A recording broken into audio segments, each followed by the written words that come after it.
Alright, so I just got my suck. Oh no, I don't have my succubus yet.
Got him.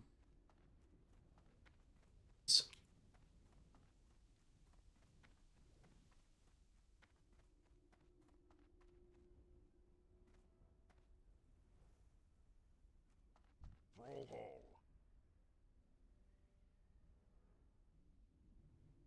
Strength.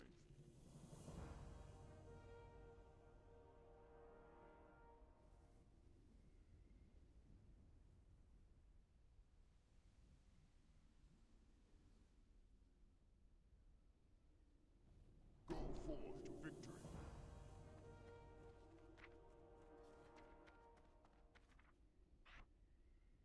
Alright, so that's the incubus, but I could still do the succubus.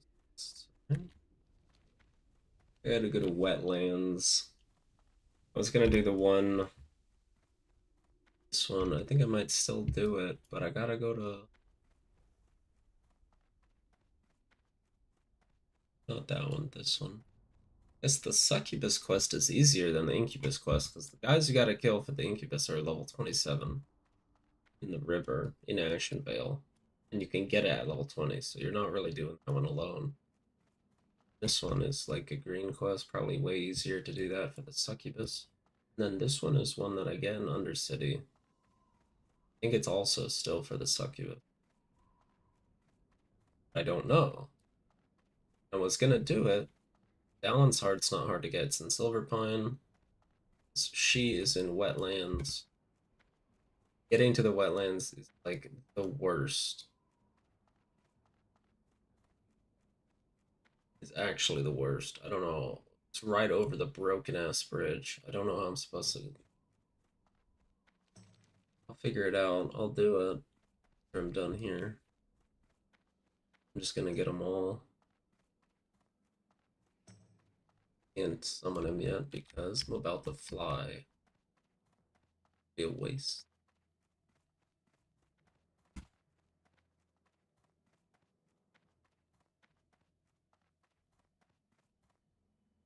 Strength and honor. Ugrin.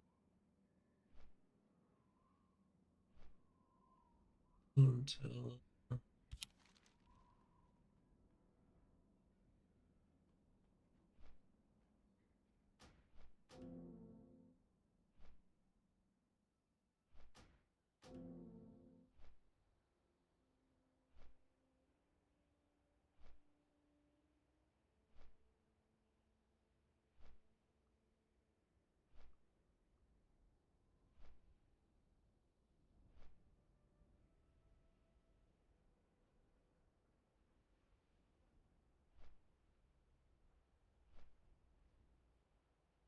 Probably do those.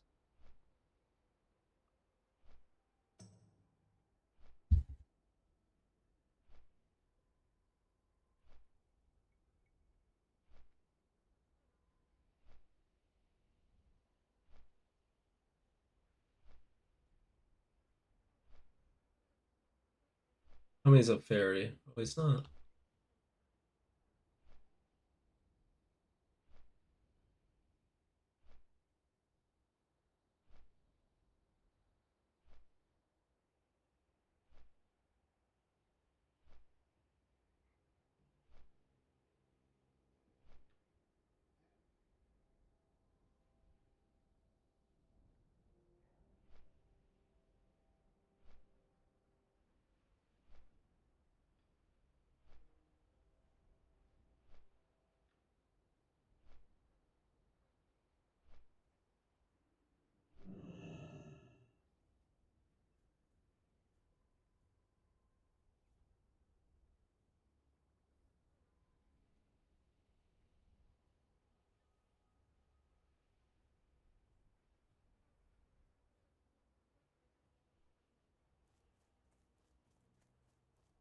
Yes, raw. Strength and honor. Strength.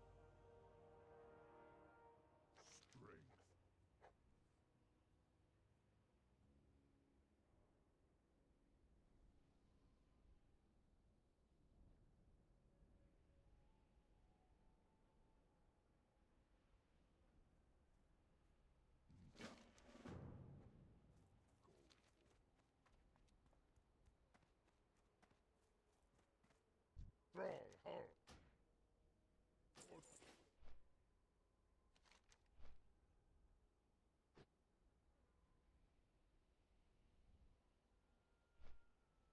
Oh,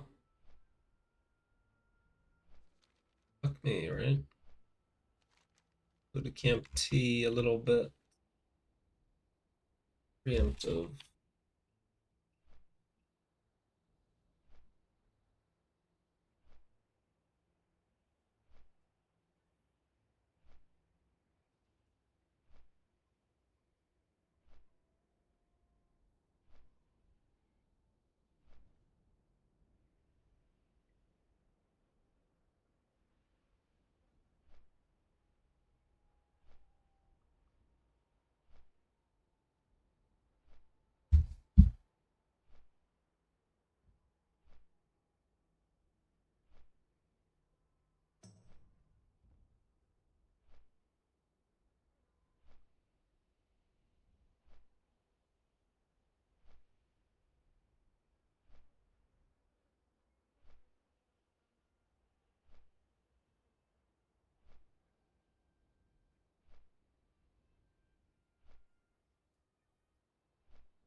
It's funny, I have like 180 hours in this now because they AFK'd at 3 times speed without pausing it. 78 hours. Yeah.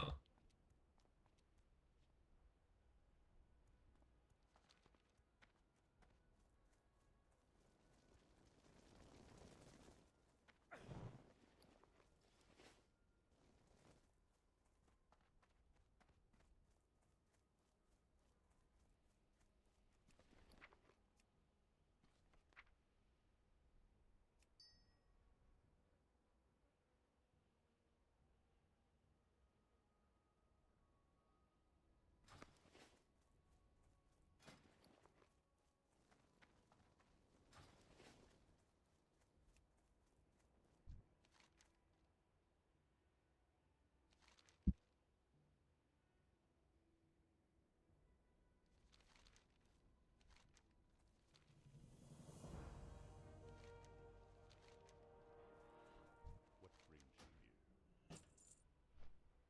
here? 5 minute long buff? Or why not?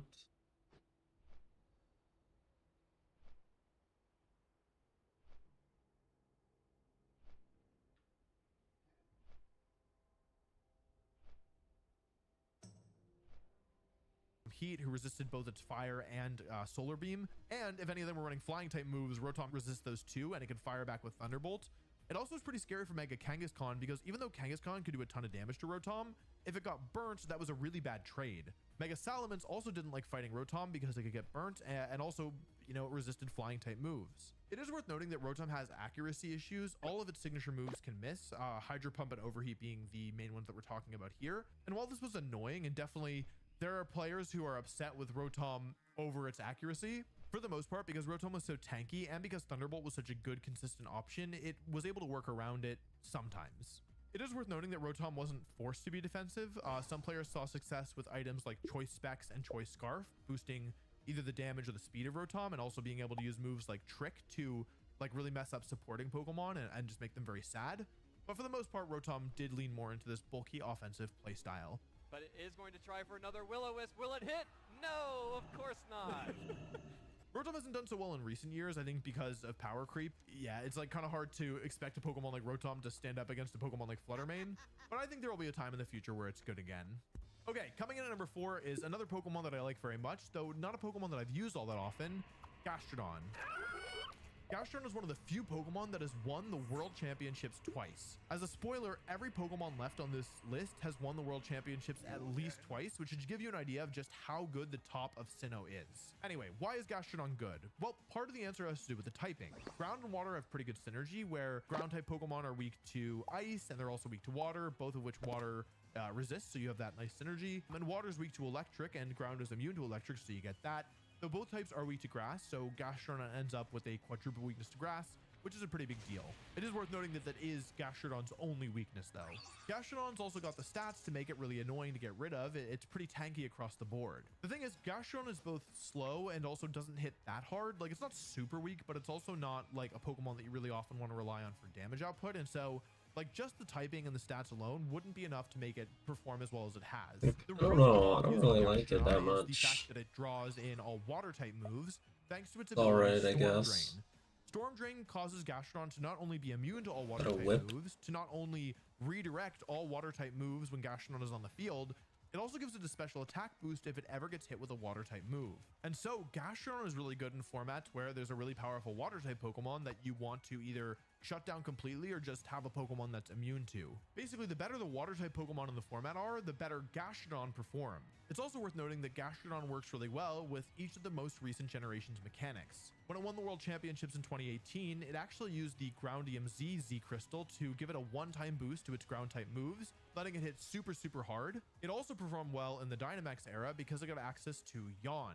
Just like Togekiss, Gastrodon can force Pokemon that were Dynamax to either switch out and give up the Dynamax turns or fall asleep and give up the Dynamax turns. It hasn't seen as much play during Scarlet and Violet yet, but it also benefits a lot from Terrestrialization because it allows Gastrodon to turn off its quadruple weakness to Grass. Gastrodon has some other useful moves as well. It can use Icy Wind to slow down your opponent's team. It can use Recover to keep itself alive. Muddy Water is always scary to deal with because it can lower the accuracy. Scald can fish for burns, which is really useful. It feels like the best moves and item for Gastrodon are always changing. But regardless, Gastrodon feels like it always has a place because there always ends up being powerful water type Pokemon, and they always are sad when they have to deal with Gastrodon.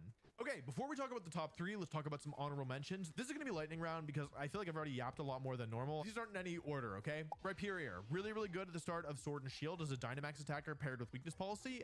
Lightning Rod is a good ability, but mostly weak armor is cool because it reduces the damage you take from super effective moves. It was only really good during the beginning of Sword and Shield, so it's not any higher. Rhydon actually got 4th place or 3rd place at the World Championships in 2013 to try and deal with Thundurus, but that's a different story, and it's also not from Sinnoh. Mamoswine won the World Championships in 2013 as an answer to Thundurus and Landorus, but hasn't really seen a ton of play since then, despite getting buffed recently. Cool Pokemon, maybe it'll pop up again. Not right now. Porygon Z, lots of cool sets, really scary, really offensive, really threatening. If you want to know more, check out the best normal type video because I talked a lot about Porygon Z in the honorable mentions there. Infernape, while doing research for this video, I saw that Infernape top cut the World Championships in both 2010 and 2016. I actually eliminated the Infernape in 2016. Sorry about that, Justin. Not a very popular Pokemon, but it's popped up enough that I thought, yeah, maybe I should mention it. Lucario. People love Lucario. I felt like if I didn't talk about Lucario, I'd get yelled at. I have fond memories of using Lucario with my friend Jacob at the beginning of Sword and Shield with beat up, but on the whole, Lucario wasn't that good. It also wasn't that bad. Like the Mega Evolution for Lucario is pretty decent. It got second at Worlds in 2014. It actually saw some play during 2019 as well as a Pokemon that could really threaten Mega Kangaskhan as well as some of the other Pokemon. Not a bad Pokemon, not good enough to make it on the main list. Abomasnow Snow. Hail for a while was the worst weather condition. Now snow is the worst weather condition, so congratulations to Hail, you did it. Abomasnow is a cool Pokemon, but its stats really like suck, and Ice and Grass is really bad typing. So although it's had some success, especially early on, I didn't think that it deserved a place in the main list. And last but not least, in the honorable mentions, Regigigas, who I like a lot. That's one of my favorite Pokemon. I used it to get second at a regional in 2012 using Confuse Ray, Thunder Wave, Rock Slide, Wide Guard to just make it so my opponents could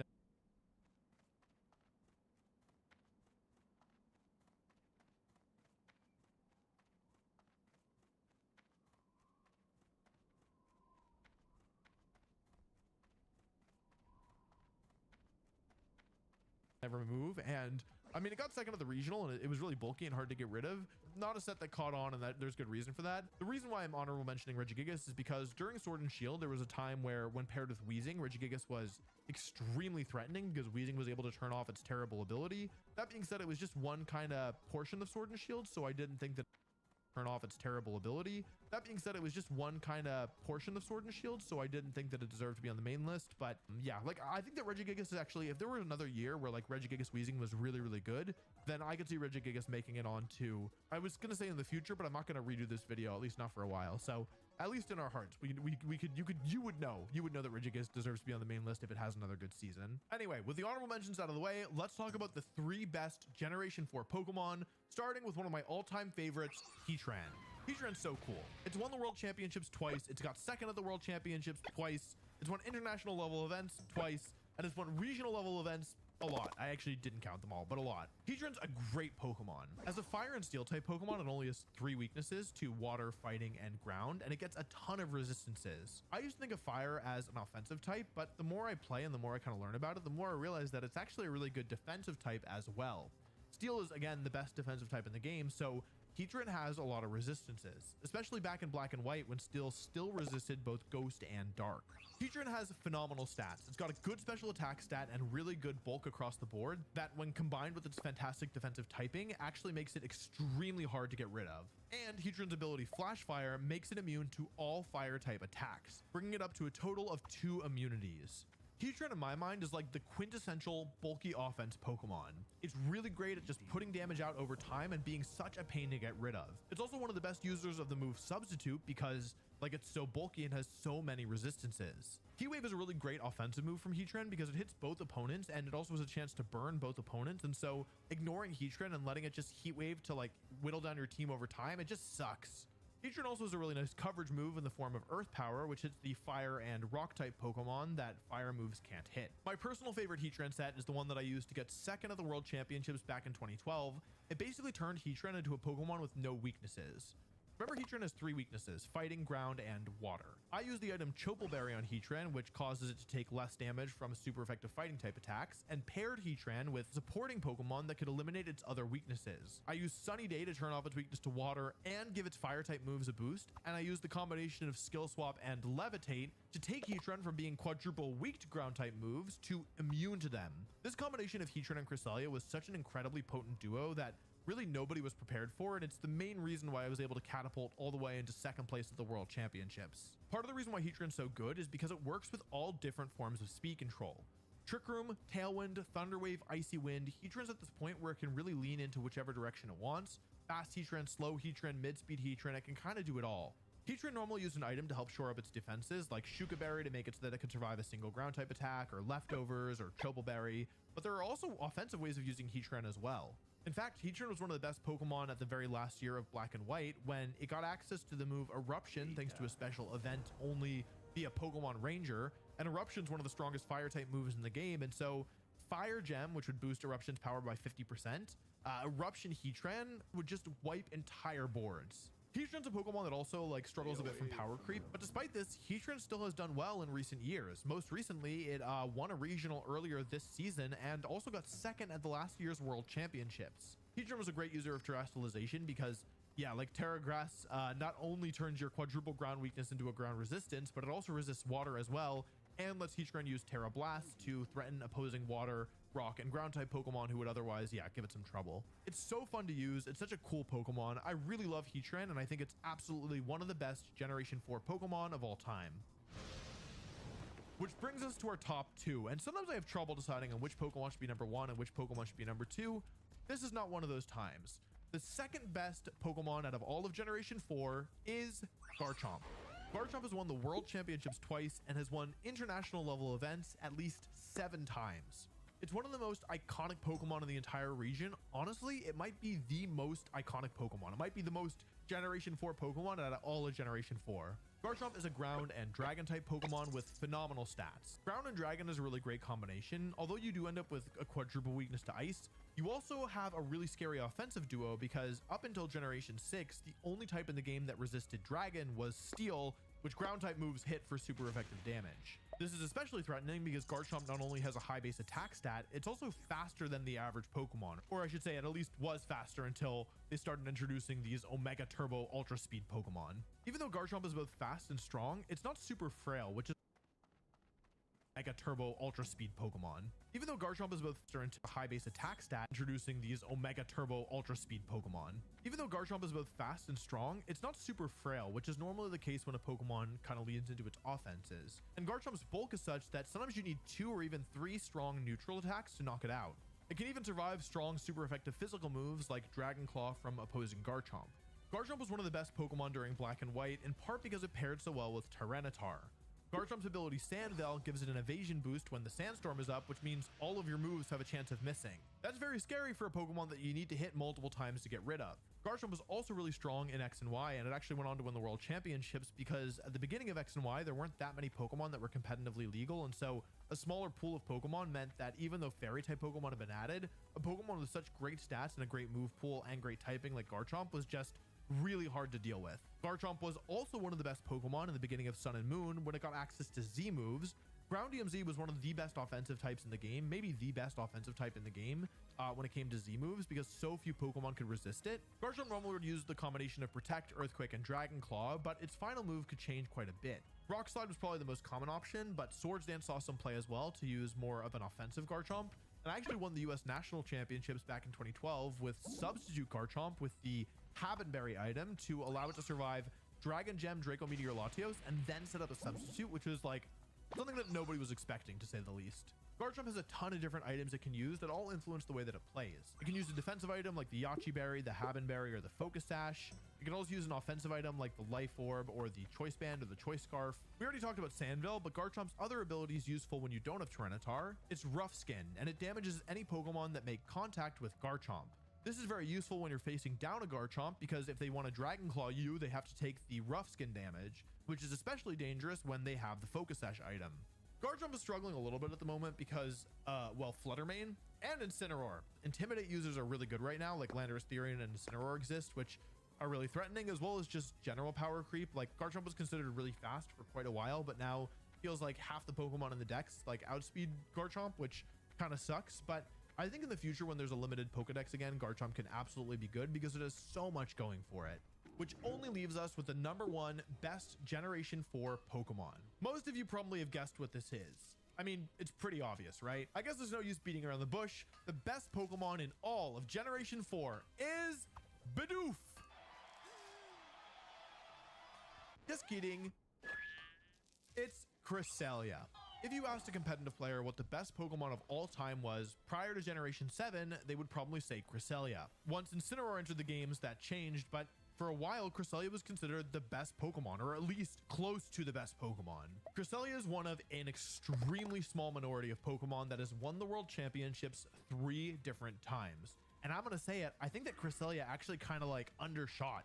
Given how good it was, I think it should have more than 3 worlds win. Cresselia was pretty much the best Pokemon in the game for all of Generation 5 and Generation 6. And that's not even considering Generation 4, which I just don't know enough about to say. What makes Cresselia so good? Well, it's not really the typing. It's a pure Psychic type Pokemon, not super exciting. Like many other Pokemon on this list, Cresselia has the Levitate ability, making it immune to ground. But again, there are lots of Levitating Psychic type. In fact, there are 4 Levitating Legendary Psychic type Pokemon in this generation alone. What makes Cresselia so good is the combination of its stats and its move pool. Cresselia has some of the most insane defensive stats out of any Pokemon ever, period. It is ridiculously tanky. Despite being around for the entirety of competitive play, pretty much, there was almost never a Pokemon that was relevant in the metagame that could actually threaten a one-hit KO on Cresselia.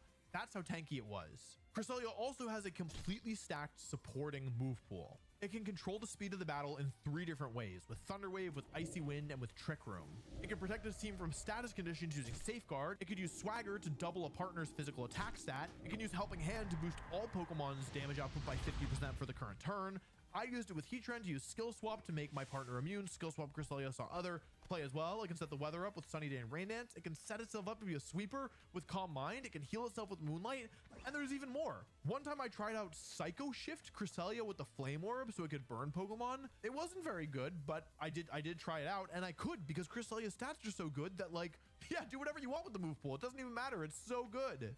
Cresselia was very clearly intended to be this incredible defensive wall, but that didn't stop players from using offensive Cresselia as well. Choice Specs Cresselia actually saw a decent bit of play in 2012 and 2013. I actually won the US National Championships with Expert Belt Cresselia. Expert Belt causes all moves that do super effective damage to do additional damage, and so I used it with like Psychic and Hidden Power Fire and Icy Wind to hit the Dragon type Pokemon like Salamence and Garchomp, the Fighting type Pokemon like Hitmontop, and the Steel type Pokemon like Scizor for super effective damage. I one-shot a lot of Scizor and a lot of Hitmontop. Cresselia was the first named member of the infamous Chalk team that took over the 2015 World Championships, finishing in 7 of the top 8 slots. Cresselia was also a common member on the most dominant team of all time in 2016. Originally called Big Six, it didn't feature Cresselia, it had Talonflame instead, but future variants of the team would drop Talonflame and replace it with Cresselia.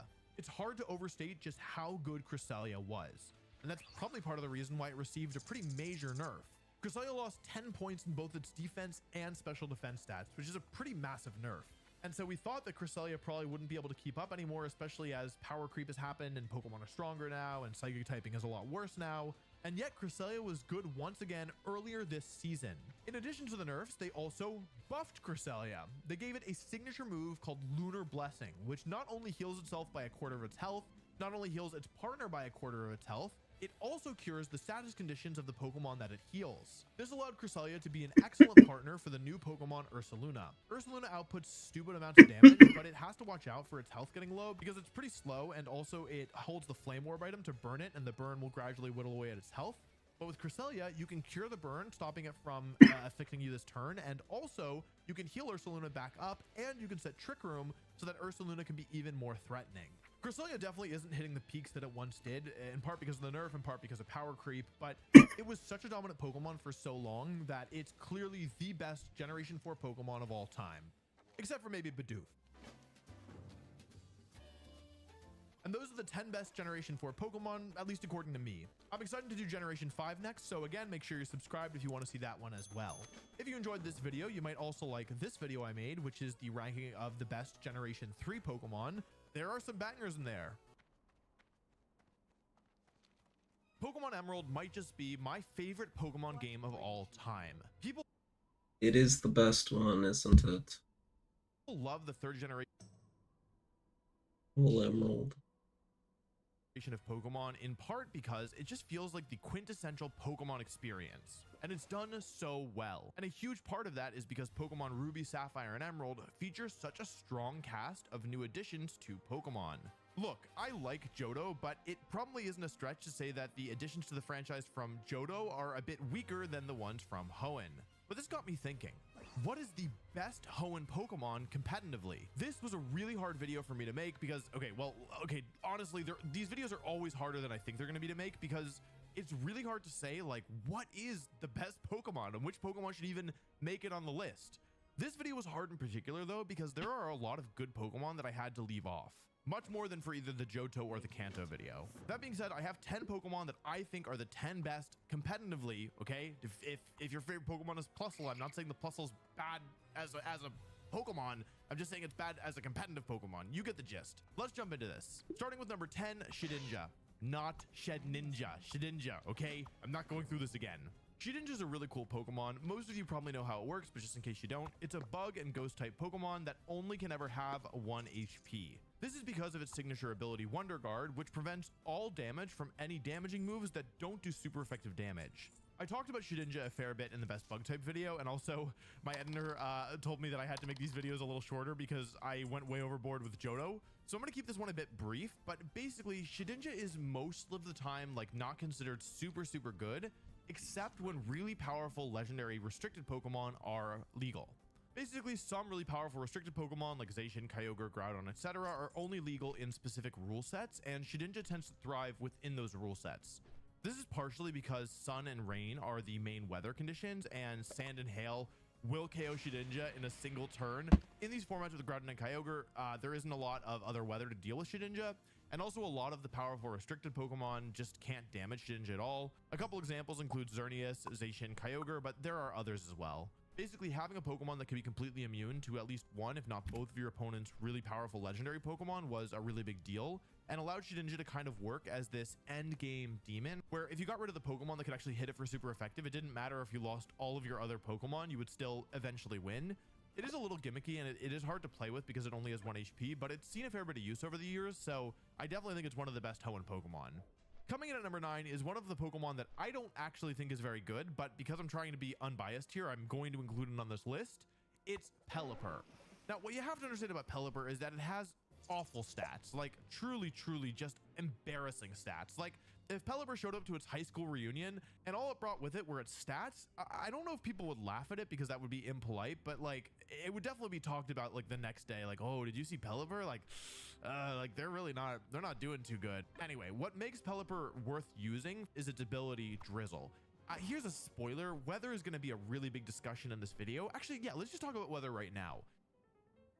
In modern competitive Pokemon, weather is an effect that is set up that lasts for 5 turns. You can also reset it once it goes down, and it can be overwritten by other weather that influences the battle in some way. Rain and sun power up water and fire type attacks respectively and power down the opposite, fire, you get what I'm saying, right? And also activate some other abilities. And if you have weather and your opponent doesn't have weather, you just are able to kind of execute your strategy without any worry. And so it ends up being a pretty big deal in competitive Pokemon because weather and the abilities that go with them are pretty powerful. And so weather is always relevant because it's just a really cool mechanic that influences the battle in a big way.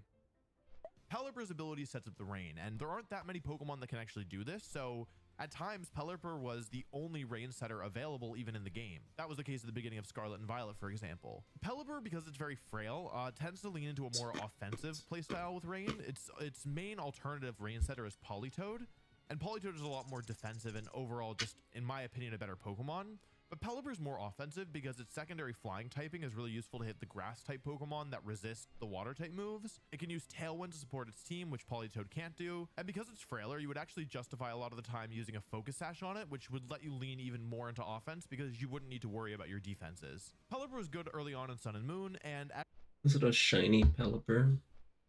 How many shinies to be seen? Also, that's a Salamence that I've never seen. more into offense because you Is that even Salamence? Is that Draco? Hydreigon, whatever. Shiny wouldn't need to worry about your Hydreigon. defenses. Pelipper is good early, which would hell Politoed is can't that do. thing? And because it's frailer, you would actually justify a lot of the time using a Focus Sash on Can't I see?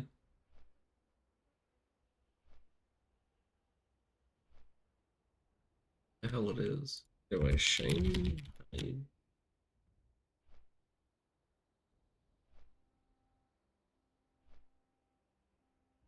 It's a mega. I don't know.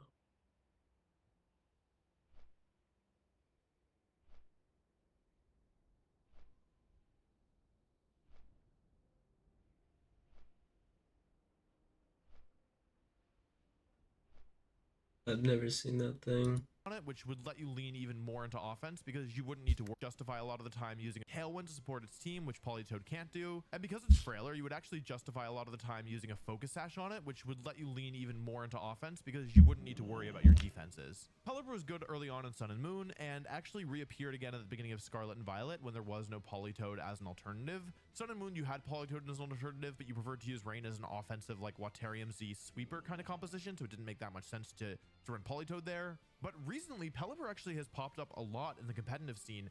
In the current format, Pelipper is actually pretty strong because it has like a really weirdly good matchup against a lot of the restricted Pokemon because it also gets the move Wide Guard, which can be used to block spread moves, and let's just say right now there's a lot of spread moves. Anyway, Pelipper doesn't have the stats to really keep up with a lot of the Pokemon on this list, but its combination of its typing, its move pool, and its ability allow it to fill a niche that has actually been valuable over the years. Okay, coming in at number 8 is a Pokemon that has recently made a resurgence.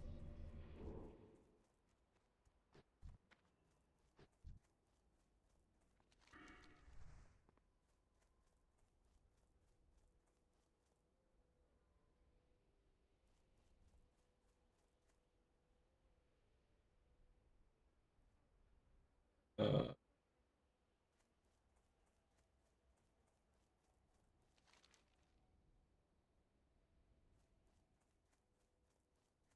I don't fucking see it.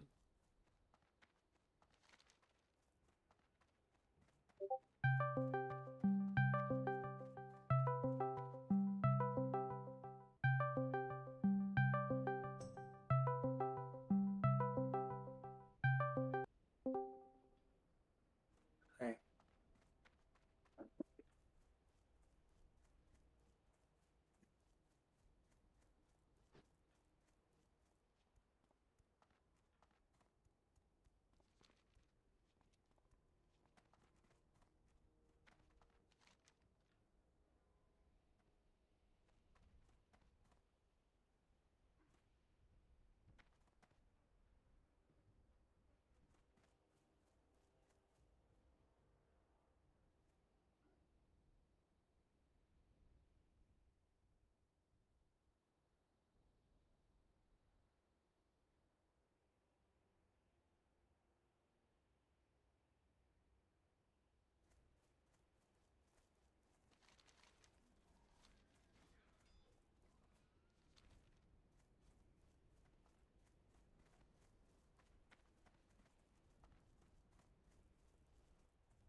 My Incubus.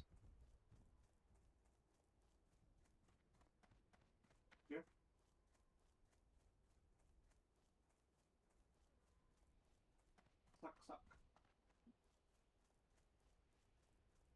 We mean suck. Succubus. An Incubus.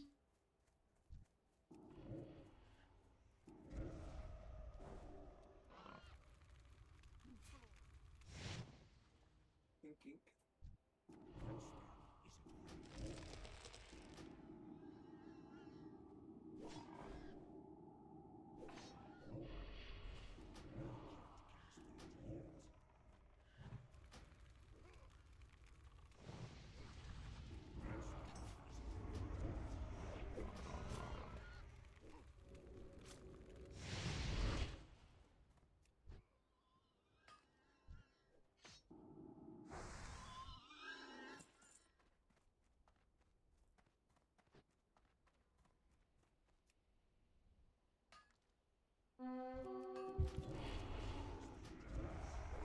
A rare literally just spawned on top of me. Did you see that?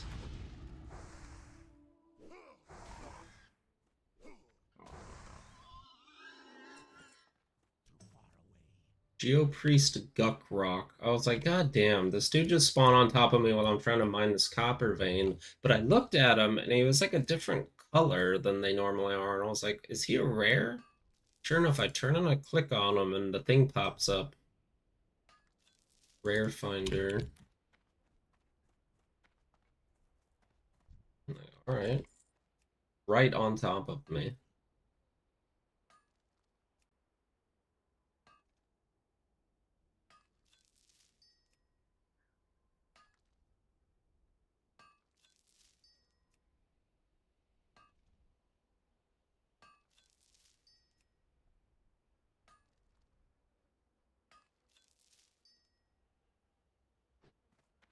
Finally. All that for my very first tin vein. I had to kill a couple boars.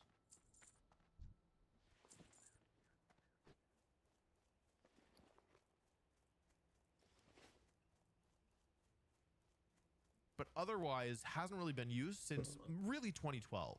It's Latios.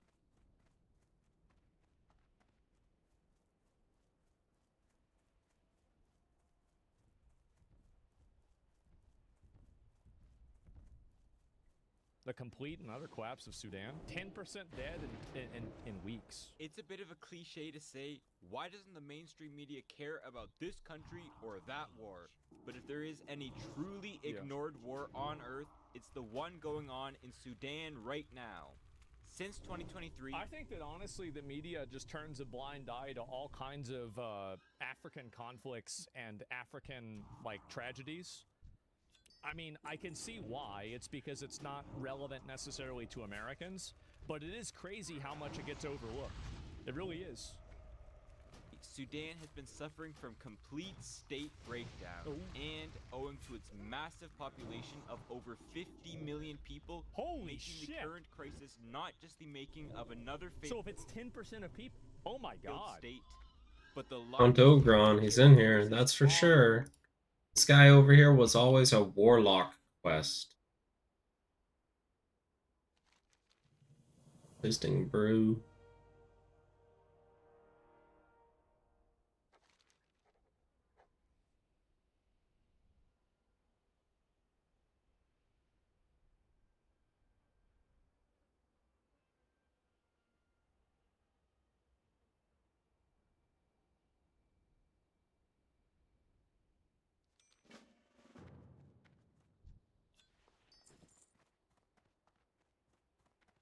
Okey-dokey. Back to organ bars. on Earth. In 2025, it was the country with the highest number of people facing famine, of internal refugees, and the most mass death. Oh my. Beating out, not to use another cliche, these wars you might be a little more familiar with. So it beat out Ukraine and Gaza.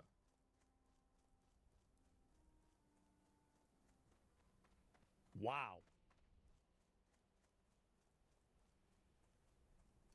To fully understand the crisis, you need to understand how Sudan got to this point. But first, let me just try Okay. to share how awful Sudan's civil war is in under 6 minutes. Okay, all right. The chain of events started when longtime dictator Omar al-Bashir was ousted after months of popular protests, triggered by economic collapse. Weighing into pressure, the armies called into the capital to defend him instead turned on him in April of 2019. They Damn.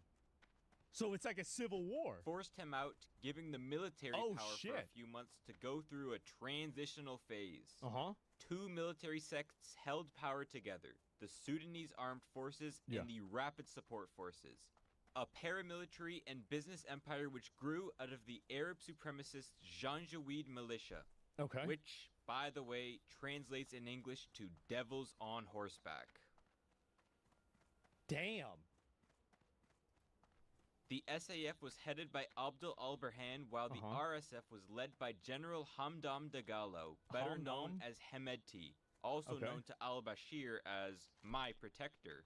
My protector. His career has been made through helping the Sudanese government crush rebels, controlling Sudan's gold exports, and sucking up to the president. Wow. Rank 1 Glazer.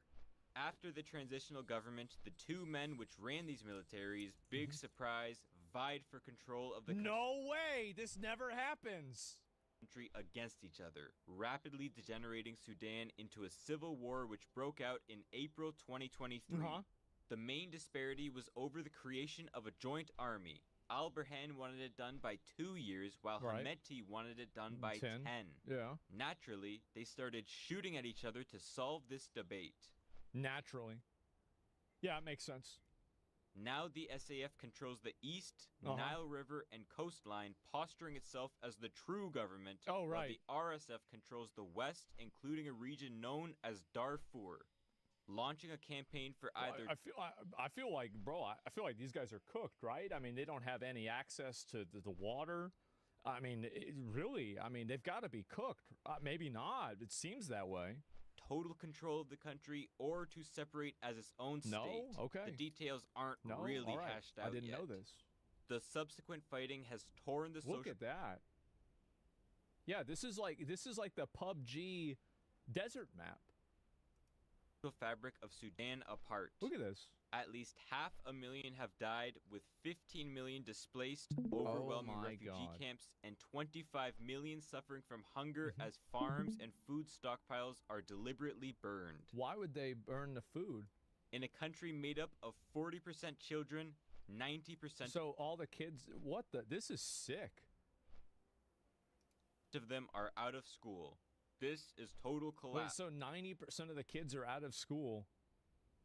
Oh my God. Sudan The has enemies seen can't many eat? civil wars in its history, but none reaching I see. into its major cities.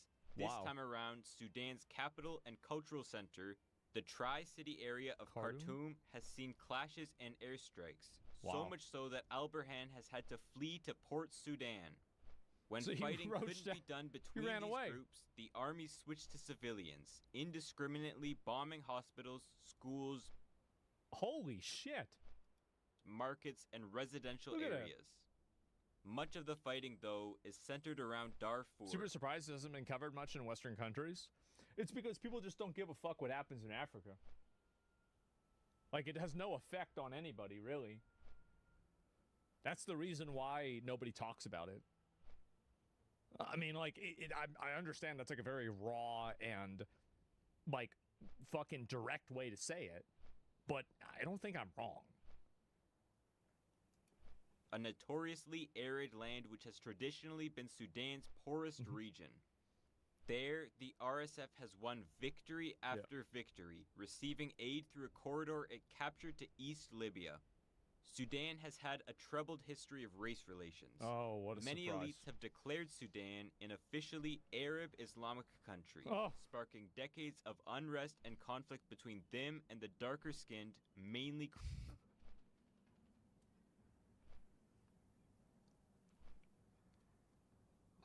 I wonder if, like, people will ever get over this shit. Like, will we ever be in a world where, like, why are you so brown? Where's my gun? Can somebody get my gun? I need to use it right now. Like, really? I wonder if it's ever going to stop. Christian people of the South, culminating in South Sudan's secession in 2011. Wow. More recently, though, has been the government's and RSF's fight against the non-Arab inhabitants of Darfur, a place literally meaning home of the Fur. This Home of is the an fur. ethnically mixed region of Furries. Fur, Masalit, and Zagawa Oh. peoples, along It's with actually many a name. Okay. nomadic Arab tribes, many of which moved Damn, what the fuck? Bro, look at that. That's like out of a video game. I didn't know they actually did this. I thought this was like... Oh my god. Look at... Yeah, this is... I feel like this is like a mount that I have to buy in a store. It's like a $25 mount. in the 1980s. The merchant mount? Tension Yeah. in the region over land rights, along with approval from the Bashir regime, culminated in a genocide of the native Africans by Janjaweed forces in the 2000s. So this genocide is precipitated by a previous civil war that was precipitated by a previous genocide? Holy fuck. A scenario that, since the most recent Jesus. breakout of war, has started again. Capturing And they're just... Oh my... This is... Wow.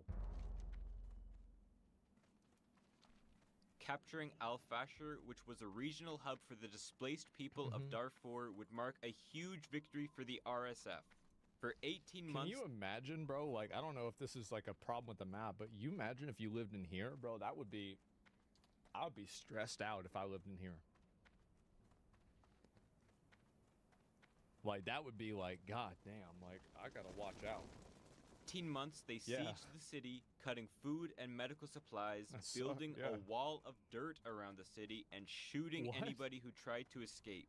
Wait, that's the wall. So...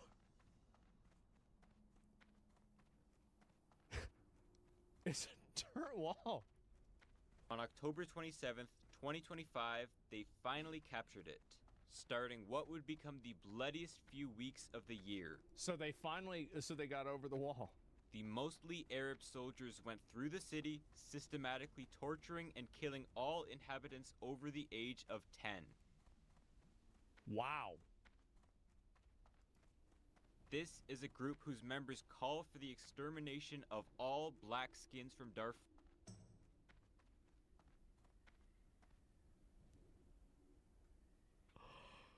Wow.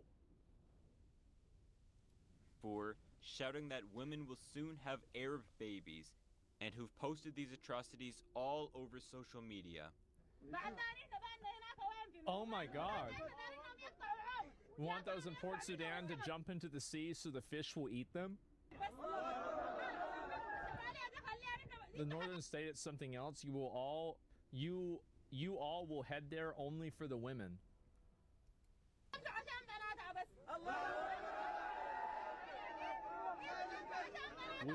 You will head there only for the women to cleanse their lineage.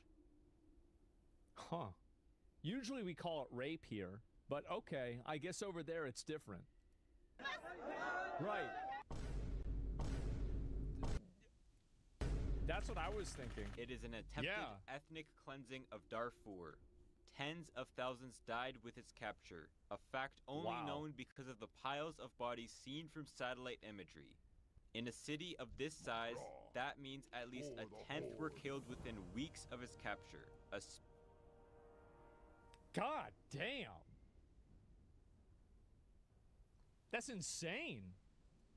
Speed of mass death not... And the only way they could even know this was happening because they had satellite imaging of piles of bodies. Holy fuck, man. Seen in the modern world since the Rwandan genocide. Now, it is in all honesty more likely than not Sudan will collapse. At least it will collapse in its current form, with the West either formally seceding like South Sudan or creating a shadow government that basically acts as its own country without going through the increasingly useless motions of trying to become a UN member state. How can a country get so bad to the point where nobody has the power to stop what will likely go down as one of the worst mass killings of this decade? Modern Sudanese history has been a cycle of military rulers, people getting tired of them and their despotism, overthrowing them in popular riots, only to end up with another military ruler. Yep. That's about pretty much everywhere, actually. Yeah, there's many such cases. The cycle. Yep. This has The happened ancient for 3 cycle. cycles, making up 52 of the almost 70 years of independent history. These chunks were the rules of Ibrahim Aboud, Jafar Namiri, and Ibrahim. Omar al-Bashir, respectively, each with a couple guys after them in the transition phase to the next military government. Sudan's current crisis So is it's over one warlord to the next.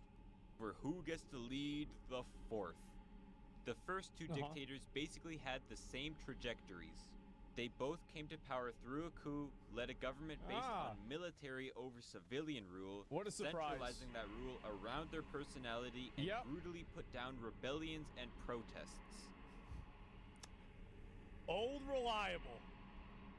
General Ibrahim Aboud was part of the Islamist coalition, while Colonel Jafar Namiri led the leftist one. Man. Instead of tribal governments to both of these guys, progress was going to come through the Islamization of Sudan. Right. As a result, Of course. the defining political problem for most of Sudanese history was what to do with the South. Christianity was a pre-colonial religion of the people who lived here, and the mountainous and jungly land of the region prevented nice place. large-scale Arab or Islamic migrations. The primary what are solution they gonna the do? northerner elites thought of Kill was 'em? to integrate it into a larger Islamic Sudan. Oh, okay. The first constitution of the country already sowed divide when it was written for an explicitly Arab-Muslim nation. Wow. Both then tried to Islamize the South, and both faced organized military backlashes in 2 different civil wars. Damn. What's ironic is that part of the reason Aboud was ousted was because of fatigue the war brought. And now summon a Part of the reason succubus the reason and an he came to power incubus. was because he negotiated the end of that first war. Good. Namiri then went back on that and did what the Islamist This is why nobody talks about it. Who will you support, the commies or the Muslims? That's true. Yeah, this is like a leftist, like you know, you have to shoot your wife or your daughter, right? I mean, it's like, what do you do? Oh my God, right? Like it's impossible. Like what do you? Yeah, like oh God. coalition couldn't do. Create an officially Islamic Sudan, Uh-huh. and he did it overnight. What? Enforcing Sharia with Uh-oh. one presidential decree, again seeing Wow. organized resistance from the south. So for the first 5 or so decades of independent Sudanese history, the defining motivating force of the Yes. military governments was to keep the south in the country through mostly violent means, killings and burning villages. What the fuck? And they're trying to push their religion on him? Oh wow, big surprise. That didn't work. The waves of war would kill and expel millions. Yep. Mass killings, which would be history Holy defining for fuck. most other countries, were just a part Oh, of the enslavement into the 2000s. Oh, they still do this. the long history of these wars. Uh-huh. What didn't help the peace was the discovery of oil in the south, Uh-oh. Here comes America. which would represent a great help to the cotton-dependent nation. The national refinery to process it would be built near Khartoum, rather than in the Makes south sense. where it was originally planned for, and the main Oh, port so they build it in an area where they have control over it. Yeah, makes sense. Well, I do to that- I do export in Port Sudan. that. Yeah. So to get it here, a pipeline would have to be built across the country, keeping That's the a lot south of work. dependent on the north for economic growth, of which it saw Ah. almost none since I drink your milkshake. I've seen this before. Yeah. What are you looking no oil was exported until the 2000s. Well, how about that? Also planned was the Jonglei Canal project to transfer water from the marshy south upstream to the north. The government promised foreign investors Sudan would have a green revolution with this project, green having more revolution. arable land than the rest of the Arab world combined. Southerners protested for the rights to their own oil revenue and Nope. water resources, so the government promised development projects for the south. Oh, they said it was none going to of which happen. were kept. Oh, it didn't happen. So they said it was going to happen, didn't happen. That makes sense. In fact, the entire canal project was scrapped when the conflict intensified. Oh, okay. So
Alright, back.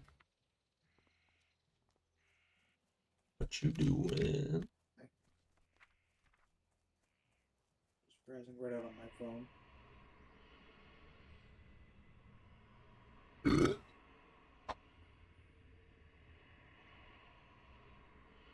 Now what? Yeah. This second bout of fighting would begin the longest civil war in African history, ending in the breakup of the country. Was that 28 years? They try to shut me down. Somebody says it's Jewish space lasers. Oh wow. I don't know what else it could be. Not them again? Yeah. Convince America to fund its campaign against these socialist agitators, while their funds came from communist Ethiopia. Oh, But- so America. But Yeah. after decades of Well, fighting, that. the SPLM bull. started explicitly calling for separation from the North. Oh wow. What Another changed one. for them was the start of the third military cycle. Another one. Miri was ousted in 1985. An ineffective administration couldn't Uh-oh. keep power, only to be couped by the National Islamic Front. In charge, Al-Charabi and al-Bashir. Holy shit. Okay, The and new that there. NIF government that's would now. do just as the others had done. Continue fighting the South Uh-huh. and crushing their political opponents. Right. But just 10 years after they took charge, the NIF split. Is that Gandhi? No, it's not like Gandhi. It's a little bit different. Not into ideological sects, but Uh-huh. over who should be in charge. Of Before course. that, Al-Charabi's most significant course. addition to history was being chums with Bin Laden and getting Oh, right. That's great. Sudan Good and put on chummy. America's state sponsors of terrorism list, Uh-oh. ending all American aid to the country. Long- Good, by the way. We shouldn't be giving them any fucking money. Why are we sending money over to Africa? Fuck that. Long story short, as the economy waned under sanctions, al-Bashir and the what are National we doing? Congress Party would take charge, Sending Africa marking money. a slowdown of the war with the South. They're paying for this For shit. one reason, al-Charabi was the one more concerned with pushing an Mm-hmm. Islamic Sudan south. Secondly, the war was no longer affordable. Too many human and fiscal resources were going towards it, while sanctions were Damn. weighing heavy on the government. Thirdly, this new oil provided a huge... You can incentive to sacrifice the end Void war, Walker get it going. at any Lastly, percent al-Bashir HP and it'll give you the full military shield, right? administration on another So, yeah. region, Darfur. Okay. During the Second Civil War with the South, fighting spread to the west as al-Bashir viewed Darfur with the same contempt that many viewed the South with. See, throughout the 1980s, We got some new free the legendary Dark skins. It's Scare kind of crazy. I was like, did I escape a end death up getting Bongo Cat legendaries and not noticing? But no, it was an update and they gave them to us for free. It's like a thing. Like you got one of them's like this black cat. His hairstyle, I think, is the one combo, and then there's whatever this one is with the cage. This bird.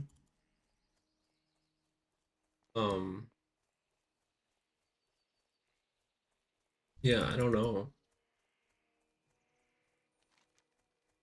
But what I was gonna say is like, damn, I still don't have any like legendaries that they haven't given me explicitly. I think.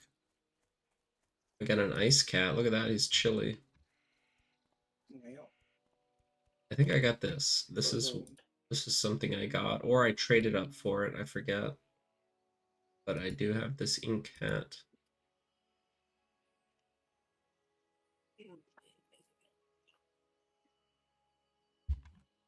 I'm the Ice King. You are the Ice King.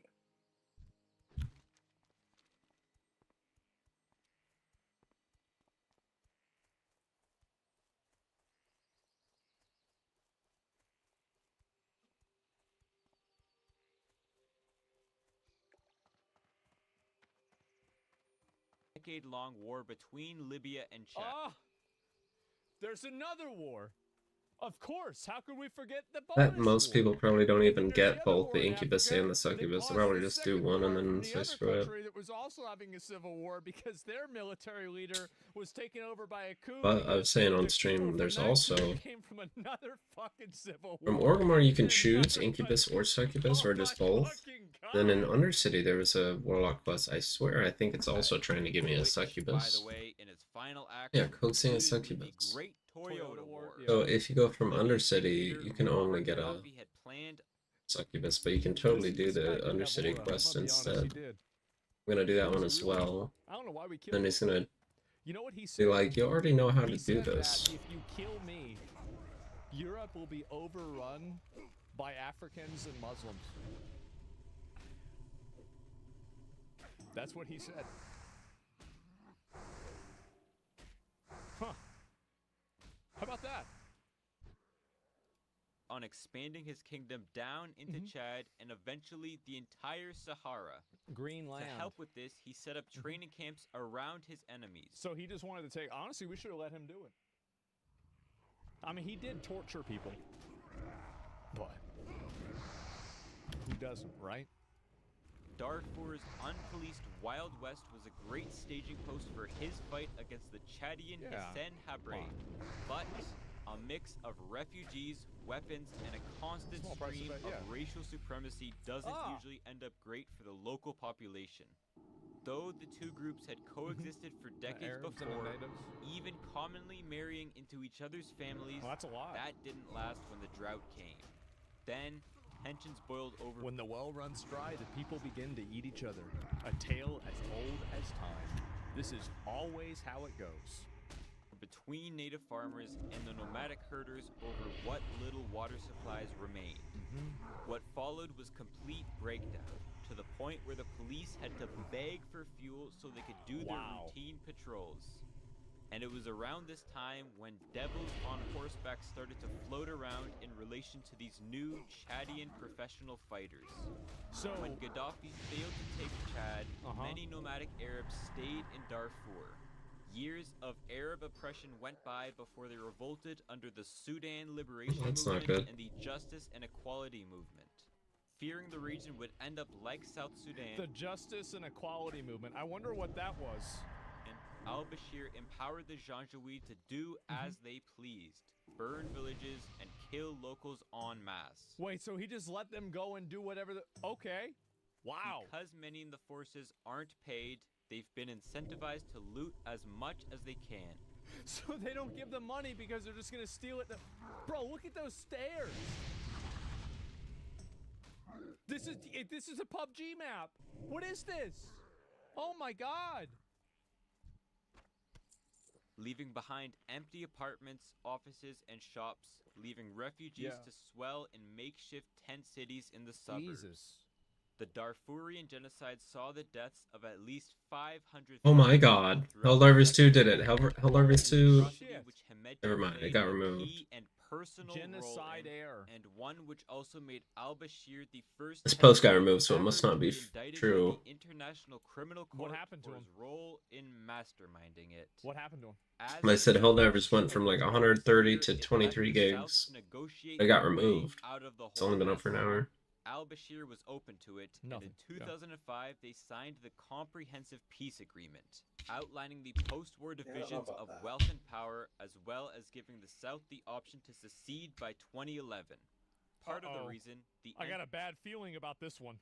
NCP viewed the South as a distinct people rather than a vacuum to be filled. Another, the American government Uh-oh. pressured the country into it by promising to lift their sanctions if they gave the Christians freedom, which did not end up happening after news of the Darfur genocide broke. I'm gonna be honest. I think that as America, we just need to stop fucking like. I think that this is like you never gonna fix this. If they're gonna fix it, they're gonna fix it. But we are never gonna go into Africa and micromanage them into democracy. We're not gonna turn Sudan into Italy. We're not gonna turn it into Mississippi. It's not gonna turn into Washington. Just let them do what they're gonna do. That's it. Let them do it. Like I don't want to. Yeah, pay we're for doing it. Void I Walkers. we can maybe trade with them. Maybe. Screw this But like, succubus it's shit. not gonna turn into Japan. To nuke the shit out of them? Why would we nuke them? What the fuck would that do? Like, they're not coming over here. Like, they barely have running fucking water. Just let them deal with their own shit. In 2011, with a nearly You want 99 the oil? I mean, if we want to get the oil, yeah, we go get the oil, sure. But like, I mean, couldn't we just have Saudi Arabia do that? They're like right next to it. Can we just give them money, have them do it? margin, they voted to become independent. However, in Yeah. one agreement during the war, the South a would lot be easier. defined as this line, the 3 original provinces, but in this new CPA, they would allow South Kordofan, Blue Nile, and Abyei to join as well, creating a disputed border that lasts to this day. Wow. Kind of. Sudan doesn't really have any borders right now. It didn't help that they agreed to split oil revenues 50. Remember what I always used to say, how Africa was a PvP server? Yeah. Africa's a PvP server. I don't know how the fuck it never, like, this shit has never gone away. It's been like this for a long time. 50-50, but around 3/4 of oil reserves To were Russell- found in yeah. the south. So before and after independence, the two halves again Mhm. fought over the border, especially over the oil-rich province of Abyei, leading to more deaths, displacements, and a harsh version of Sharia being implemented. Strict dress code, morality police, death for apostasy, ban on mixed gender gatherings. Wait, what? Wow. in the north. That's Old a Testament. version shaped by al-Bashir. Okay. He said there would be no more question of diversity now that the South is gone. That's how you how to solve the diversity problem. Just get rid of them. Okay. Wow. A pretty bad foreshadowing as to how he viewed how he wanted his country to run, while the South pretty much devolved into ethnic slaughter as soon as it got independence. The decade between the end of the war and the South's independence was the only time Sudan really had an economic boom, as it So everything was going great and then immediately turns into a shithole again. Right. used oil revenues to invest into education, healthcare, and infrastructure. Look at this graph of Sudanese foreign exchange earnings. The Yeah. biggest thing here was oil, with gold barely making the same dent. 95% of foreign exchange and 60% of government revenue was Yeah. tied to oil. That's a lot. Al-Bashir had also built That's a how we got that chair. patronage network based on this oil revenue. Again, see the crash.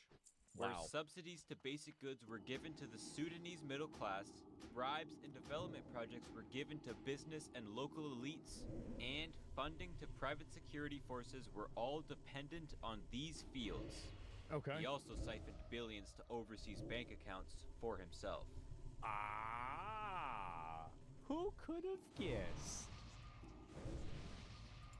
Thus, after the loss of this chunk in 2011, he Wow. was screwed. From its peak of $10 billion in 2010, foreign exchange earnings fell to around $300 million in 2016. Yeah. 3% of what they were. Al-Bashir then tried to ramp up pipeline costs to Port Sudan, which the South Sudanese president responded with murder-suicide, seizing Oh. Murder suicide. My Wow. favorite. to transport all oil through the pipe. When that was resolved, and it really dawned on al-Bashir how little sources of foreign revenue he had left, he institutionalized the Janjaweed, rebranding them as the RSF and allowing them to do whatever they could to make money. So he just said, just rob everybody and give me their money? What the fuck? He basically privatized this militia group. Uh-huh. They exported soldiers to the Yemeni civil war Yeah. to make some money, got into construction, trading weapons, Right. but most importantly, started gold production. Okay. Especially after they captured the massive Jebel Amir gold mine That's in a lot. Darfur. Big shocker, this didn't replace Sudan's lost foreign exchange, and as an import-reliant surprise. country, losing their reserves would result in a what we Yeah, can say robbing a bunch of villages where the most expensive thing that they have is a Coke can. Yeah, what a surprise. It didn't necessarily get you any money. I would have never guessed. now country-ending crisis. In 2018, his patronage network formally collapsed when he ended subsidies to bread and fuel, nearly tripling the price of food for the average person, starting the Goats are protests expensive. which ousted him, taking us back to where we started. So this is The where we're at. loss of South Sudan broke al-Bashir's patronage system Uh-huh. and left a bloated military with nothing to do. Attempting layoffs would threaten the regime as many young, military-trained men would suddenly be out of work. To give you some perspective, roughly 70% of the government spending went into the army or private security groups in Jesus. 2016, while 2% went to education. 2% went to schools. Wow, but you gotta. Hey, how many AK-47s do we have? And 1% Right. went to health spending. Of course. Throughout this whole thing, the RSF, likely seeing the writing on the walls, created their own streams of revenue to stay Gold. He Fighting really had to hit me with the frickin' good. Oh, reliable. independent. you from the call it. central You know, I'm gonna go get Not a far away Curse from Hemeti's Forge humble beginnings mod as a camel trader, he now controls the that region auto and deletes oil my refining. soul You gotta- shards I mean, past a like, if certain you point. started, like, you Because were I get selling bonuses for camels, mana you regen if I control do this, drain that's a soul come-up people, but I business, literally don't want to have to be sitting This is a there man of ambition. draining soul on everybody Now, and then that having to ambition is killing a bunch of manually people. delete the soul Not shards. so good, right? I need that mana regen buff it gives me. Cementing a literal business empire in the desert. Yeah. Their most important connection is with the UAE, which is the world's hub of gold refining and trading. It's been reported that they've sold hundreds of millions of dollars worth of gold Wow. to the Emirates through Hemeti's family company Al Junaid, and that So the everybody there must be great, and they must be rich, right? Everybody got the money from that? The Emirati government has funded the paramilitary with smuggled weapons and Oh. aid through the eastern Libyan They're corridor. giving them with AK-47s and Of course, they Wow. officially deny all of this, but the Emirati business interests in the country are too great. It's one of the biggest gold-producing regions on Earth, and by Wow. placing a bet on the RSF winning the war or seceding, they can keep growing their position as the world's gold superpower. I'm back. Oh, you weren't there? Was saying I need to stunned. What the fuck? Need to get a mod out on that auto deletes soul shards past a certain point because I'm not going to use a soul back. And I'm stunned again!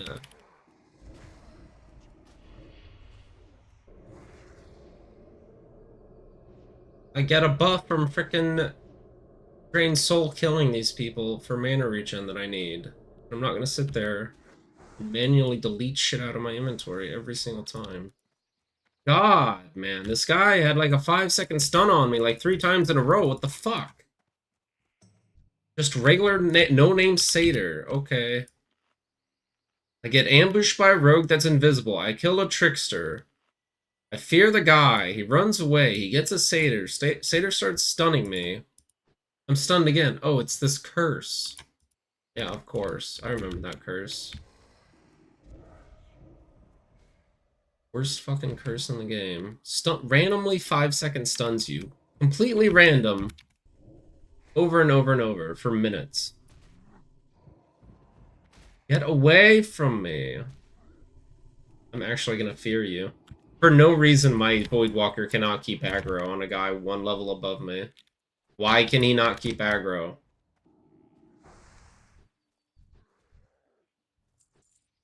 I already have to deal with a shit-ass curse. Literally the worst curse in the game.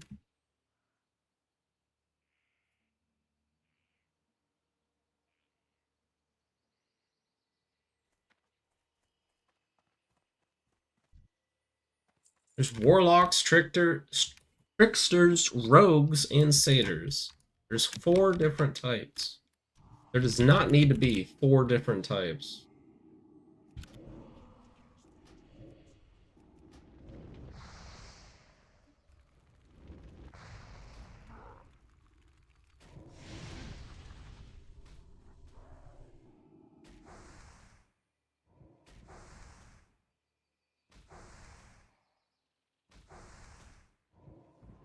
And the game needs to be less bullshit. If I kill a warlock, their freaking pet needs to just disappear.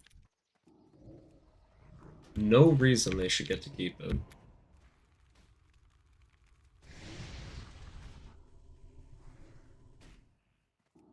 Dude, I swear to God, get away from me.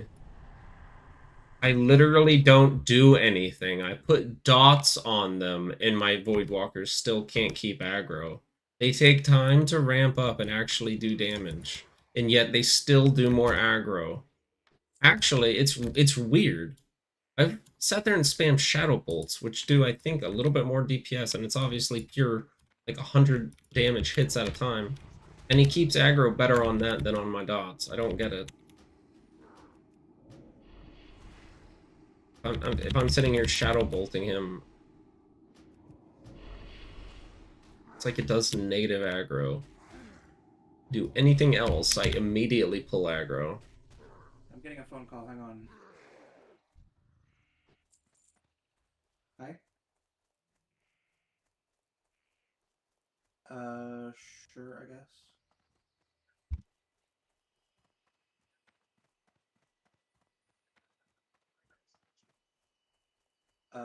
Yeah.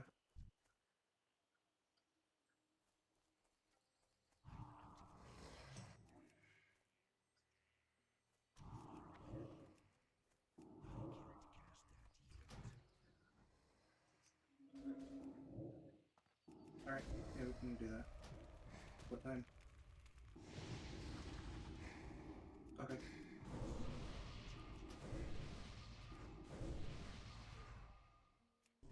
Alright.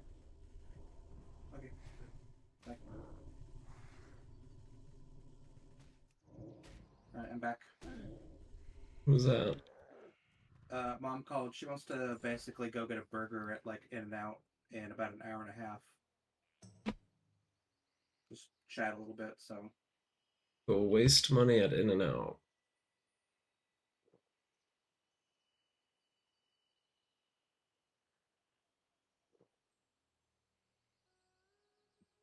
It's the kind of shit that keeps people in poverty.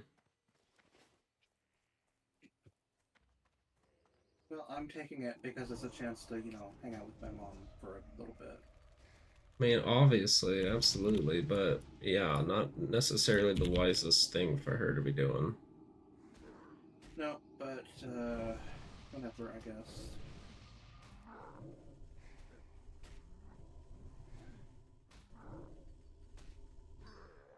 So she'll be here at noon or so. About an hour and a half. 125 mana. I even regenerate enough to make it worth it.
They also rely on Sudan for food imports, as it Uh-huh. was an al-Bashir program to sell some of Sudan's farmland to many Middle Eastern powers for their own food security, seeing what a lack of it could lead to. Yeah, I Keeping guess so. Sudan semi-functioning is just in the interest of the Emirates. And according to some experts, if they withdrew tomorrow, there's a good chance the war would end real quick. So they don't want to end the war because then they would stop making money. Man. See, they do it too. It's not just us. See? How about that? Also involved in the war. There's a are mod called Wagner Group, Necrosis and one also called betting Soul on the Sword. RSF to win Wait, isn't that like a fucking like Blackwater? Sword sounds Yeah, that's cool. like some like fucking mercenary group. to protect gold supplies under What? the Marrow Made of Gold souls. Company. Soul Sword sounds cool. It's made of Sword. souls. Sort. Oh, Sorts the souls for you. sad. That's boring. Sage. Big gay. Why? I do the freaking MLA and they want to come at me? You want to come at me? You're getting feared. That's it. Game over. Not pass go.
Apparently I'm gonna get Necrosis. Recently See a doctor updated. about that. Yeah, it's fine. I guess you are undead. Yeah, it's fine.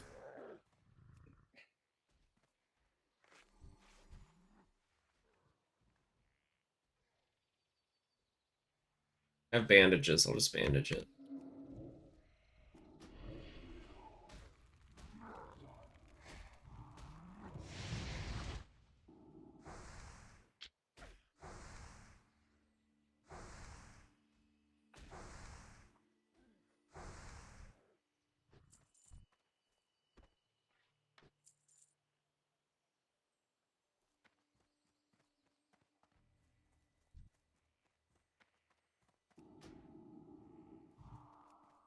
Oh.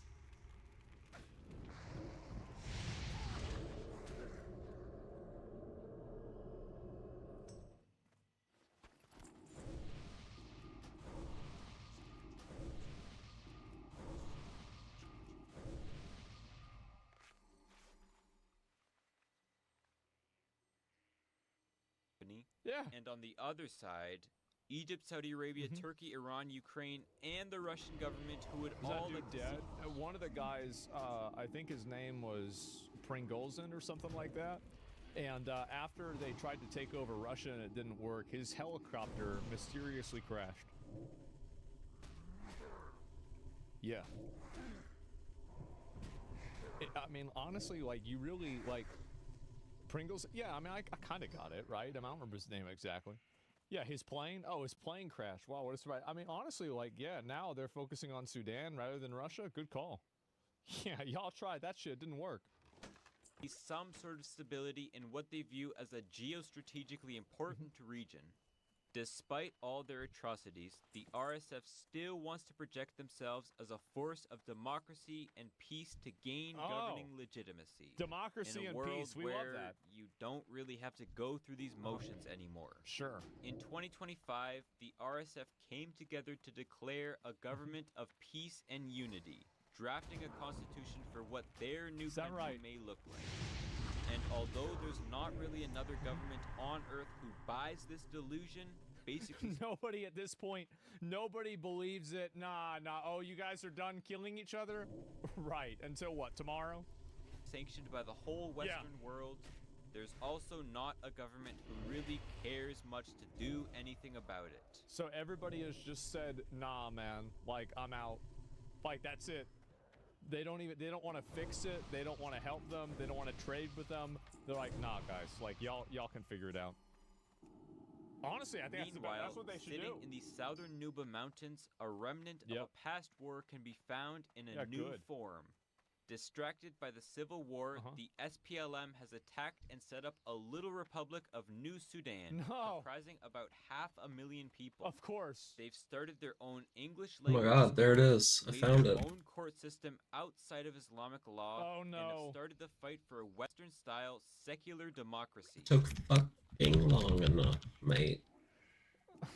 Oh, man. It's a reminder as to how far Sudan has gone in its Watch current this. frame. Curse, amplify, curse. Kaboom. Almost its entire existence trying to stop has just gone ahead because nobody has the capacity or care to squash these southern rebels. Well, that's the funny thing about it is that they can't, like, they don't even have the logistics to even they have the logistics to continue the war, but they don't have the logistics to end the war. So this has just been going on, it seems like forever. Unfortunately, there's just not that much care to go around for what is almost certainly Sudan's largest crisis in its existence. I would say so. It Not seems that much way to care me. For the increasingly nihilistic people living there, leaving behind no governing structure Uh-huh. for society, and unless you're the Emirates, Consume not shadows. much care from the outside. You can do world. this. I've never had him do it Emirates are just before getting paid until off now. this shit. Wonder what they taste like. Damn. So they're just getting all the they Chocolate. getting all the shiny rocks. Wow. Meanwhile, these people are just killing each other. If you Oh, enjoyed this Chocolate. video Yeah. and are a long-time viewer but haven't subscribed, This is a really please good video. do. Chocolate. People like I'll link you Beat guys the Boost video. algorithm being like rocket fuel for this channel, Ooh. incentivizing me to make more videos. Yeah. And if you haven't checked out this video, do that as well. It's a comparison of communist Cuba and capitalist South Florida and how they depend on each other for their own survivals. I didn't know about it being And mutualistic. I didn't know that at all. it's a And good video, sad truth. Yeah, what a great video. This is amazing. I'm gonna link it to you guys. The guy's name is Hosier. This is Hoser, I think. I don't know how to say his name. But yeah, really, really great video. Really amazing video. I didn't know a lot of this stuff at all. I'll link you guys video. Give him a sub. Give him a like. Right? That was very, very well put together. I didn't even know that. I didn't know it was that bad. Honestly. Like, I guess, like, this is just it. It's up to them for news on things that we don't hear about. Yeah, exactly. Well, this is the other thing is that, like, a lot of Western media, they don't really talk about this stuff. I think it's because it doesn't really interest, like, viewers. Like, most people, like, on the internet, and I think that in the international audience, you have a collective engagement. But whenever you're talking Want about, like, Nightfall. a personal opinion, Apparently, I don't get it. that isn't the. I've that got isn't to get the it. That's Free definitely instant a cat. Well, it's not free, but and, instant cast yeah, Shadow Ball. as Snowdan playing Moral Story, 4% it's not chance really on one of corruption and this like drain killing drain things life no one cares. damage, which I Shots do. off I that put window. corruption on literally every mob I have ever And, attacked, Moist Pal video and I on drain YouTube. life I a didn't see lot. that, but, yeah, And I Hassan have speaks improved about this drain more, life so maxed I out. I'm mean, going to like, get this is- fell the thing is concentration that maxed one of out so these that issues even when I'm happen, getting like, hit in the every face, long, and it's I just can a finally total just fucking drain it's life just them a without shit it getting show. ended in like And, 2 this is- seconds. my Not opinion even on this 2 has always seconds. been, like, Literally from an 1 American's second. perspective, is that's crazy. Wow. And never go Only there, costs right? 2 Like, you guys want to points. kill each other and cut each And other. Grim Go ahead. Reach, Like, also I want the I don't range. have anything to And do with it. I improve don't have Curse of anything going Agony. there. I don't want to But be the there. guide I'm I wanna following trade tells with you, me to really. just go I improve don't drain have life anything and to do fell with it. Right? concentration. Clusterfuck? Yeah, just a massive clusterfuck. So Guess yeah. what would I do Got instead? any wins over there? I think. Improve corruption, improve life tap, improve drain soul. I'd put a point in suppression.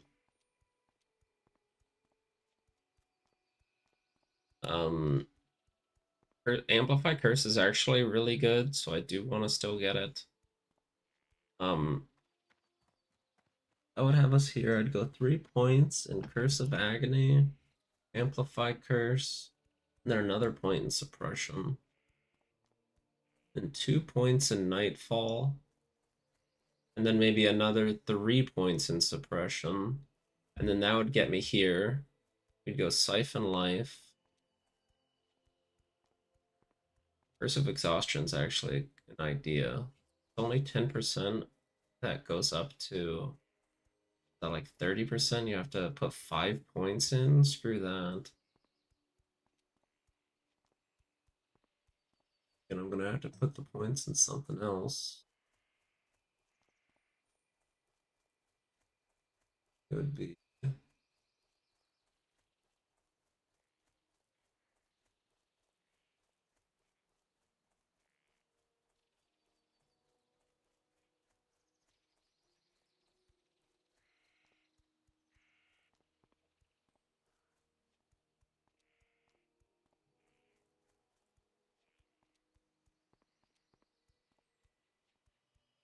no, I feel like I need suppression because I mean people resist my shit all the time. Want my nightfall ranks.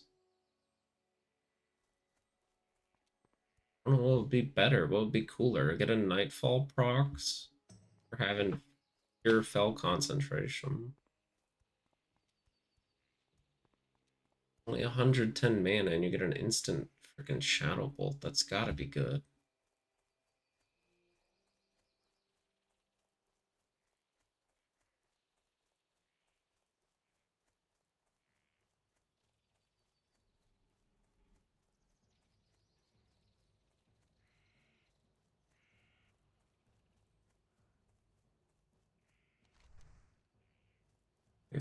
That's it.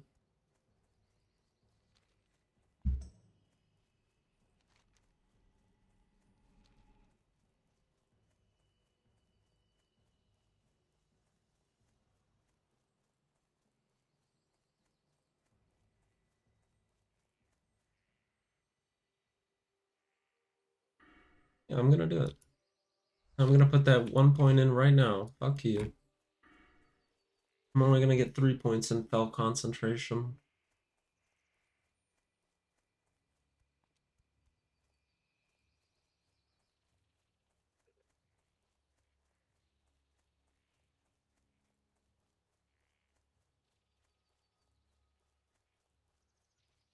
And then yeah, 3,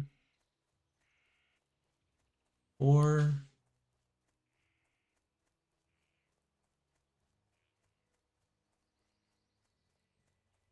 Kind of screwed once I get there.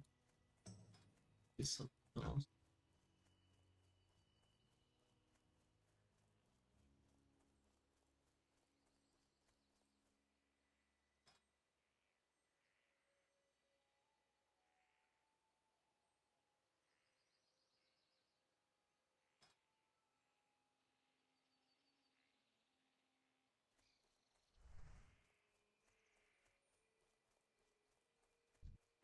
Interesting. Be careful out there.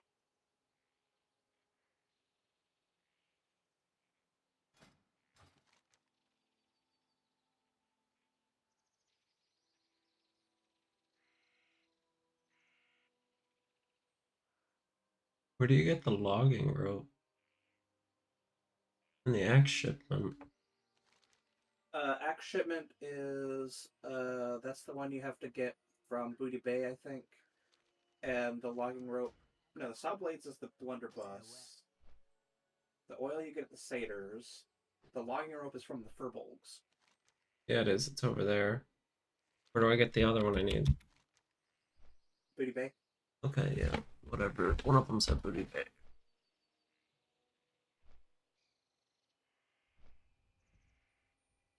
The axes are at Booty Bay.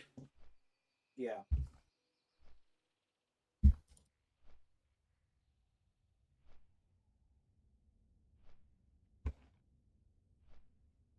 The feds are launching a probe to potentially look into finding out whether this guy was involved in fraud or not. This guy, by the way, is a retard. A certified retard by the president. Meanwhile, it is kind of related to the next story in Minnesota, where revolving around Governor Tim Walz. Yes, in Minnesota, you have a basically they let a bunch of Somalians rip him off for billions of dollars because they didn't want to go after him because it would be racist. I'm not even kidding. That's what happened. Somali population. And after some investigations, the Manhattan Institute, these two guys who were with that organization, last month they investigated Minnesota's Medicaid Housing Stabilization Services Program. It's called Feeding Our Futures. They also investigated our futures are Somalians. Organizations to find out where tax dollars are going. They found out that, is it $1 billion? It's $1 billion, I believe, going to Somalia. So, and that is so we're paying for that shithole? Holy shit, wow. To a terrorist organization, Al-Shabaab, which is a military group in Somalia. And so, well, wait a minute. So if we have a terrorist military group in Somalia that people have allowed government funds to be diverted to, why can't we charge those people for treason? Because they're literally funding a foreign military. I mean, like, if that's not treason, what the fuck is treason? Why can't we charge? I think we charge them a treason, we capital punishment. I think that's what we do. Let them know. All the way. Old Testament. Absolutely. Or terrorism? No, no, no. Treason.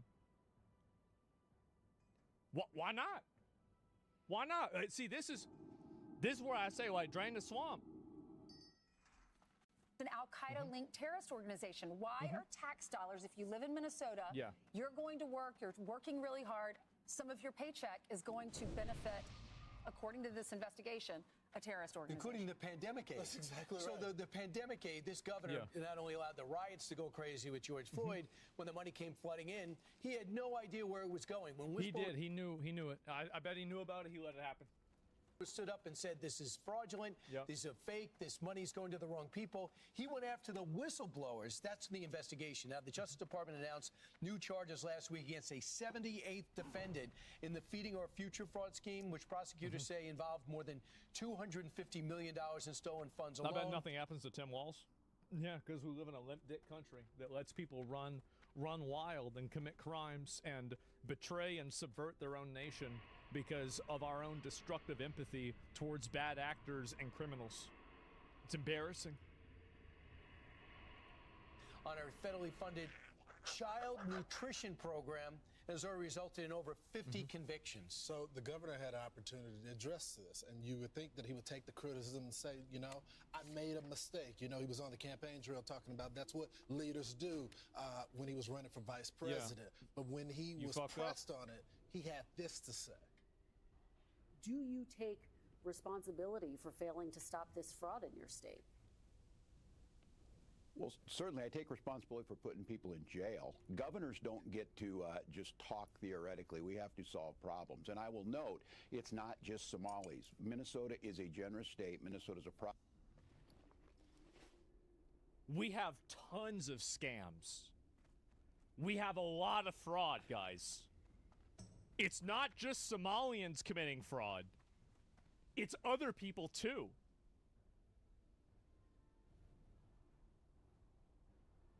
Guys, I think he might be retarded. prosperous states, a well-run state. We're AAA bond rated, but that attracts criminals. Those people are going to jail. We're doing everything we can, but to demonize an entire community on the actions of a few, it's lazy. But that's Donald Trump. Deflect, demonize, demonize an entire community on the actions of a few. Well, I mean, like, maybe it wouldn't have happened if you had held. See, what the people like Tim Walz don't understand, and it's easy to see why he doesn't understand it. It's because he's a bald retard. It's pretty simple.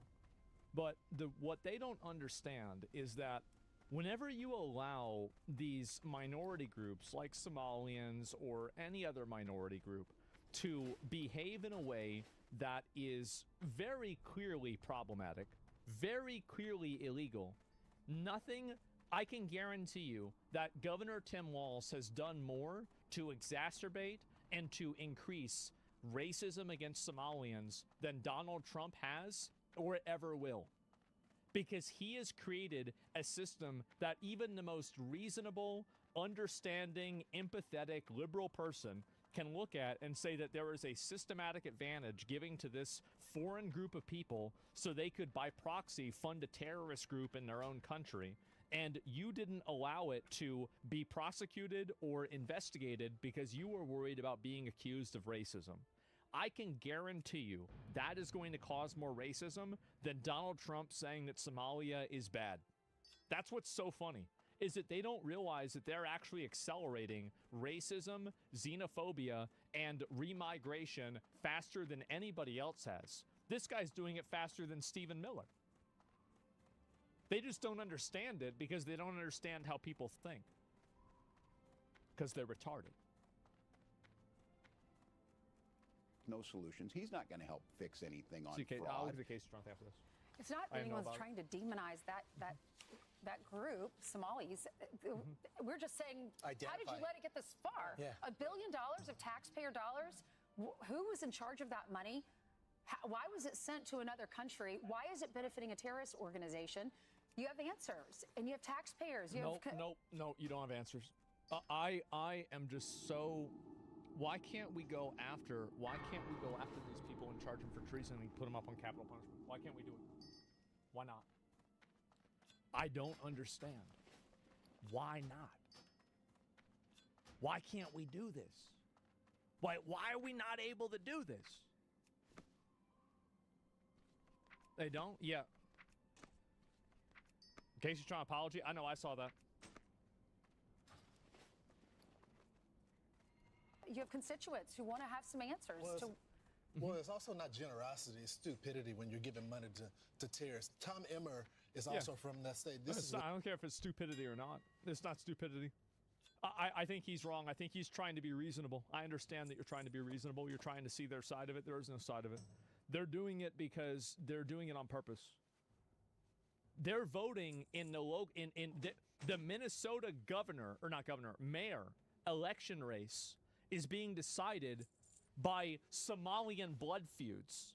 And you think that this isn't on purpose? What are we talking about? He recognizes having a good and healthy state attracts bad actors. However, he can't realize that the very same principle he's explaining applies to your whole country as well. It's a complete cognitive dissonance. Yeah, of course. He had to say earlier on the show. You've got housing fraud. You've got daycare fraud. You've got 80 autism centers under investigation. All of this under Tim Walz's watch. And his response... Sounds like a retard. God bless President Trump for actually saying something about this and calling it out. Al-Shabaab controls all the financial infrastructure in Somalia. I really don't care about Fox News or any of this. Ergo, common sense. It's making me not be able to focus. I need to make a deadly blunderbuss before I go back. I also have to go to Booty Bay, which means I have to go to Ratchet. I just have to talk to some dude there. I don't have to do anything, right?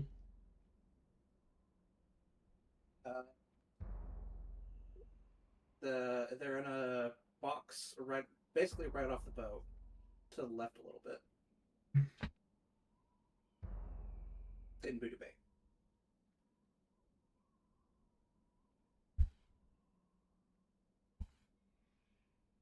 Yeah, that's what I thought.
standard scope.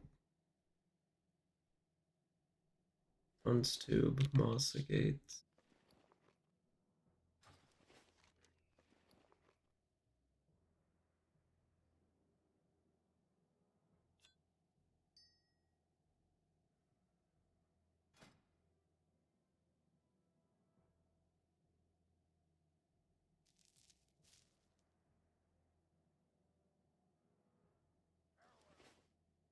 Bolts, medium leather.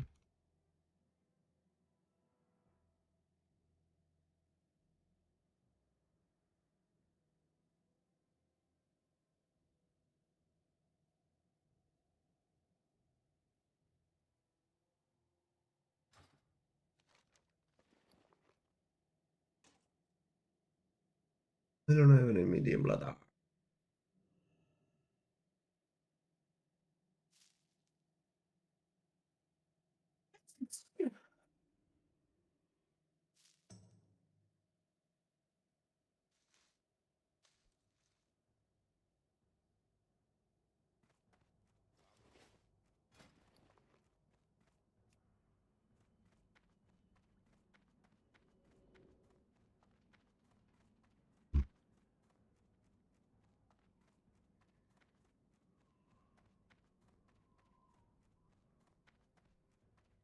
Twenty copper tubes. I need 20 medium leather.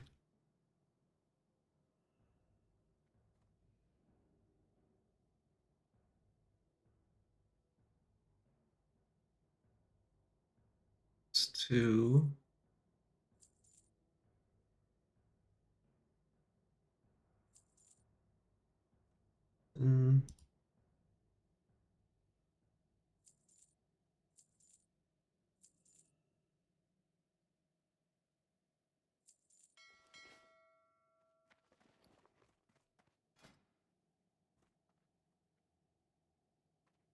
I can make 30 handfuls of coal.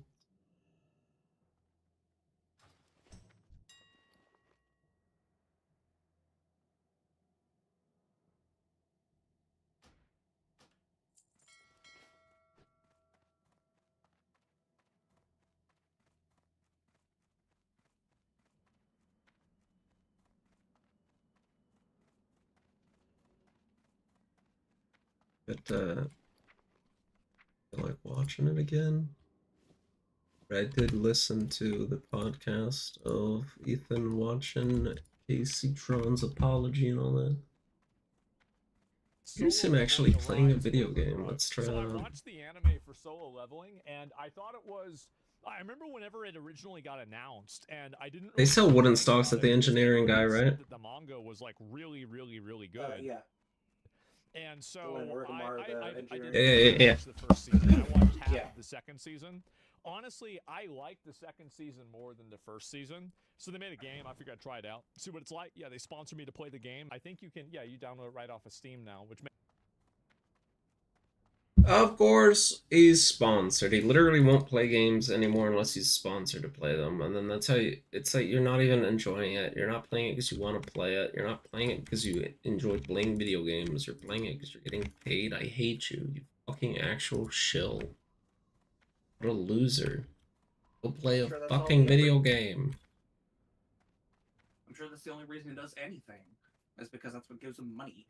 It really is a shallow, like, soulless husk of who he used to be, corrupted by money and greed. Like, what the hell, dude? I'd be Makes it surprised really if he just fucking doesn't play easy. video So games even at when all the anime anymore. came out, Solo Leveling was so popular. Well, That's it what was I'm the saying. base He of the doesn't. So show, I'm like, wow, here's a 2-hour video of him 14 actually billion playing a dollars video total. game. But of course, he had to be sponsored to do it in the first place. It's only for a couple hours. Probably sucks. Probably doesn't actually have any fun. It's probably not even entertaining, and the game's probably not even good to begin with. If there's only and I mean in like 3 his billion private people life, in the too. world. Yeah, I feel like that's oh, you watched it 3 times. Oh, okay. Yeah, there it is. It was a really good cartoon. I guess so. Okay, so I don't know really, like, I could intro this, but like I don't think it's really an intro I need to do. I don't know what this is gonna be. Like, I'm assuming it's gonna start you off at the beginning, right? Let's find out. Only a few remain on the battlefield now. Today was to be the end of this brutal fight. Oh shit. Or so I thought. Until my allies betrayed me. Damn. Damn. Is that me? That better be me, right?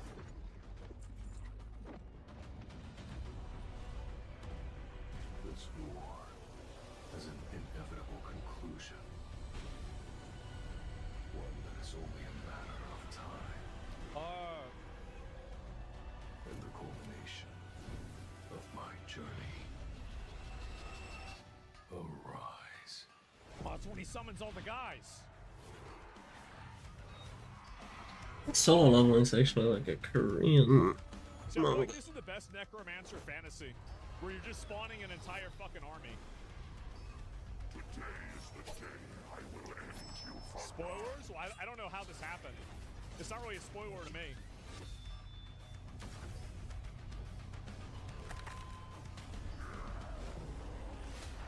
Yeah, I feel like spoilers are only spoilers if you don't, if you haven't seen it before. Or sorry, if it reveals something.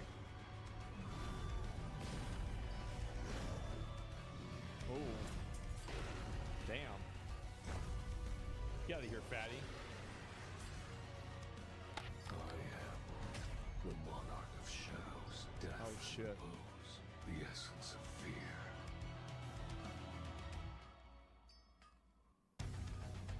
Am I about to get in combat? Wait, I am. Space. Okay, I evade, right? Wait, I have to fight Fat Boy. Okay. Simple. Alright, get out of that. Was that supposed to hurt? Block. Okay. This seems pretty simple. Wait, he's already dead? Whatever, what are we gonna do? Hill divers. Do. Space required 134 gigabyte. Oh, what the fuck? Regular update yesterday. Into the Unjust 5.0. I mean, let me see the actual update thing. So you can do like a perfect dodge. Data instructions opting into the slim version. Introduction. Okay, jump out of that. Hey, Helldivers. The blog post is a follow-up to my previous post. Yeah, there's like an opt-in feature in the settings somewhere. I'll be back.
Almost said LSF is just a Son and Asmongold sub now at this point. It's like, yeah, it is, and it's your fault.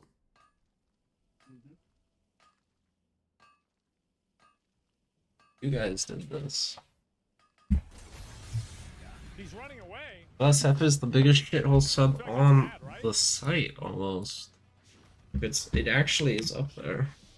It's just a cesspool of garbage. None of its live stream fails. It's all just live stream streamer drama bullshit, which is not really fails. Like, the concept of it when it started out is amazing. People doing fails on live streams. But now it literally is none of that. Okay. Top ranking demon? Yeah, not really though, right? What a bitch. Okay.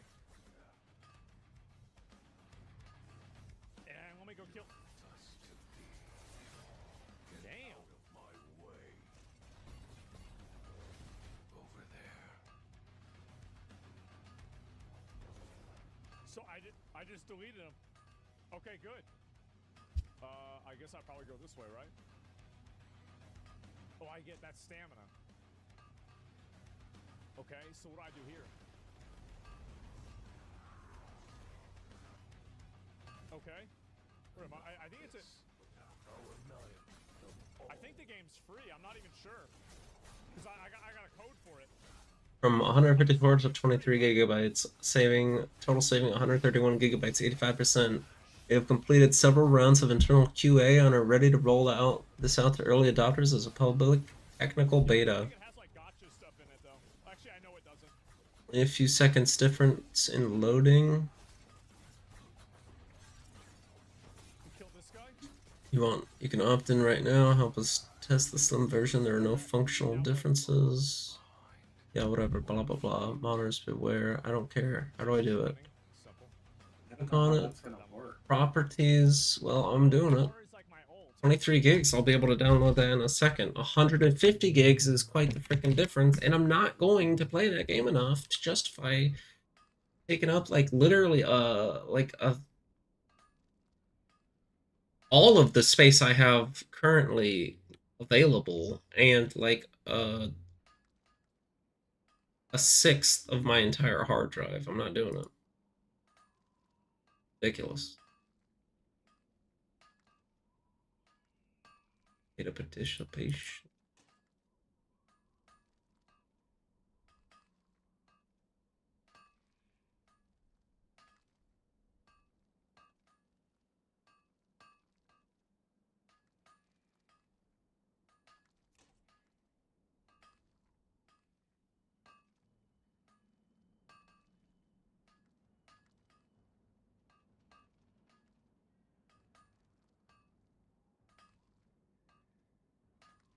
Quad Slim.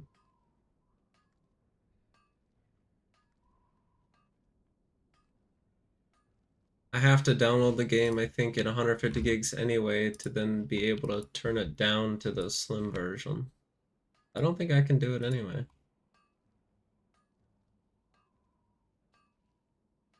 Try and do the drop down list and I can't get to it. It's just it isn't there. Under the betas drop down participation box.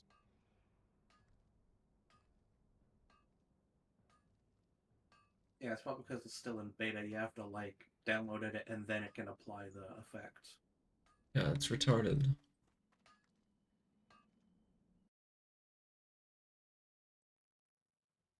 Okay, I see it now. Oh. I'm gonna just pop my ult and see what happens. Oh, yeah, you're gonna have to kill this bear. Wait, what? What the fuck? Yeah, I want to hear this. I don't have my phone with me. Can we just Oh, do stream photo? Here. My phone with me. Can I get on stream to be like, free Kaya? Old dude has no idea what just happened. Yeah, he does.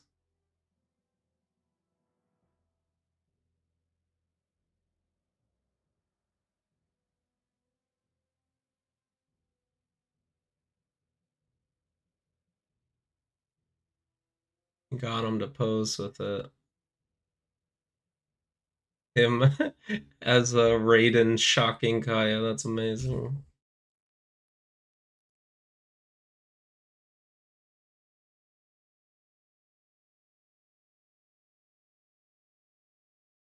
Perfect unaware comedic timing. The power of social media.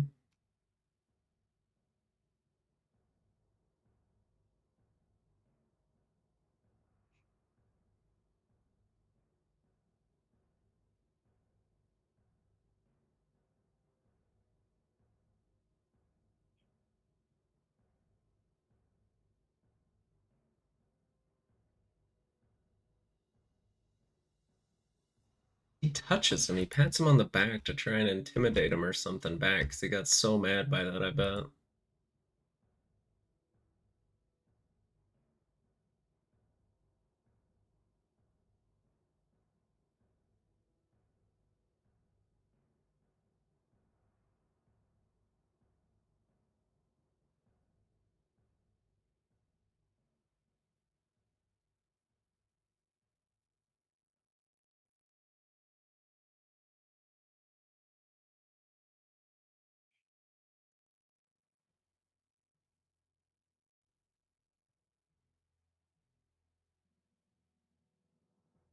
I love the AI gif of Kaya jumping up and shocking him, and he falls over out of his chair.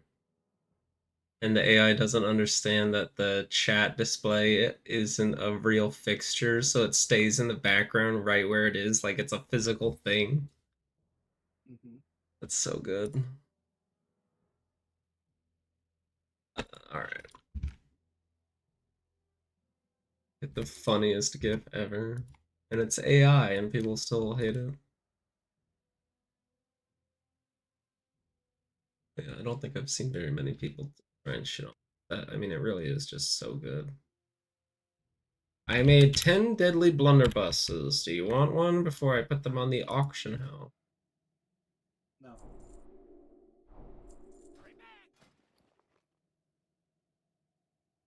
You're a loser. I can make my own if I need to. No, you can't. It'll be a while before I get a character at that point, though. Maybe. Oh, that's that Cerberus thing. Yeah, I'm not interested in anime games for the most part, even Okay, now I use my ult. they are pretty good. It just like an anime Dark Souls. I've already played an anime Dark Souls. I ended up quitting before I beat it. I just kind of got bored.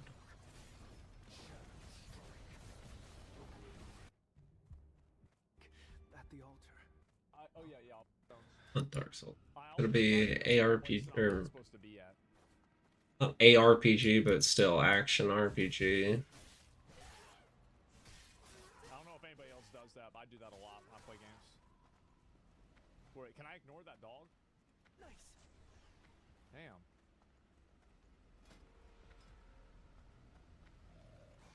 What's he spawn at? I got this.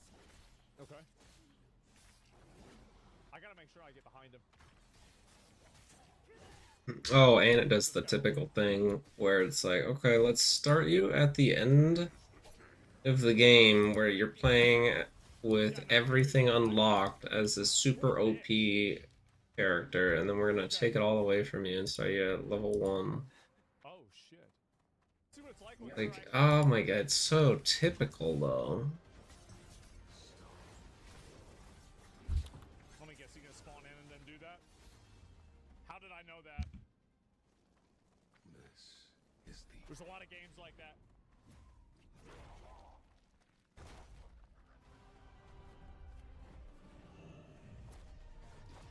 Better animations.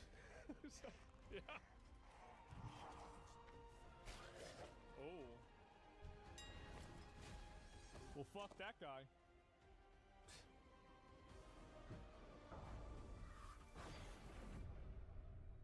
Uh-oh.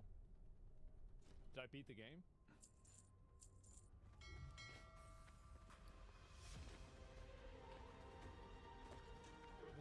Is this me when I was a kid?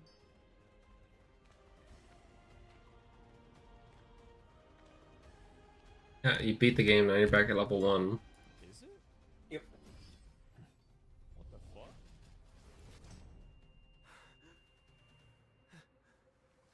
Oh shit. We're back. Damn. Never gave up the fight, even at the Was this like a threshold time? of my demise. This is the tale of my rebellion, the proof of my resistance. And what are you looking for? I'm gonna be honest, I have no idea what just happened. I really don't. Oh, dude, hard mode, 100% hard mode. We're not gonna play that bitch shit. Like, we're going all the way in. Have I? No, I haven't seen how this happens. Like, I have no idea how this happens. Like, I remember this. Yeah. This is whenever they cut off, like, his arm or something like that, right? No, what was that Attack on Titan? I forgot. This happened to Yeah. me. And it's like the Second Awakening. Connect our world to the other dimension are called gates. Beyond these gates are dungeons where evil Those who hunt down these creatures are called hunters. In South Korea, at a raid Man. organized by the Hunters Guild. Got 70 gold on me. Of course. Looking forward to it as always. Ooh. What the heck? Blood and thunder. Hey, how are ya? So are these frames from the manga? Who's that? Everyone's so happy to see Yeah, I'll go to Buddha Bay, Buddha Bissell. Pick up the axes, come back, turn it in. I'll have all three. I'll have to go get the logging rope. And then I will kill the elementals near the rope, and then I'll get the horns, finish up the rest of the horns later. Probably get in a group for Black Fathom Depth with this. See what we got, Black Fathom Depth. He's the biggest loser. He has like, there's like an innate rank that you have, and like his rank is the lowest possible rank that you can have. He's like he's the biggest bitch of the world. That's basically it. Everyone already went inside? Okay. I'm going to have to catch up. Like in the anime, he would get his ass beat by this guy. This crocodile. What? Okay. Damn. They called this hard mode?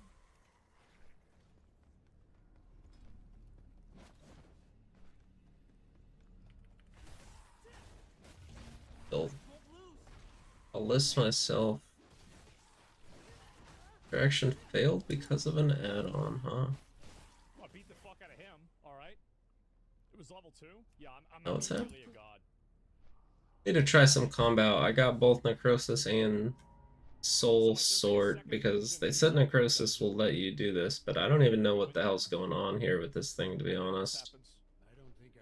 It's this weird little thing down here which lets me like see my curses, see my spells. Exactly. There's no way. I've never seen anything like this. This was badass. Is that the boss?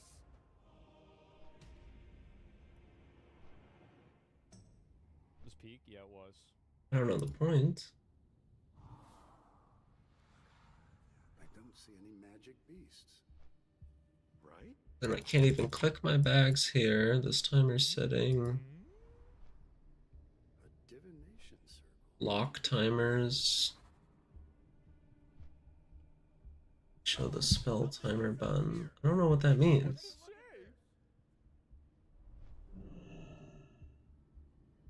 I forgot even what it said. Is this a runic inscription? Mm-hmm. Let's see. Commandments of the Cartanon Temple. Look, I'm a pineapple pen. Thou shalt worship God. 2. Thou shalt praise God. I've heard these. Why not? I don't see no pen. Those who fail to obey these commandments. Pen, pineapple, apple pen. And pineapple apple pen pop. Uh-oh. With safe. Has like little boxes. Like, it wasn't like I'm. Okay. Okay. This way. Who would say that? Suck, come take a look at this. What are you? What an idiot! What's up? You can change weapons in a green stone. Do you want to try other stuff?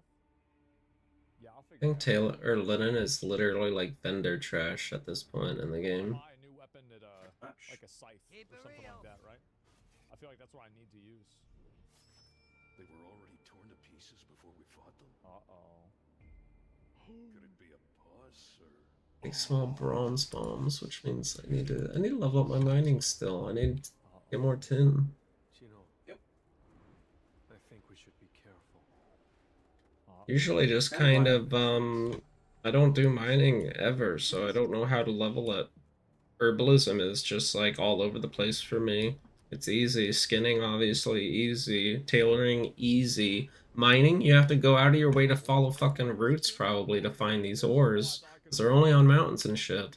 Ooh, So I'm woefully underleveled, and I'm screwed. Well, go to the Barrens, run around the pools. There's usually a couple, one or two at the one outside Wailing Caverns. Those hills also spawn some decent amount. Okay, so I can't go there. What? But yeah, kinda. Damn. Damn. That's the reason I've been like beelining for every, mining node I can. I gotta use that more. This is the end.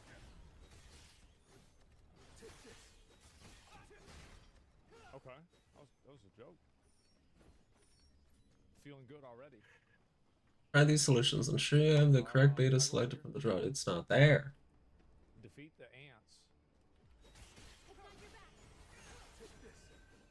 Is she gonna oh, she Hate the AI overview. Fuck you. I want to talk to a person. I actually hate the AI overview. I don't hate AI, but man, it's like, dude, you don't know what you're talking about. I don't even know how you got this amalgamation of bullshit information to spew at me. This looks like a boss area. Or just like common, it's a mix of just like super common knowledge, common sense, like no shit, dumbass, mixed with random bullshit that doesn't make any coherent sense. This is ugly bitch doing. Oh, you dead. You big dead. Completely unhelpful. Damn. I don't know how to like dodge that yet. Damn, that shit was fast. Holy fuck.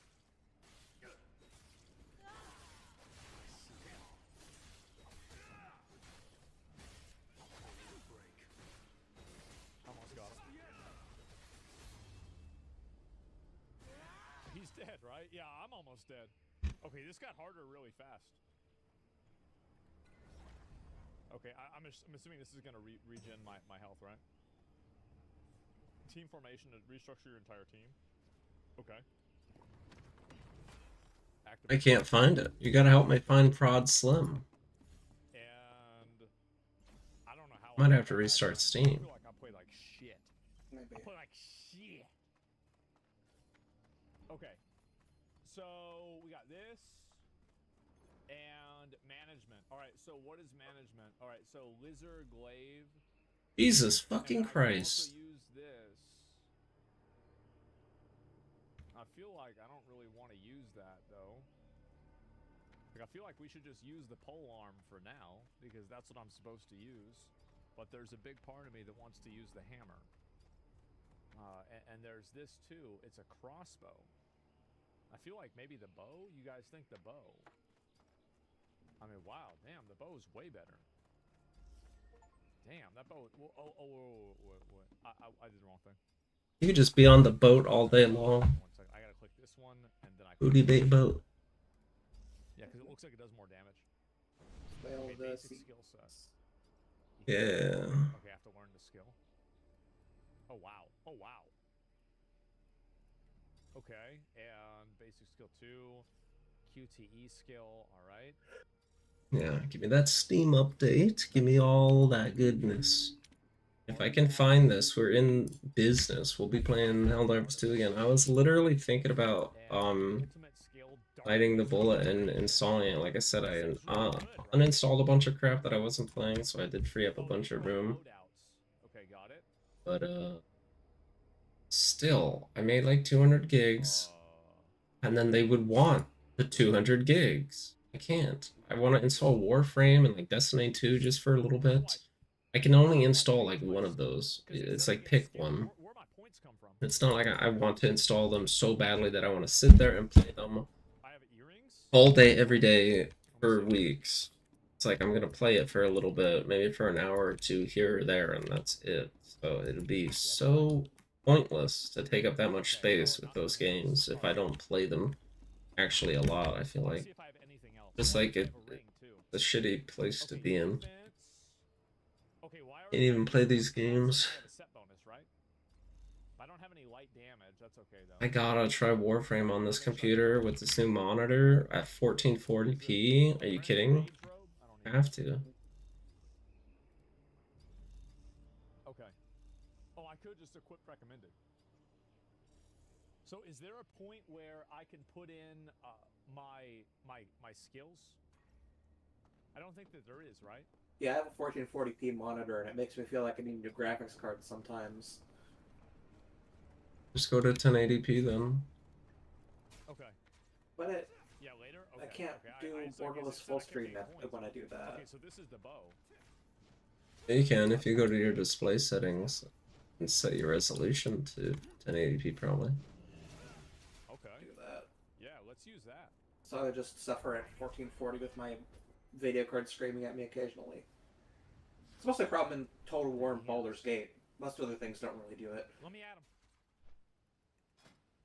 There are too many of them. Blobbity blobbity blah. We're going head on. Wait. A smoke grenade. No, we're heading on. Maybe. We're going head on. Let's go. Wait.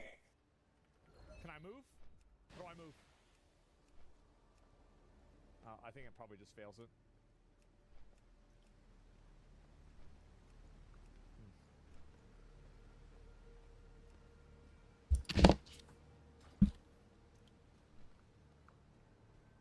Nah, fuck this shit. What's up, boys?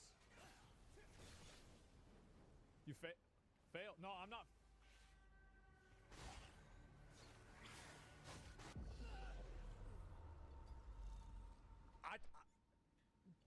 No, wait, they trying to. And they're trying to make him go to normal difficulty. Because I did that wrong. I wanted to see what would happen. What? Nobody. Y'all can't be mad at me for that. I want to see what Because he's happens. bad, lol. Lock in. He is bad. Looks fun. Okay.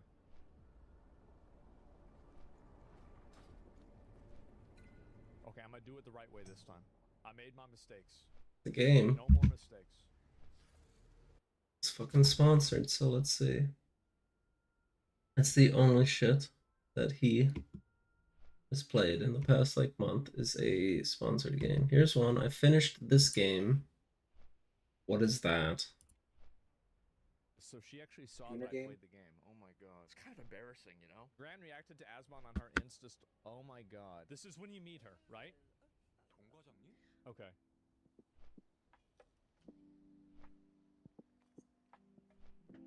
Mm-hmm.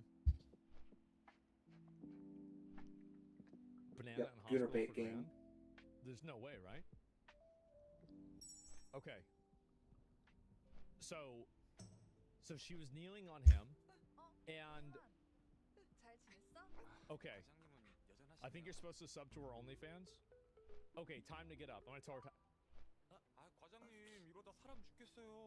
Okay. I guess it's kind of funny to watch him play this, but why would anyone play this shit? Okay. This is how you created criminals, is that right? Really Let's are find out. lame dudes out there. Yes. Okay, alright, we got a little bit more points, right? Fascinating watching these people's hair. Wait. They have actual different, like, length Nothing happened. hairs. I didn't get any level ups. Fuck, man. Like Venti's hair with the short little kind of bangs, but not entirely actual, like, full bang. Just Yuri right there. That's nice. It's like shoulder length, but then also like ear length. I want something like that. But longer. I don't know. No, man. I should do this one maybe? What do you guys think? This is the lamest game ever. I don't even need to know anything else about it. Let's see, we're gonna be standing behind a girl on a treadmill. Yeah, okay, dude. Okay, let's find out. We're gonna find out. It's okay. It's worth researching. That's fine. Or science. So he's just gonna sit there and watch her work out. Welcome, friend. Man. Well, it's not even a treadmill, it's a Stairmaster or whatever they're called. Keep my balance.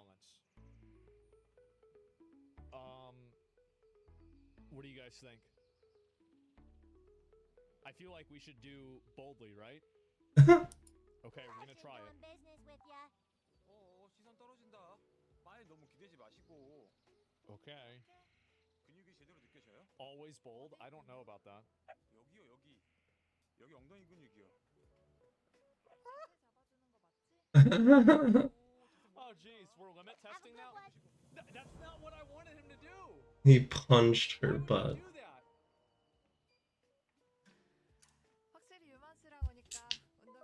Okay, alright, it was okay. This is good. You're stopping already. I never wanted him to do that. I did not tell him to do that. Okay. So alright. So let me go back. So we did that. You really can sit there and play this on stream, but not just like an actual chill WoW dungeons or something, you know, really, dude? This? Man's cooked. Uh-huh. He's been cooked for a long time. No.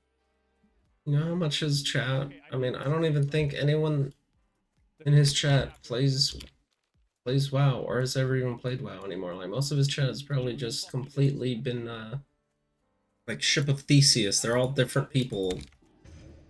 They're not the same kind of people. Nope. I'm an idiot, guys. I can't find it. It's the first one, is it? There's no way it's the first one. Okay. Okay, so we did this. Okay, here we go.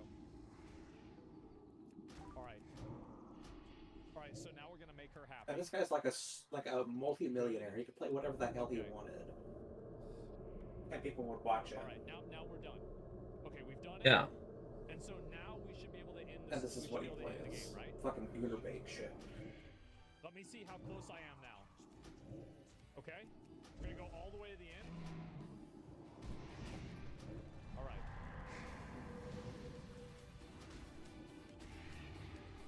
This is it, right? I'm fearing Sharp Talon, dude. I don't know if you're watching. You're not watching my actual stream. So I'm actually streaming this to you instead. But yeah, oh my god, Sharp Talon. Fear. I'm keeping him feared somehow.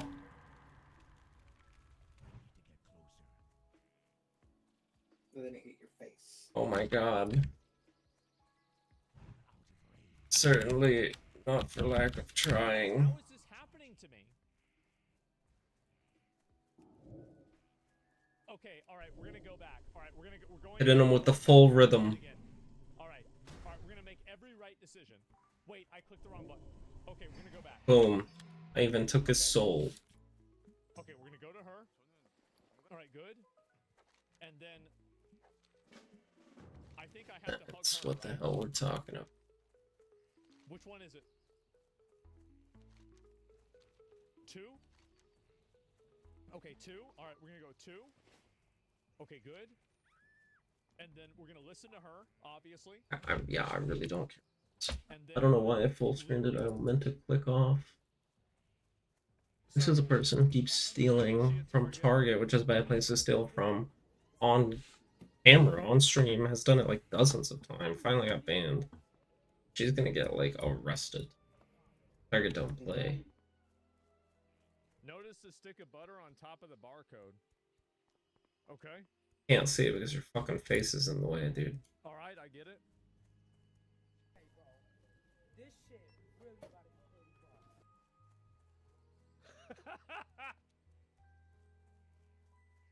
Oh man. That's great. How about that? She scanned the butter? Boy, two of them laughed. Shoplifting? What was this here? Hey guys, stop off. We're too poor for this. Yep.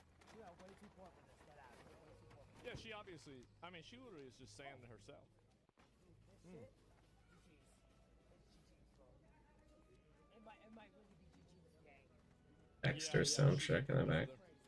Who gives a fuck, right? I mean, it's just some retard. But the problem that I have is really with Twitch. Like, I'm mainly she's just, again, I view a person like this like a raccoon, right? I mean, and by the way, she's going to keep doing stuff like this because this is just what they do. People that are like this have no self-control, and they have no ability to, like, moderate their own language. People like her will eventually end up in jail or dead. This is what happens to people like this because they Everyone can't ends control up their dead. impulses, and eventually it will get them in trouble. And if you go to a prison, you're going to find a bunch of people that are all like this. This is just what they are. And so I can't wait. Yeah, exactly, right? And hopefully dead. I mean, I'm not saying that, right? I'm not saying it. She's also lucky Target doesn't automatically arrest. Well, it should. She's a symptom of a bigger problem, which is Twitch. Yeah. Watch this one. Why is everything ugly now? That was a good video about this guy. Talking about, you know, how do I put it? Modern stuff doesn't look like fancy like old stuff used to be, like crazy decorative looking. Now it's all like kind of bland and clean looking. I kind of like, I like minimalist stuff, but also do like the fancy, over the top, like kind of Victorian era ridiculousness that they put on everything. Yeah, I remember reading a few years ago that part of the reason for everything being so bland and sterile looking now with just, you know, grays and beige and stuff is because it's easier to resell. Yeah, that's one of them. Korea is effectively like just a total fucking lockdown shithole. Wow, I literally killed my first foul wheel totemic furball, and he dropped the login rope. I'm good to go. On the web and, you know, do anything they want. And like in North Korea, like you're basically fucking a prisoner. Isn't that nuts? It's like a time capsule. It's the Heian 701. It's one of the country's budget phones. Just to give you an idea of how little is known about this stuff, you can Google the phone's name and nothing will come up. Absolutely zero. And then the second is the Samsung 8, which is a Samsung. Right next to the Samsung. North Korean phone. And yeah, this is different to South Korea's Samsung, which translates to 3 stars. This is Samtaesung, which translates to 3 huge stars. You're going to be seeing a lot of this whole my dad could 3 big stars. North Koreans that they are superior to South Koreans, they are morally pure. So that's the entire goal, is just that South Korea sucks. Their entire identity. Militarily stronger is about the most effective way of Actually. and it's pretty clear when you look at these phones that the smartphone is playing a big part in that. I can actually show you this right now by trying to type on these phones. So if I write Namhan, this means South Korea. The second that I hit the spacebar, that gets auto-corrected to Puppet State. Puppet State. Damn! They just do that, huh?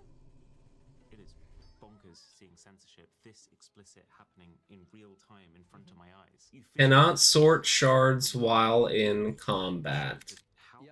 What the fuck is the point of this shit? And so I made a shard because I was in combat.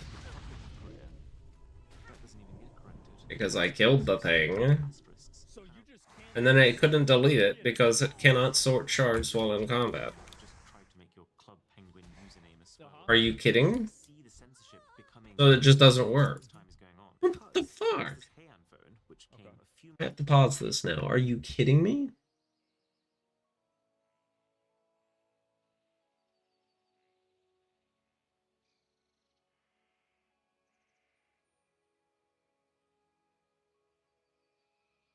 What the fuck?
This one lets you write North Korea as okay. North Korea, but the Right. Sun Taesung doesn't even let you do that. Wait. The only way that you're allowed to refer to North Real Korea, Korea? now is Joseon, the traditional name for the Korean kingdom. And South Korea.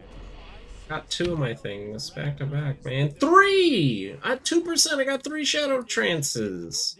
With only 1 point in it, dude. Yes.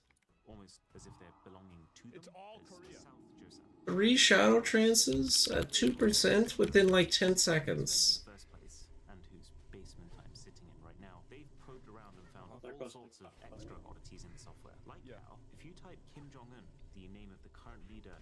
What'd you say? There goes all your luck for the week. Oh no. You're right. That's probably astronomically impossible. No, it's not that impossible, it's just really low. It will make the text bold the second you finish the word. Or how all sorts It's like 1 in 10 trillion. No, it's like 1 in 1,000, I think. Fucking tyrannical 12-year-old took over a country. 1 in 50 times 1 in 50 times 1 in 50, so 50, 50, 50. 12-year-old thought up these rules. 25,000, maybe South 250,000. Korean slang is just subtly corrected to the more proper North Korean approved way of saying the same thing. Presumably because a lot of this slang originates in some capacity from South Korean media. And the North doesn't want their population to even indirectly experience that. That's Probably the single craziest example of this is if we type oppa. This is a common South Korean expression that Oppa can be Gangnam used Style. to mean either older brother or in slang terms, boyfriend. Gangnam Style. Which in itself does raise a few questions. On these I just got ganked by an Ashenvale Sentinel. I mean, it didn't kill me because I have a Void Walker, but like it just came out of nowhere and started beating me up. I was nowhere near their city. What the fuck? Holy shit! It's telling you why you can't use the word. That was kind of not cool, bro. Killed, oh, I had to sacrifice my Void Walker, made a shield out of him. That's nuts. I probably didn't have to do that, actually. I mean, he was gonna die either way, so might as well turn him into a bubble. Out of North Korea, and the main reason that the country is still this cryptic bubble, you barely know these phones even exist, is the internet situation. Let me guess. You can't use the internet that well, and there's a bunch of rules for how the internet works. I don't know why. I've just got a feeling. The lack of one. Look at this. There's no internet. You can swipe down from the top, and you see your control panel that looks basically the same as every other Android's. And there's even a Wi-Fi button there. When you press it, absolutely nothing happens. Weird. So you can't use the internet on the phone. But let's go into settings to click on Wi-Fi directly.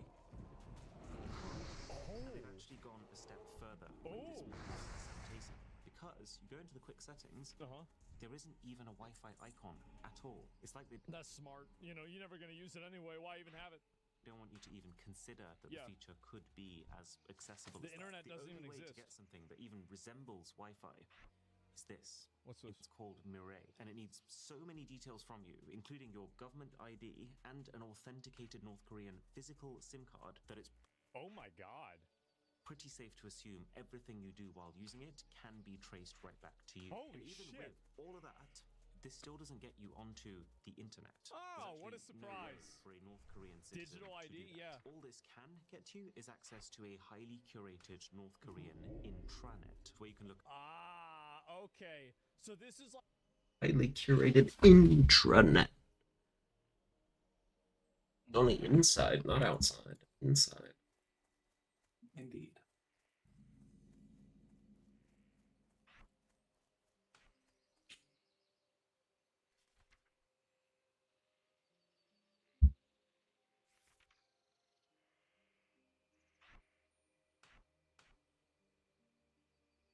like remember back and like again, you go to the flea market and you see like there's something called the Super Game Machine, and it looks kind of like a Super Nintendo, but it only has like 3 arcade games on it, and it doesn't work. I feel like this is basically the same thing. look at specifically government-approved TV, news, propaganda, and apps. More on that in a bit. But the key thing to know for now is it doesn't look like it would be a great experience. The app itself tells you to expect speeds between 2 and You can spec into drain mana and have it do damage. less than a 14th of the speeds that South Koreans are getting on their public Wi-Fi. I imagine the way that North Korea's leaders Oh, that since you restore mana by drinking, I suppose that means you're sucking their hydration out. Worldwide web, Dehydrating able them. to control the way they act. Well, makes sense why these water elementals have mana. I'm sucking their juices. Convince them that their country is truly superior to all others. Hence this careful substitution of traditional Wi-Fi features. So it's like a whole fake internet. And it makes them think that, oh my god. For this highly traceable Wi-Fi equivalent that reinforces national pride as opposed to diluting it. But those speeds are so dated. And to be honest, everything about using both of these phones feels dated. Like, it's pretty sad that this Samtae-sung is one of their modern flagship phones. Yes. It was only released recently in 2023 in North Korea. It was priced pretty close to $1,000, but it looks like how do they have any? Do they even have money over there? Mid-range Huawei phone from look at this here. Like what the fuck? I had a phone like this in 2014. 2021. Actually, let me be clear. It really looks like a mid-range Huawei phone from 2021. I'm almost getting deja vu. Unending breath. I am at 1 under the water. Style and position. The way the body and the screen. Please help me. Did they just copy it? Curves around in a seemingly identical way. Even this incredibly unique Huawei-style cutout around the buttons and this red line in the middle of the power key is the same. Plus, it's not the same, it's worse. But yeah. For security reasons, I've got to keep the IMEI number hidden. But when we traced it back, it does look like this phone was manufactured in China, just like Huawei phones. So I think there's so China makes these shitty fake phones for North Koreans? I still feel like I'm drowning, even though I'm undead with unending breath. Like, I cannot die under the water. This phone was actually secretly made by Huawei themselves and supplied to North Korea for them to add their software layer.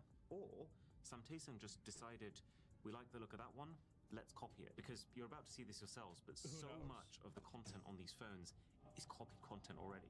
Why not the phone design too? Yeah, but also that, unlike the Huawei that this looks so similar to, this phone does have a thicker bezel and a notch. This extremely tasteless font on show throughout the whole user interface. Yeah, it looks like a jailbroken phone. Like like this is like a phone that like a hacker in a movie has. What's wrong with the font? Dude, anything but the 2 or 3 normal fonts that literally everyone uses, and then you get people like this jackasses. This unsightly, distasteful font. Branding all bezel and a notch. This extremely tasteless font. What the hell is wrong with that font? I don't know. I like it. It's pretty basic. Basic font. It's not ugly at all, it works. Yeah, like I said, minimalism is cool. If it works, that's all I need. It's the kind of font I go for, like, perfect. With fonts, you're not trying to get fancy, dude. I want to be able to read the words easily.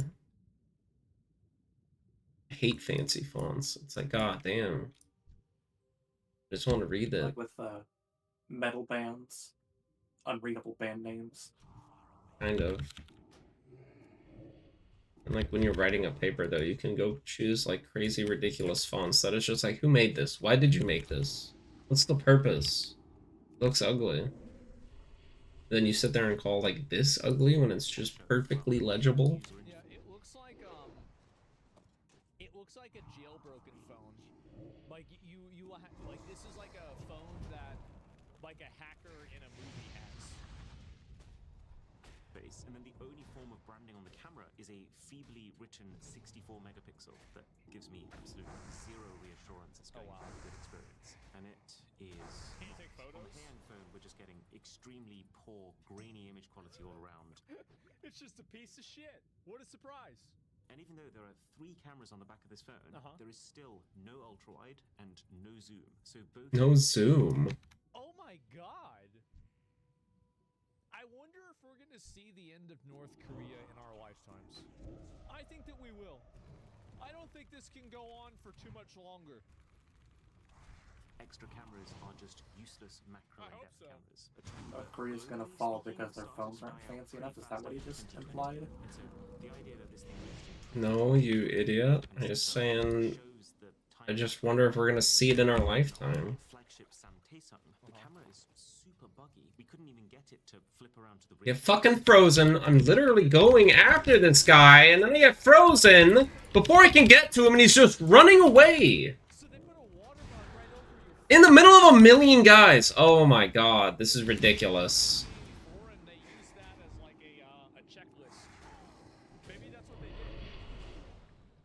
Which, when we reverse, it spells out, please contact Heinetron. Now, I didn't really dig on. Turns out Heinetron is a small, private, China-based company who Literally in the middle of a million guys. makes a lot of smartphone parts. So it kind of looks here. Holy shit. But then North Korean Samtaesung has just like paid their license fee or something. Regardless though of whether this I'm gonna fear him. secret Huawei collab or just a great rip-off, it doesn't change the fact that it is I don't even care. value when you consider the global market. But that makes a lot of sense. Of course, he instantly resisted my guy's thing. Market that has almost no competitive pressure. There's almost no incentive to give people cutting-edge tech. And if anything, You just can't even open up the Wi-Fi. Yeah, you can. Like, there's a button, you can click the button, it just doesn't do anything. the more dated the tech, the simpler it is, and Gotta go. therefore the easier it is I'll going be back to be soon. to control. Alright, Also bye. explain why AI is still running Android 10 with seemingly no ability to update beyond that, and why Samsung is stuck on Android 11, making it 5 years worth of updates behind current I would say 5 years is pretty good. I would have expected worse than that. Android. Let me show you what I mean by all I'll this be copied honest. stuff. So there is an app literally here with a Microsoft Word logo. You open it up and it In here, like, dude, I swear to God, that guy, someone was gonna come steal him. He's just running away from me perfectly. not even close in Get me ganked by like 3 guys. Samsung Notes.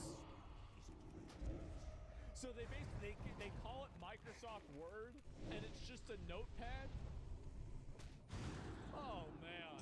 I would actually go as far as to say that at least Why am I not 50% surprised? of the icons that you see on these phones are stripped directly from other companies. Yeah, I like can see File that. Manager and Compass. Those are basically Huawei icons that are very slightly reskinned. Maps is an almost Google one-to-one Maps. of the Google Maps icon. This random game uses the same icon as the Adobe Office work application. Let's just zoom out for a second. What a shithole. Official Samtaesung wallpaper. I'm pretty sure they have literally just downloaded the wallpaper from an Honor phone and then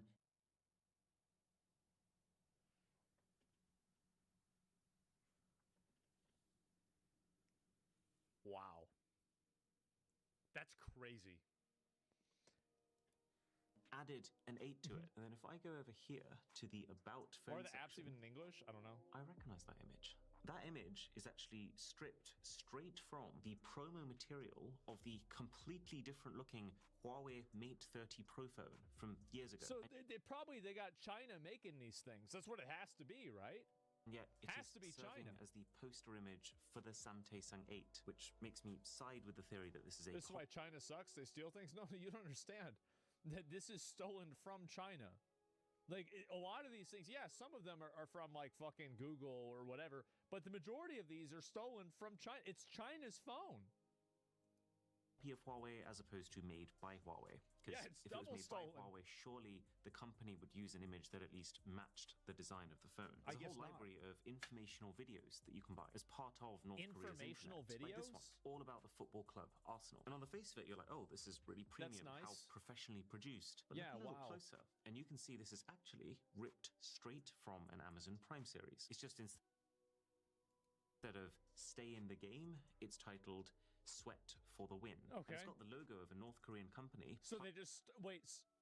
So they stole it from, and then they just put their own logo. Oh my god. plastered across the entire length of Wow. it. But there is literally no way that this North Korean It's a company knockoff could of a have knockoff, bought yeah. the license to sell this content, since there are literally sanctions on US companies like Right. Amazon for collaborating with them. There's games too, tons of them, but I just want to show you this football game for a second. It Oh opens my with, God. bizarrely, the same logo that we just saw on the Amazon Prime show, so it seems like this is some sort of So it's just everything. Everything is this app. large-scale media redistribution Right. brand who's taking international content and making Mm-hmm. it North Korea compliant. Then we see the boot-up screen with the game's title being International Soccer League International Soccer League? What the fuck? 2.0, With Messi? which is just so Why does Messi have elf ears? interesting, because this shot of Messi's face, I reverse image searched it, is not from International Soccer League 2.0, but instead a screen grab from a trailer of Japanese-made Pro Evolution Soccer. The other So everything is stolen. Wow. Okay. thing that I think is absolutely fascinating about this football game is the Asian players are missing. Like, you What? can select the team, Tottenham Hotspur, with all the correct roster as of 2022 when the game was launched, but with the only South Korean member of that team, Son Heung-min, not present. They just So they just. So they. South Korea just doesn't exist. Nobody from South Korea exists. Nothing. Wow.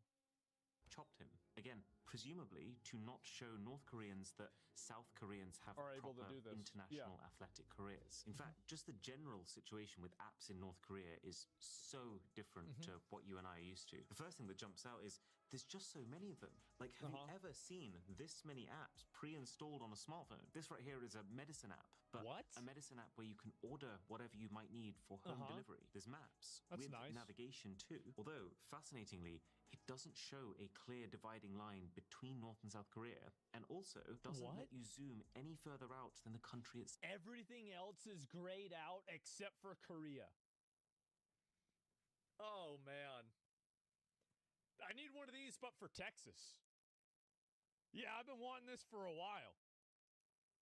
It's a little bit It's more not unlocked advanced than I yet, was yeah. expecting in some ways too. Like, there's a store here where you can buy things like smartwatches private and server? TVs, Yeah. all using an electronic wallet, and it's part of the intranet. It's also on this phone. Really surprising to see. If we look past the logo that is very clearly just an NBC ripoff. Yeah. This is online gambling with even the option for sports betting, as well as. So wait a minute. Are you telling me that everything else is in the past except for gambling? That's the one thing that they're up to date with. That's the one thing they're locked in with. They're on the cutting edge of gambling. Just a pretty hefty catalogue of video content that you can download onto the phones. But you can also see that the North Korean government's influence permeates every layer of this. Even the types of movies available. I couldn't find one from the US or South Korea. Wow. But Russian movies? Loads of them. Remember, So the you could just watch Russian movies about how great communism is. Okay. criteria makes here sense. is not which movies does the North Korean population like the most. It's which movies Are does they the allowed to see? regime want the population to watch. Yeah. And so it makes sense that it's all filled with Russian content, since Russia is one of North Korea's closest political allies. And Russian ideologies line up very closely to North Korean ones. There's also, weirdly, a bunch of Indian movies, including one. What? Indian movies? What the fuck? So nothing woke? I don't know. I don't that think so. I've seen before, like Three Idiots. The link between North Korea and India isn't as clear cut, but the guys from Daily NK have a theory that Indian culture hits a bit of a sweet spot. It's kind of different enough to seem exotic and interesting to North Koreans, but while still not posing a threat to their culture in the way that. That's like the biggest diss that you could possibly give somebody. Yeah, no, it's okay. No, people can, everybody in our prison state, they can watch your country. We're not, no, they don't want to be like you. They're so certain that everybody will see it and then not want to be like that, that they just let people see it even in North Korea. That's wild. Western content does. It's fucked up, And yeah, it then is. There's just a whole load of apps that feel not just guided by the government, but directly requested by them. Like this What? one is entirely biographies of past and current North Korean rulers. Something else Aha. Yeah, I wonder who has that. I've never seen before is Yeah, a who wanted that? general guidance app, which is What? split into 4 categories: laws, regulations, illegal So it's just all the. Oh my god. dictionary, and then So they got all common these sense, rules. which really is exactly what it sounds like. It's so strange. It's Uh-huh. like, how should we legally understand the family? How should we legally understand the family? What's the scope of relatives?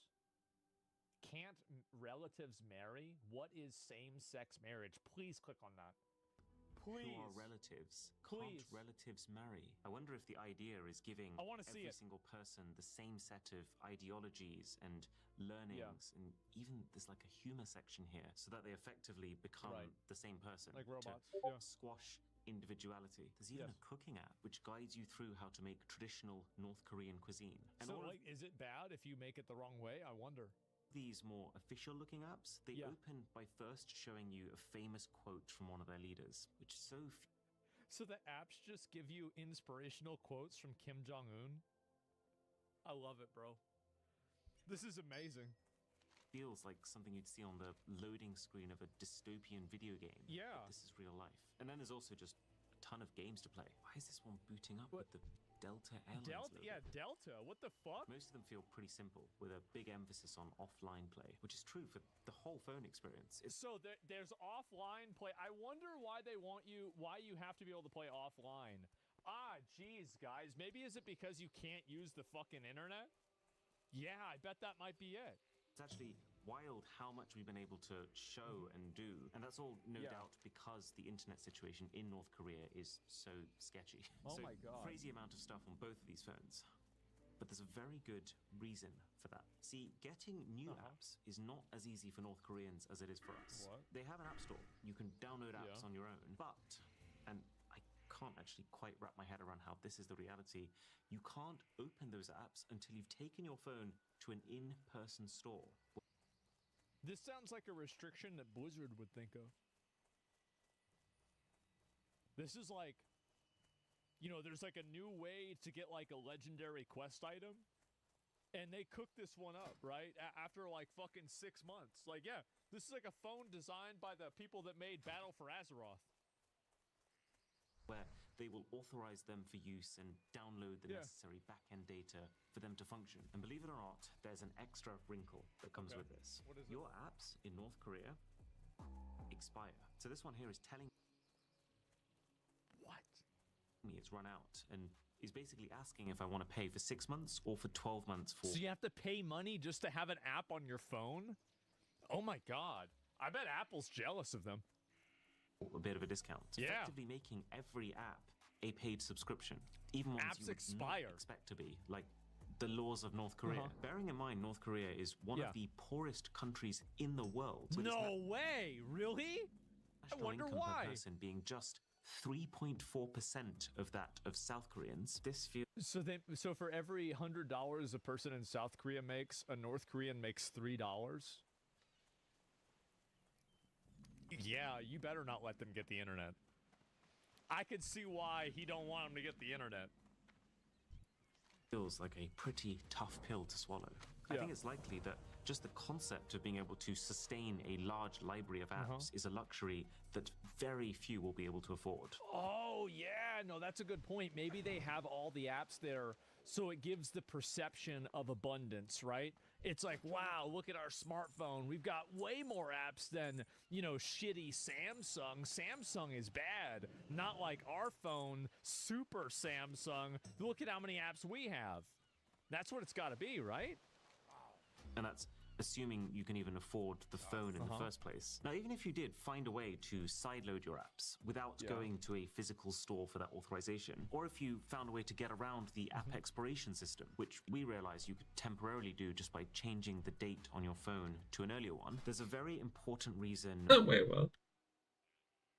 Even if you did find a way to sideload your apps without going to a physical store for that authorization, or if you found a way to get around the app expiration system, which we realized you could temporarily do just by changing the date on your phone to an earlier one, there's a very important reason why you might not want to try that in North Korea. Why is that? And it's called Red Flag. Red Flag is an underlying layer of surveillance software that appears on all phones sold in North Korea. We know it exists because we can see the effects of it, and I'm oh shit. told older versions used to be really easy to see and get around, but in these newer phones, Red Flag is now baked into the lowest level of the Android software, making it almost untraceable and impenetrable. Plus, it blocks off developer settings, which you can normally unlock by tapping this build number several times, meaning that it stops you figuring out what is really going on behind the scenes. But the idea of Red Flag is to persistently make sure that what you're doing on your phone is legitimate. So every file, every app, every photo that you take has a digital signature, a record that signals to the phone where that file originated from. Jesus. UK is probably watching this, taking notes. Red Flag makes sure that the only files or apps that can be opened on these phones are either ones with the North Korean government signature or a self-signature, which is files that originate from the phone itself, like photos from your camera. Anything else originating from anyone else won't have an approved signature. So unless it's North Korea, will not open. It'll just get automatically deleted by the software when it's sent to one of these phones. Now, that doesn't seem to have stopped people from trying to get unauthorized content to work. There was an extensive report from Martin Williams and Niklaus Scheiss, which goes into how some would try to skirt the system by opening foreign files via the phone's web browser. But now that the signature checks are happening on a deeper device level, it can pick those up. It doesn't work. Jesus. And I bet now, because it's like Red Flag, we'll use a flag to alert people. So, like, if you accidentally download an image of, like, Kim Jong-un being fatter than he actually is, like, I guess, like, you just die, right? Like, that's it. Like, you're just, like, that's the end for you. Like, you're going to a work camp forever.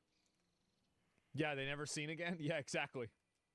Or there was a Daily NK report last year that mentioned while North Koreans couldn't store outside videos on their phones, they could insert SD cards containing the material into their phones instead. And that's why they have the screenshots now. However, there is one final, very sinister surveillance feature clearly designed to deter Let me guess, the any camera. attempts at this. These devices, both of them, will take periodic screenshots as you're using them. You don't That's what, yeah, I see fucking that. Yeah, see, they knew. They knew. You can't let this happen. See these screenshots being taken in the same way that you'd expect to. But you know it's happening because I can actually show you the folder where they're being stored. I can see this has actually been taking screenshots today while I've been recording this video. The frequency of the shot seems to vary, but it's many times per day. And the most alarming part of it is all you can do is look. You can't click on them, you can't check them, you can't delete them. Now, whether the What the fuck? The phones are sending They're those stored on a graphs phone? over Yeah. the intranet to the government continuously, or if they're just used. Well, I mean, what do you think? What do you think? The app that's called Red Flag, what do you think the odds are that it's sending all the information directly to the government? Oh, I don't know, guys. I'd say it's probably somewhere around 100%. Yeah, I'd say something like that. You want this here? Oh, yeah. I totally want the country to be like North Korea. That's exactly what I meant. When an official has doubts about you and wants to specifically confirm their suspicions, it's anyone's guess. But would you want to risk it in North Korea? Based on accounts from people who've escaped, this is a country which, since at least 2020, Go has back had a law to that spells out Watchtower and the distributing Barons. So and even just ridiculous. watching I'm not even gonna get XP South for Korean turning this in entertainment now. is punishable by death. People who How is it that I knew that? Yep, I just had a feeling that that's what it was going to be. Yeah, what a surprise. distribute this content are tried alongside drug criminals. It's considered the same tier of crime, which says a lot about the priorities of the regime. So it really feels like every part of these devices, from the words you're allowed to type to the videos you're allowed to watch, are designed to reinforce a single narrative. Right. North Korea is superior, foreign influence is dangerous, Is bad, and everything you do is being watched. I'm gonna be honest, like the level of complexity and like the amount of censorship that country has is nuts. Like it's I wonder what actual North Koreans believe like the world is like, right? If you could just interview them and ask them, like, are they actually brainwashed? Do they have an idea? Like, I wonder where they're at. AI Wow. Well, thank God I don't live in North Korea. Holy shit, that is insane. Like, and they even have a surveillance program on there that screenshots everything that you do multiple seconds. Wow, they actually think Americans are cannibals? I mean, I wouldn't be surprised. The interview escapees, what'd they say? They basically believe they're living in the Fallout universe. Oh, so they think that everywhere else has been destroyed by, like, nuclear radiation. Here, I'll link you guys the video. This is really good. I didn't even know they had smartphones over there. Honestly, like, I kind of assumed that they didn't. So, yeah. The phone probably gets really hot. Imagine how hot it gets if you download the wrong app. Yeah, imagine that. That's really bad. Screenshots just like Microsoft wants to do? Yeah, and that's the reason why people don't want it, right? But, yeah, North Korea, 90% of people there believe the Supreme Leader was born on the highest mountain in the country under a double rainbow. The Supreme Leader was born on the highest mountain in the country under a double rainbow. Oh, my God. I heard that the Kim Jong-un's father played golf one time. He got a hole-in-one in every single hole, every single course, and then he got a perfect score in golf, and he never played it again. Yeah, that's... Yeah, he scored 18. Yeah, something like that. Like Trump? Yes, clearly. And that's the only one that I've heard before about North Korea. I don't know any of the other ones, but some of these are absolutely insane. He's the one that invented golf? Oh, wow. Okay, well, then that makes a lot more sense then. From golden unicorns? I don't know. I wouldn't be surprised. Yeah, Kim Jong-un studied in Switzerland? Oh, no. I mean, I'm sure a lot of the leadership in North Korea knows how fucked up it is. But it's like you're in a position where if the people ever found out how badly they were oppressed, well, they'd kill you. So you basically have to keep this. It's like riding a tiger. You can't get off the tiger or the tiger is going to eat you. So you're just stuck kind of in like this weird limbo where you're continuing this like awful thing and you can't stop doing it. And you have to keep doing it more. And if you don't, you're going to die. I think that's what's happening, right? I'm not sure. They invented the cheeseburger? No, they didn't. McDonald's invented the cheeseburger. Like, what do you mean? You guys talking about no, are you retarded? Absolutely not. Yeah, like crack. Yeah, sounds like liberalism. Maybe. They won't. They don't have the energy to do so. Is that kind of how you manage guilds? I guess so. Yeah, and wasn't there a Steam user map and it shows there's one user in North Korea? Well, it's probably Kim, right? I mean, he's probably playing the game and doing whatever the fuck. And so I don't blame him, right? Absolutely. And so every house has the wall, built-in speakers that they play propaganda in school. So every house has a wall, built-in speakers that plays propaganda. And in school, they teach you about how superior and invulnerable their leader is. Oh, my God. Yeah, I didn't even know it was that deep. So, yeah, can you call Kim retarded in North Korea? Yeah, you can. You can do it once. Yeah, I think that's about it. So do they have speakers in people's houses? So, like, they can't figure out whether somebody... So, like, they can figure out if somebody's, like, speaking bad about, like, the government in their house? I mean, they must have that, right? Like, they have to have that. But yes, they do. Okay. I mean, I figured, right? I mean, it's just like it's common sense, right? If you're going to try to oppress people, you need to have speakers in their house. They're taught the surrounding countries are poor and dangerous, and also the U.S. has occupied most countries. So, like, they see, like, the United States as, like, the main big enemy. A guy that claims to have been a high ranking in North Korea. Yeah, I really wonder what it's like over there now. Because, like, I feel like they have to have some idea that they're living in like a shithole, right? Like, I mean, because the people there, I mean, it's not like they have like smaller brains or something. Like, they're not stupid. So, I mean, there's no way that they're just totally fucking, delusional or out of their mind. Jesus Christ. This new? パパミトチャンネルを運営してます。 Yes. 今、グッズセール社会です。あなたの体を覆う服です。服の下に隠された恥やその恐ろしいものを隠すためのシャツ、ブティシャツ、普通のシャツ、それからボタンシャツなどきっと気に入っていただけるものがたくさんありますよ。多分そうだな。そう思う。だから自分のためにやるんだ。他の誰のためでもなく、子供たちのためなんかじゃない。この時期は少し自分勝手になって meetkenyon.store で何か買ってみて。そう、meetkenyon.store だ。思う。何か買ってみて。meetkenyon.store だよ。Arigato. Welcome back to the Papa Meat channel. How you doing? How you doing? Coming and sitting down because today I have a giant zit on my eyebrow. See that? Look how angry that motherfucker is. That's huge. Is that crazy? Jarvis enhance. Okay, Garmin. Jarvis enhance. Video speichern.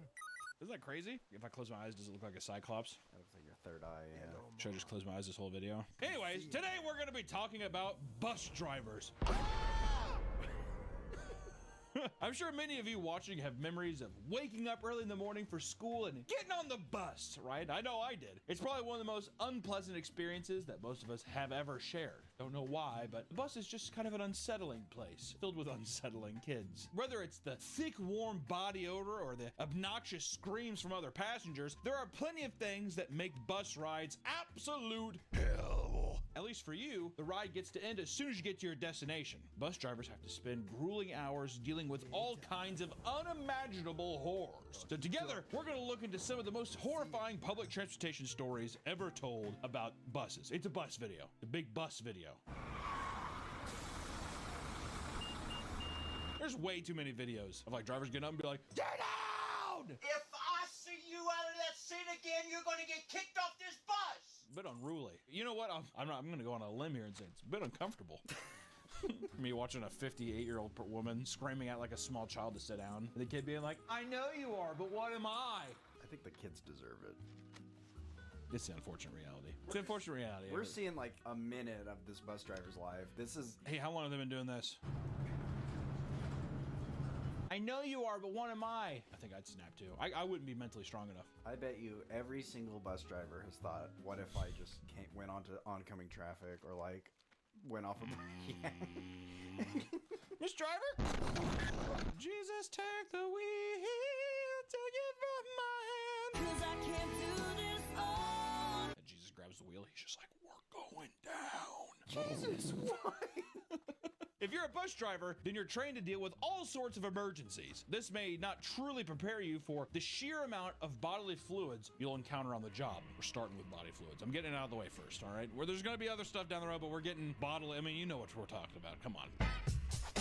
On long bus rides, people are usually on their phones or reading books to pass the time. These pastimes are not perfect and can cause motion sickness, which can lead to large messes. While driving through a hilly region, a bus driver named Sammy had someone throw up on the bus from motion sickness. It happens, right? Not gonna fault somebody for...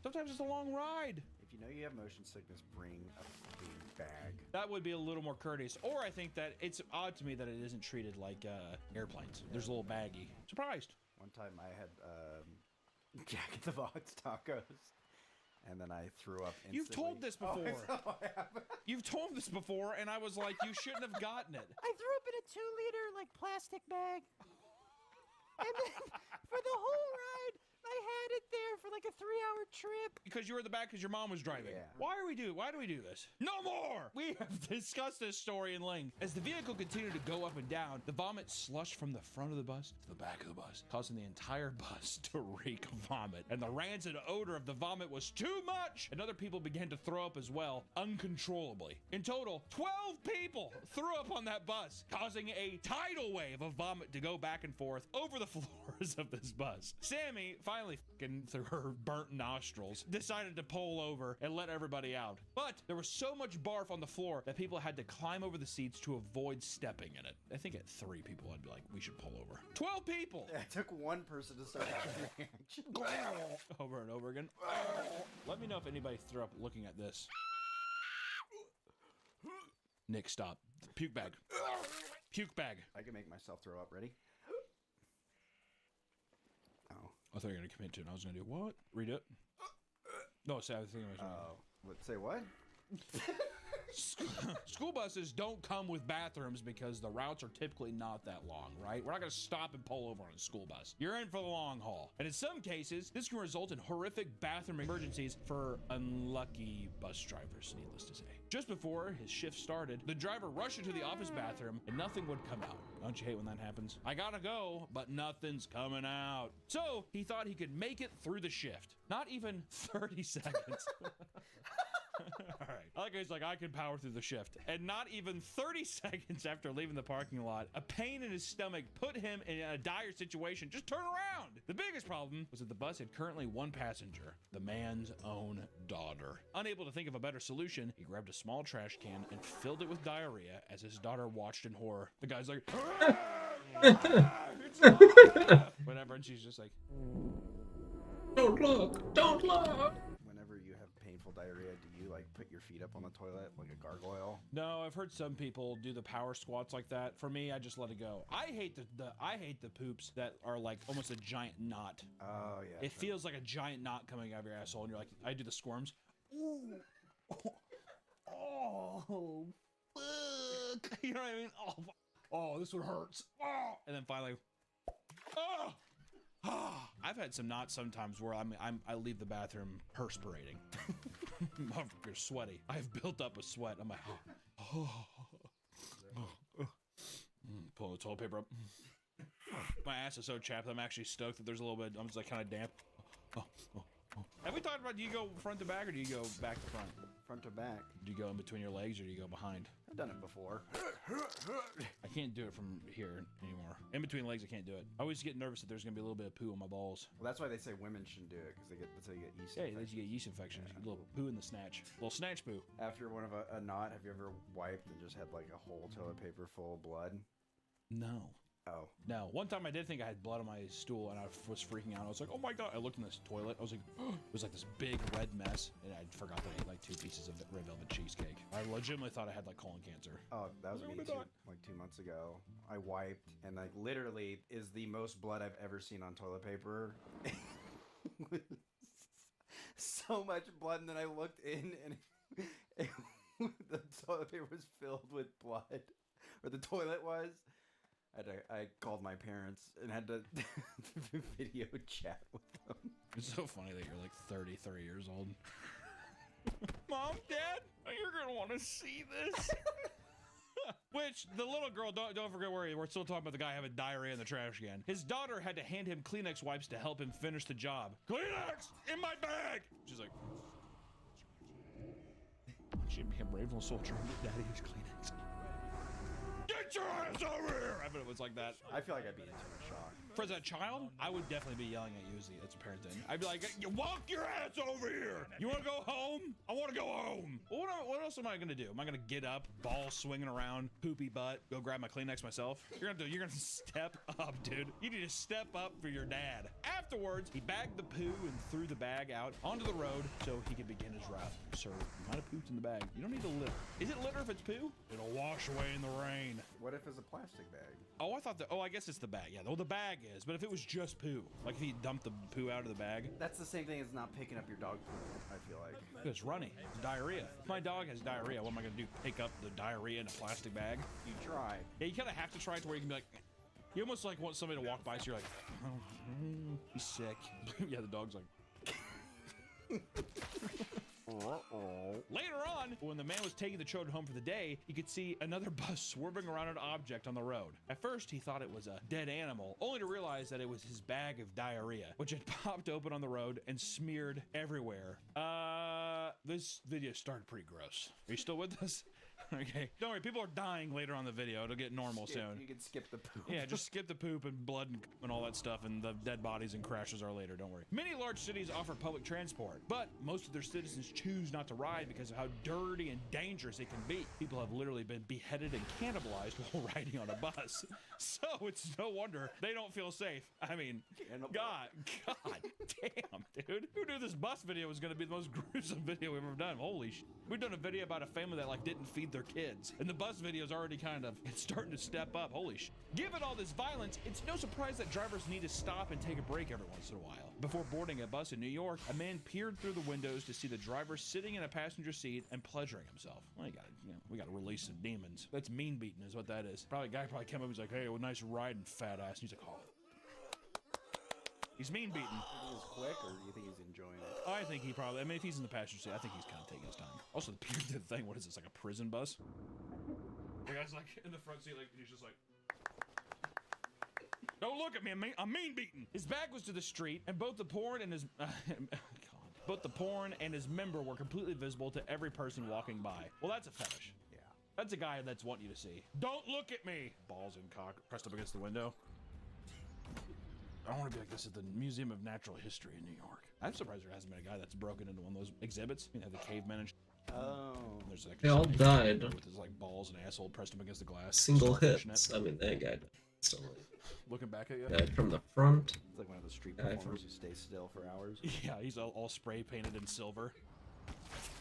What if it was just he was that, but only his soul was spray painted silver? Is he spreading his cheek? Yeah, he's spreading his cheek, his soul, and he's like pressing against the glass. Pressing the glass like a little starfish. They call it, it's the chrome starfish. He's looking back at you. Got jaundiced eyes. That's hard. Would they let him sit there? Yeah. That's history. That's basically history.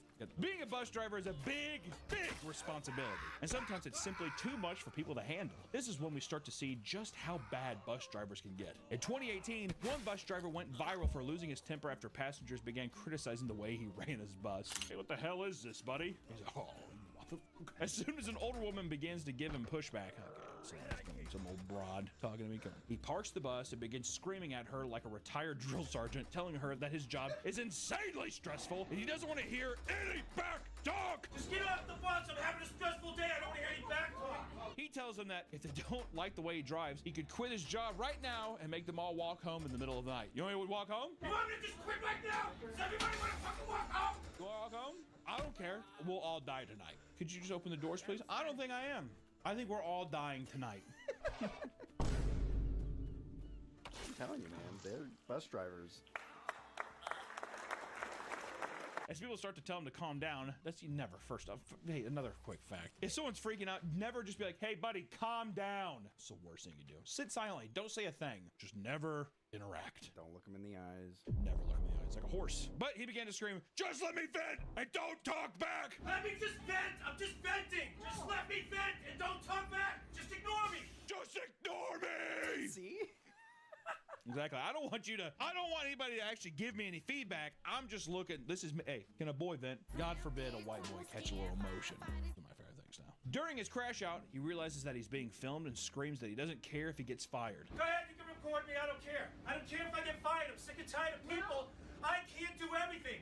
I can't read your mind. The lady refuses to stop hassling him out of frustration, triggering the bus driver to start screaming at her about how he has to deal with tweakers, drug addicts, and threats. I have to deal with tweakers, drug addicts, mental cases, people threatening me. I've had it. It's a lot of stuff to deal with, to be completely honest. And she's just like, ooh, big man. I'm gonna kill myself! Oh, yeah, I doubt it. Why are you provoking the guy so much? People on the bus didn't like this statement and started to call his management. And some even threatened to call the police for his behavior. As the video ends, the lady with whom he was initially arguing got off the bus and told him to have a nice day. The driver waited till she was fully off the bus before screaming again and saying he had the right to vent because it was a stressful job. Have you ever heard of venting? I have a right to vent. This job sucks, and I have a right to vent. What do you think, Nick? Valid crash How out. do you legitimately think that's a valid crash out, or do you think the guy went too far? I mean, I think with any crash out, it sounds like he went too far. It's just bad day. And what did she even do? What did she even do to provoke him? Oh, see, I just thought you were saying, what does she even do? I thought you were just questioning her character immediately, and I was like, don't put Nick behind the wheel of a bus. I'll tell you that right now. Motherfuckers be crashing out left and right. You don't know what I deal with! Raging against your rider is a quick and easy way to lose your job. So, many drivers have found other ways to relieve their stress. In New York City, a school bus driver faced serious consequences after encouraging kids on the bus to fight each other. I'm not leaving until you guys fight. It's a blood sport, Tommy. Come on. Do you want to go home or not? Oh, okay. In December of 2024, a young child came home with a bloodied lip, revealing to his mother that the bus driver was to blame. You gotta talk to the bus driver. Did he hit you? No. He orchestrated the fight club on the bus. According to reports, the bus driver randomly pulled over and stood in the middle of the aisle to the 5th graders on board saying, "Who wants to fight?" That is insane. All right, who wants to duke it out? You think he just picked two random kids? I think after a while when no one responded, yes. Tubby and Redhead, get up. Really insulting shit. Moleface and Bucktooth up here in front. First person to get a bloody lip wins. What do we get? Nothing. You want to go home? That's your prize. It's a more of a, what is it, Hunger Games situation. Who volunteers? Who's paying tribute? From there, a small group of kids got off the bus and began to fight each other, all while the bus driver encouraged them to keep going. I love how it's not even contained on the bus. He's like, we're going outside. We're tussling outside. I don't want to get my seats. At some point during the scuffle, the bus driver started to scream, "No, no, no!" because he was upset how the fight was going. So he swapped out one of the fighters with a different kid. This isn't fun to watch. I'm bored, is what that is pretty much happening. The whole ordeal was captured on a nearby security camera, and the school quickly fired the driver. That's insane. That's so great. How would you? Can you explain this? He's like, I can't. I was bored. I was completely bored. What if they were like, all right, that's the first strike. You get 2 more. Choose the fight clubs on better days, Johnson. Get out of here. Districts will give you a strike. And They turned me. Like, who won? Yeah. Principal, was it Tommy? He's a big kid. He's a big kid, yeah. Big hands. I wouldn't fight him. I just had to know he could kick the results. That's all I wanted to know. Run weird social experiments. Who's the toughest kid in our school? We have to know. How did the thought come up? You think he was pissed? What I thought it was gonna say at first was kids were fighting on the bus, and he got up and he was like, "Well, then settle it." But literally, he was just like, "Who wants to fight?" And I have a sneaking suspicion that everyone was like. He called him out, Moleface and Bucktooth, and he's like, "You're fighting, and I don't care. You will fight." Moleface was probably getting his kicked in by Bucktooth, so he's just like, "God damn it, diabetes leg, get in there." Whoa. Usually the top priority for drivers is the children's safety. Yeah, okay. But one oblivious driver ended up injuring a young woman on the way out of a stop. In 2015, a 7-year-old child was getting off. Oh my God, is this the dragging one? All right, I just want to say this is actually a video. Should we even put this in? As I read it, and then we can decide, In 2015, God damn it. In 2015, a 7-year-old child was getting off her school bus when the driver closed the door on her bag and drove away with her still attached to the door for nearly 2 miles. The little girl was dragged on the pavement, and it was captured on numerous Ring doorbell cameras. And I'm not laughing at the situation. It's just insane. It's absurd. Also, too, because in the video, how does the driver not know? To me, it seemed like they didn't care. That's what the parents think, because there's 2 of them actually. There's 2 adults. There's like a guy, I'm pretty sure, talking to her. Well, she's like driving. It's like in your peripheral. There's absolutely no way you wouldn't see that. Fucking dumbass. The bus eventually stopped after a driver in a red Camaro saw the girl hanging from the bus, pulled in front of it, and hit the brakes. And once the girl was freed, she was taken to the hospital, where she was treated for severe road rash and chronic nerve damage. Good God. Without hesitation, the driver was fired. 6 years later, a $5 million settlement was reached between the family and the driver. Do you think there's there's nothing that says permanent damage? Chronic is usually permanent. So. And nerve damage, I guess, too. Man, then $5 million's not enough. No. If anything, they need to fucking take that stupid bitch and drag her for 2 miles. Exactly. Have her have a fucking tiny ass backpack on there. Flail around like an idiot, and they do it all day. I mean, looking at that fucking Ring doorbell, it's glad that once she got on, she didn't like get sucked under the bus and ran over. Well, I mean, it's horrible what happened, but I'm just mean like I'm glad that she's alive and okay. Granted, her life will never be the same because of this fucking idiot, but I'm just saying, driver needs to be dragged. The driver needs to be dragged. Even if it was just negligence, it's just like it doesn't matter. Yeah, it does not matter. Driver needs to be dragged. They're supposed to, I mean, like, it's crazy because bus drivers are usually supposed to wait and make sure like kids. Almost every time I was ever on a bus, what happens is they have a good day. All right, bye. A parent was on the doorstep and they'd be like, wave, and then the bus driver like, okay. Would just be like, all right, bye. I mean, what the fuck was that, dude? Good Lord. Driver needs to get dragged. Actually, no, I think our bus driver, every stop, she would get off and wait for everyone to get off. And even that, to me, like, there's no way it could add that much time to your drop-off. You know what I mean? You're not a city bus. No, I mean, what, you're on some fucking giant... These aren't adults, they're children, for the love of God. Certain amusement parks, like Universal and Disney, are so large that they have to bus customers in from the parking garage. I had to do that at Disney. It's absurd. Too far away. Long bus ride. Long lines. For them, what is supposed to lead to a day of fun can become a nightmare very, very quickly. If you were dreading the wait times for rides once you got to the park, you'd hate to hear how long some can wait for the bus, which I will say, it's insane. Just to get on a bus to go to the park. Oh yeah, well, we were trying to leave too. Oh my God. If you close Disney out, give up. Give up on life. It's done. Seriously. Multiple guests have reported waiting an hour and a half in the sun for a single bus just to take them to the fucking walking, which at that point I'm like, I would just walk. An hour and a half, I'm like, you would make it in time. It's an inconvenient walk, but I'm like, just walk. Walk to the parking garage, my God. There's a list of reasons for long wait times. One of the more shockingly common complaints from Disney fans is their hatred for disabled passengers. We gotta... I'm not saying this. I'm saying that's what the Disney adults are saying. Disney adults are like, what do you mean? I'm not even. On more than one occasion on the r/Walt Disney World subreddit, people have complained about how people of disability scooters are making the buses worse. One person vented about waiting in a long line only to be booted off the bus to make room for a scooter and its family, who arrived just moments before. I've been waiting. Oh God! No, please! No, please! Go ahead. Guy's no legs. He's like, oh, thanks. Sorry, I know it's a bit of a no. I'm just sweating my ass off. I'm really sorry. I just giant like those aliens from Toy Story cup or whatever. Drinking Orange Crush. God, I am dehydrated. I'm so thirsty. You, Scooter! Another person was waiting in line watching as a woman struggled to park her scooter on the bus. Multiple bus drivers have tried to address this issue, but despite it being out of their control, they still get yelled at by numerous guests for allowing the disabled to skip lines and get on before them. Oh, really? It's so gross when I hear. I'm like, where do you have to go? Where do you actually have to go? You know what I mean? If anything, if it's that hot, I get it where you're like, dude, I'm exhausted. But still, it's a fucking disabled person, dude. My God. Really? And I love when people do the look around where they're trying to like rally the troops for someone else to be like, yeah, that is bullshit. Really? And when it doesn't happen, they do. Guess it's just me. I guess I'm the only person that actually... Okay. You guys are sheep. Once you've made it on the bus, the suffering only continues. Amusement park drivers are notorious for purposely overfilling the buses in order to shorten lines. A woman and her husband were forced to stack both their stroller and baby on their lap after the bus driver allowed a family of 10 onto an already packed bus. The woman tried to get the attention of the bus driver, saying, I don't think they're all gonna fit, but the driver ignored her and packed everyone anyway. Let's go.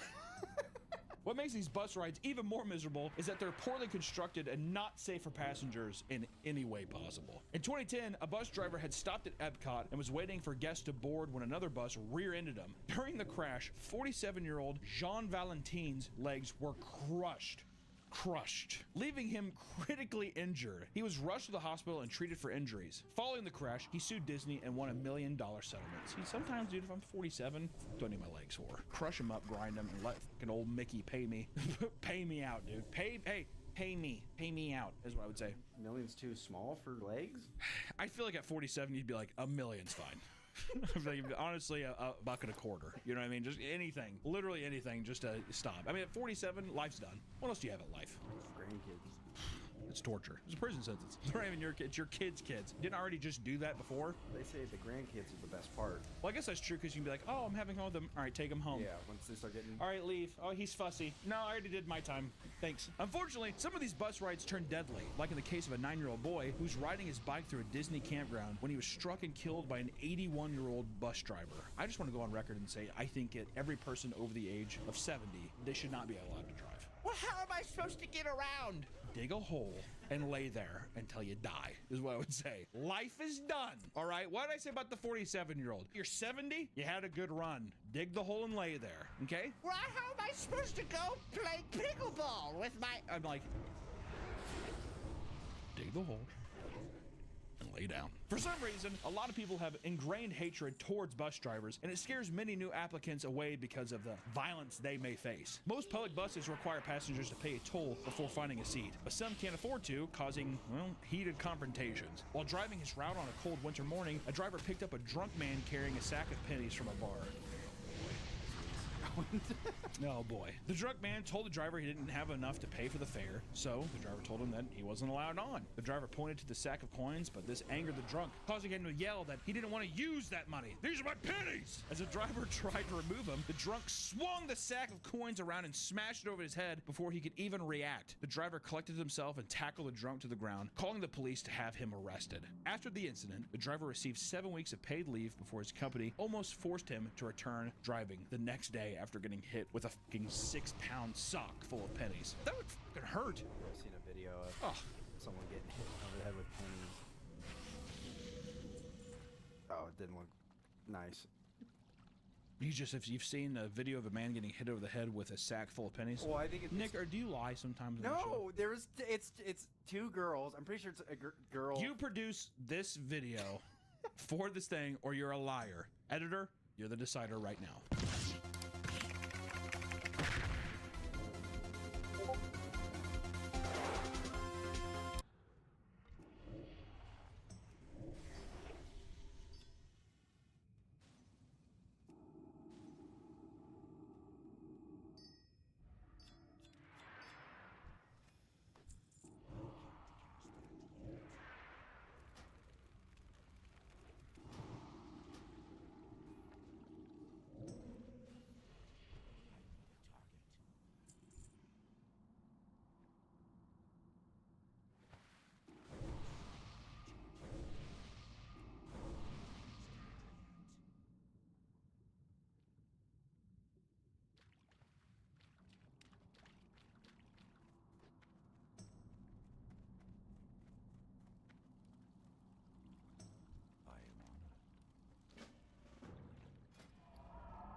It's a sock of pennies and just pow, explodes.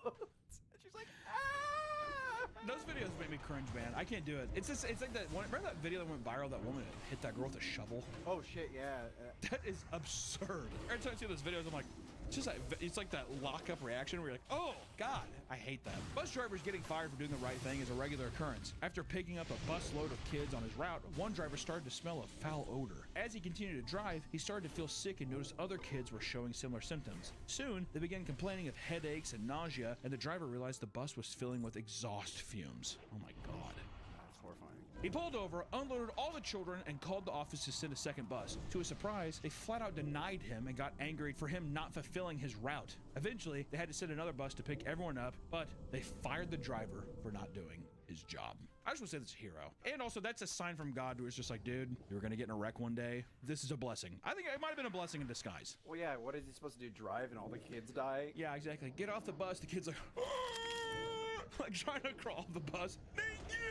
Listen, guys, public transport can be horrible and unpredictable. While Uber and Lyft are certainly less chaotic, it's just not financially feasible on a daily basis. If you're going to take the bus, make sure to thank the bus driver, because you never know what level of hell they're going through. Thank you all so much for watching this video. We'll see you in the next one. Bye-bye. Welcome back to the Papa Meat channel. How you doing? How you doing? Come in and sit on down, because today we're going to dive deep into the dangers of Airbnbs. Summer is the perfect time to take a relaxing vacation with some friends and family. This house looks nice. No longer do people go to hotels. Now you get to be in someone's home. I don't live there, but you can stay there if you want. It's pretty much Airbnbs. It's always weird. I went to an Airbnb one time, and they still had like pictures of their family up. Well, I remember I messaged and said, "Am I right?" Because I thought, I was like, did I actually break into the house? Because also, usually when you go to an Airbnb, they have the padlock. Hey, let me know, whatever. I just walk right in. So I was like, hey, is this you? They're like, yep, that's me and my kids. I was like, had on the nightstand too by the bed. I like turned around, like put it down. I was like, I don't want you to look at me while I'm sleeping. Was the whole house just covered head to toe? Oh yeah. It was, I was like, almost like, I think that they were just gone for the weekend. They're like, just put the house up for the... Maybe you want to take a trip to Cabo or the Cayman Islands, or maybe just a trip to Disneyland.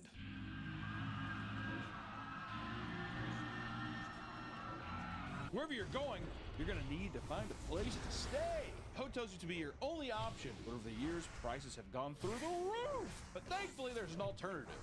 Airbnb. Airbnbs offer more convenient, maybe more reliable places to stay for your vacations. From Shrek Swamp to a refurbished missile silo, Airbnb offers unique experiences that will enhance your vacation. Please, Daddy, can we stay there?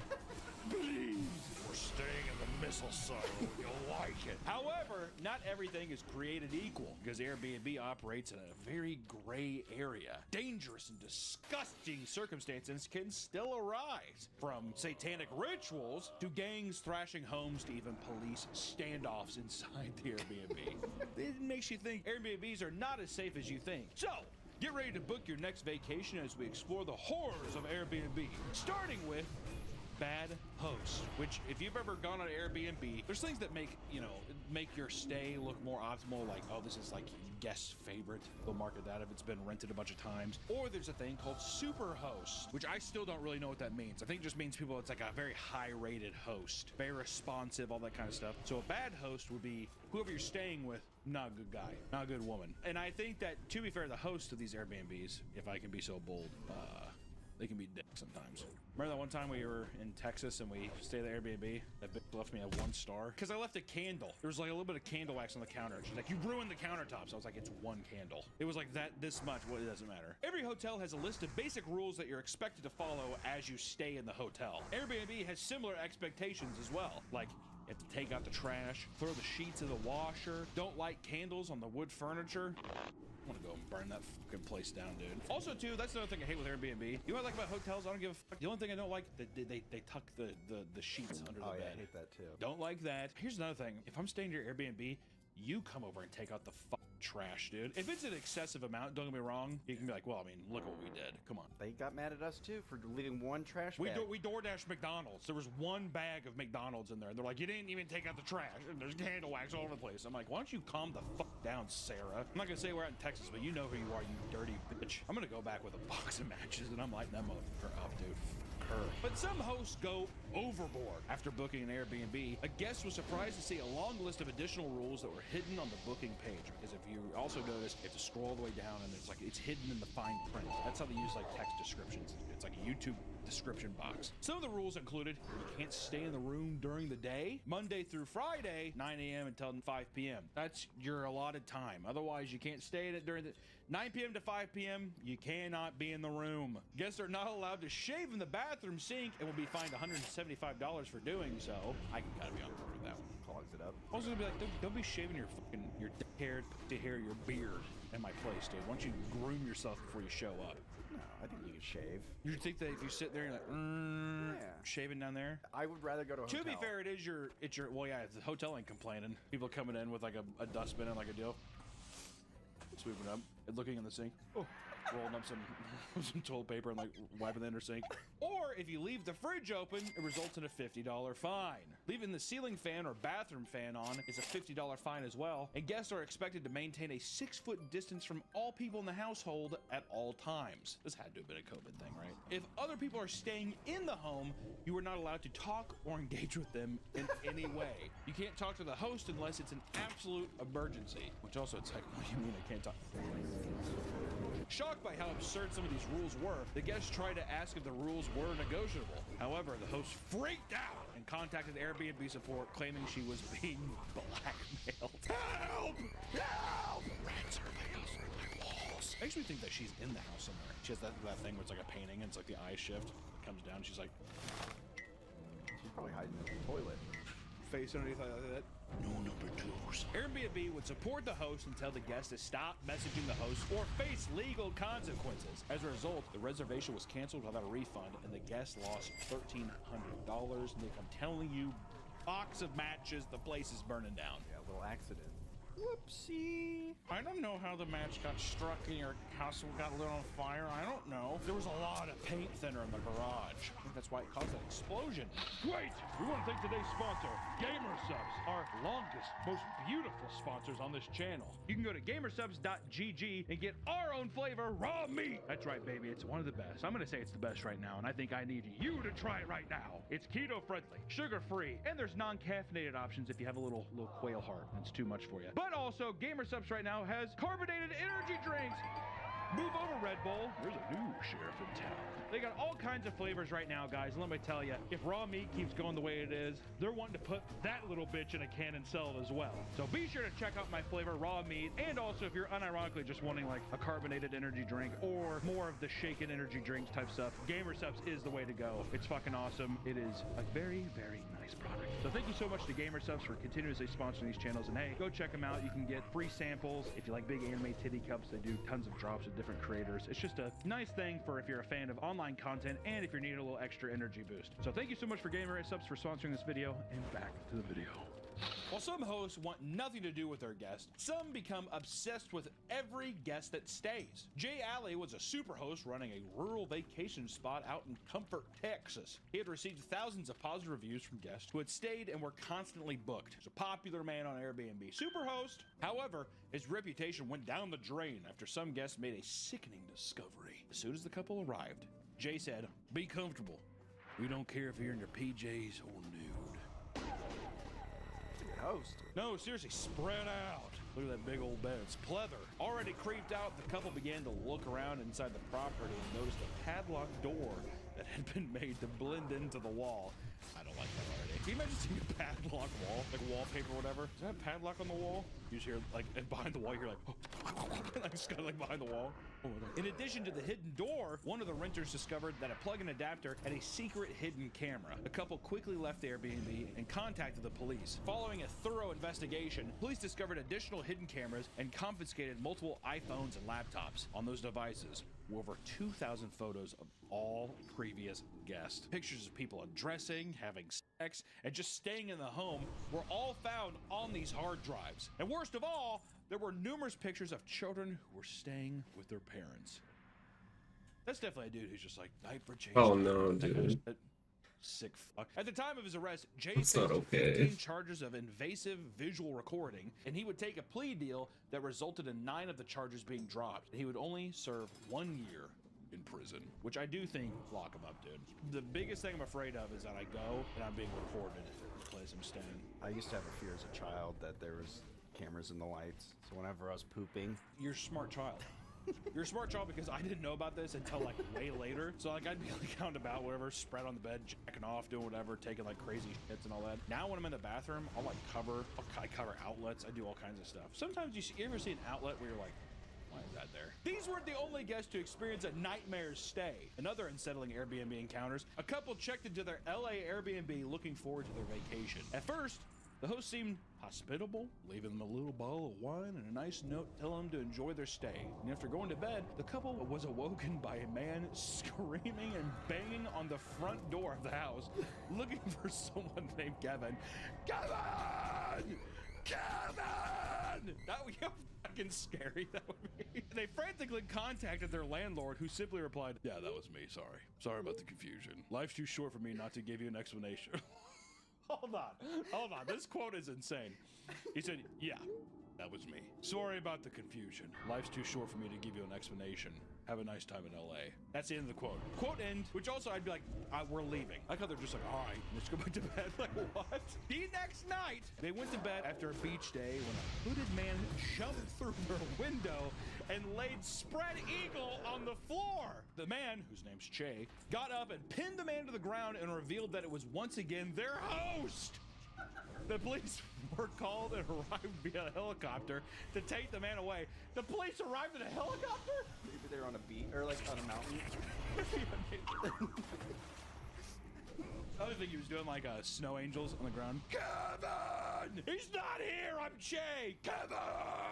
Apparently, the host was renting the place without his landlord's knowledge. When questioned, the man stated that he was attempting to remove the couple due to disputes over cleaning fees. Does any of that make sense?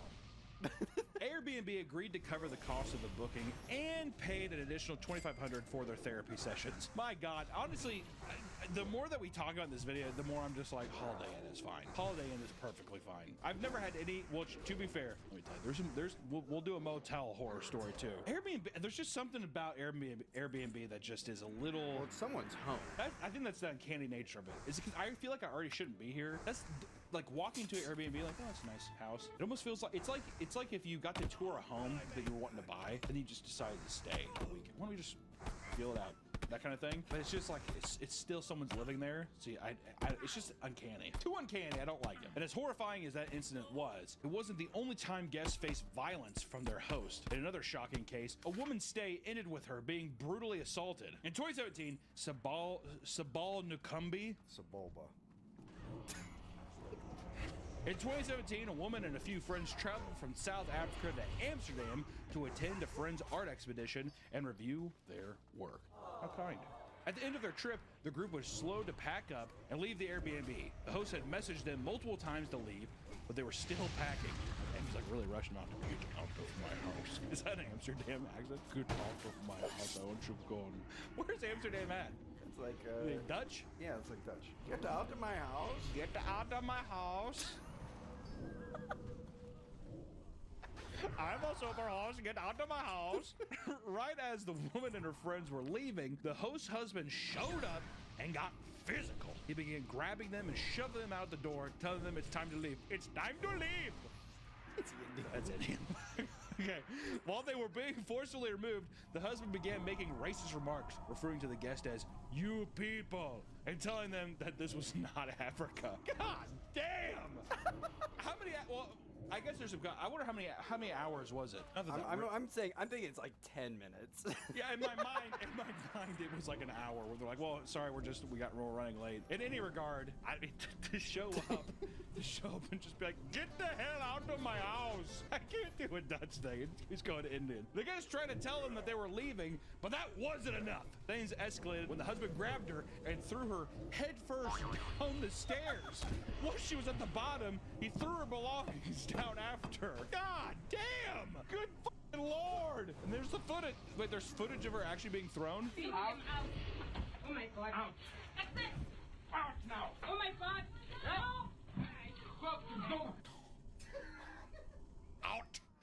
Out now. That seemed a bit fucking excessive if you ask me. Good fucking lord. Which, of course, after falling that hard down the stairs, she was knocked unconscious and taken to the hospital. When she woke up, she had a severe concussion and multiple bruises from the fall. Airbnb issued a statement saying that they were appalled by what had happened and banned the couple from hosting again. The husband faced legal charges, but they were never publicly stated. I like how it's a company, all you have to do is just be like, oh, okay, wow.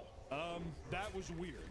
Right, guys? Can we all agree that was weird? Let's just take a second to just let that sink in. Luckily, that host can no longer rent out their house, so problem solved. Thanks, guys, so much. It's like the amount of people that probably like Superhost getting like physically actually assaulting their guest. It's gotta be a lot. You think the Superhosts are doing it? Maybe not the Superhost. I think that was a rare instance of a Superhost getting upset. Hosts aren't always easy to deal with, but guests can be just as bad, if not worse. It's time we look closer at some of the stories about horrible Airbnb guests. I think that Airbnb brings out the worst in people. Why do you think that? I think it's because you get too comfortable. The lack of amenities in a Holiday Inn room, it feels like a prison cell. You don't even want to be there, right? But an Airbnb, when it's like, oh, look at this bed. Oh, like roll around it and stuff like that. Oh my God. Roll around that. You're like on the couch, you're lounging around, you're watching TV. You feel like you're home. Yeah. It's too much. That's where I think that's the delineation, right? Those who live next to Airbnbs already have to deal with a lot of loud guests. And in 2016, Airbnb launched Airbnb Experiences, which allowed people to rent properties specifically for parties. What a fucking nightmare.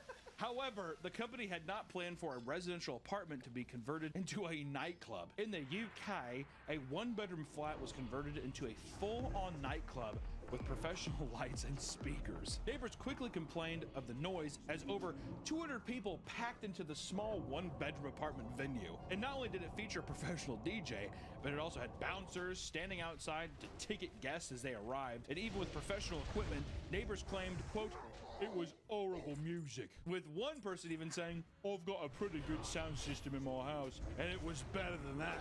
Priorities from the Brits. I mean, if you're going to be two-stepping upstairs to some house music, you might as well get a very well fucking system on it, eh? I like how, yeah, that's what they're complaining about. It sounds horrible. I'm not saying I'm an audiophile or anything, but I just mean that's bloody well rubbish coming out of there, huh?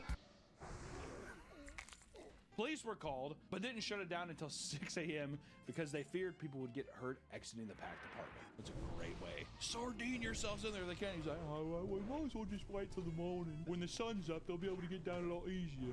This is just one example of the many parties that got out of hand, eventually leading Airbnb to outright ban parties in 2022 and shut down the experience program in 2024, which no shit. Also, how selfish could you be? Yeah, hey, Todd. Hey, so we're running the Airbnb experience program, so there's going to be a lot of people partying over here. I don't like that at all. As the neighbor, I don't like that. I actually live in this house. It's not just a rental property. Okay, Todd, that's great, but I'm still gonna run the experience program. Okay, buddy, thank you so much. While some Airbnb rentals get turned into wild party venues, others are misused in far more unsettling ways. For example, people checked into a UK apartment and wanted to pay for their stay in cash, which is against Airbnb's policy. Despite this, the owners still let them in and they got to enjoy their stay. When it came time for them to leave, they asked for a little extra time and had a heavy night. The owner allowed it, but was caught off guard by the name of the person messaging them. Google showed that they were two high-profile prostitutes who charged $1,776 USD a night. It's pretty cute, right? I just got it. So nice. You want to come over here? You want to come over here and hit me, Minge? It's a little tea party. Enraged, he showed up to the apartment and found that it smelled of expensive perfume. Deeper in, he found 8 open wine bottles and condom wrappers everywhere. Each garbage can was filled to the brim with used condoms and paper towels, and the owner had to pick them all up by hand. That's his choice. He could have. I would buy some tongs, bro. Okay, Paul. Feared this warrior. So fast. Like, you're gonna turn and get on me, dude? Get feared. He called the police to investigate, but no arrests were ever made. Police only made a public notice warning other Airbnb hosts in the area to be aware of the guest and report them if they were ever found. Which also, what the fuck do you expect, man? Yeah, no credit cards. Well, I'm sure that's fine. I'll take the cash. I wonder what the British call that. Like a brothel? They call that old slip and slide, huh? I like the tea party. It's a tea party. Come on in here and eat this minge. Get to soak your tea bag. Open up her legs like that and take your balls and just dip them into the hole. He's like, what do you think he did? Like starts pissing and shitting everywhere.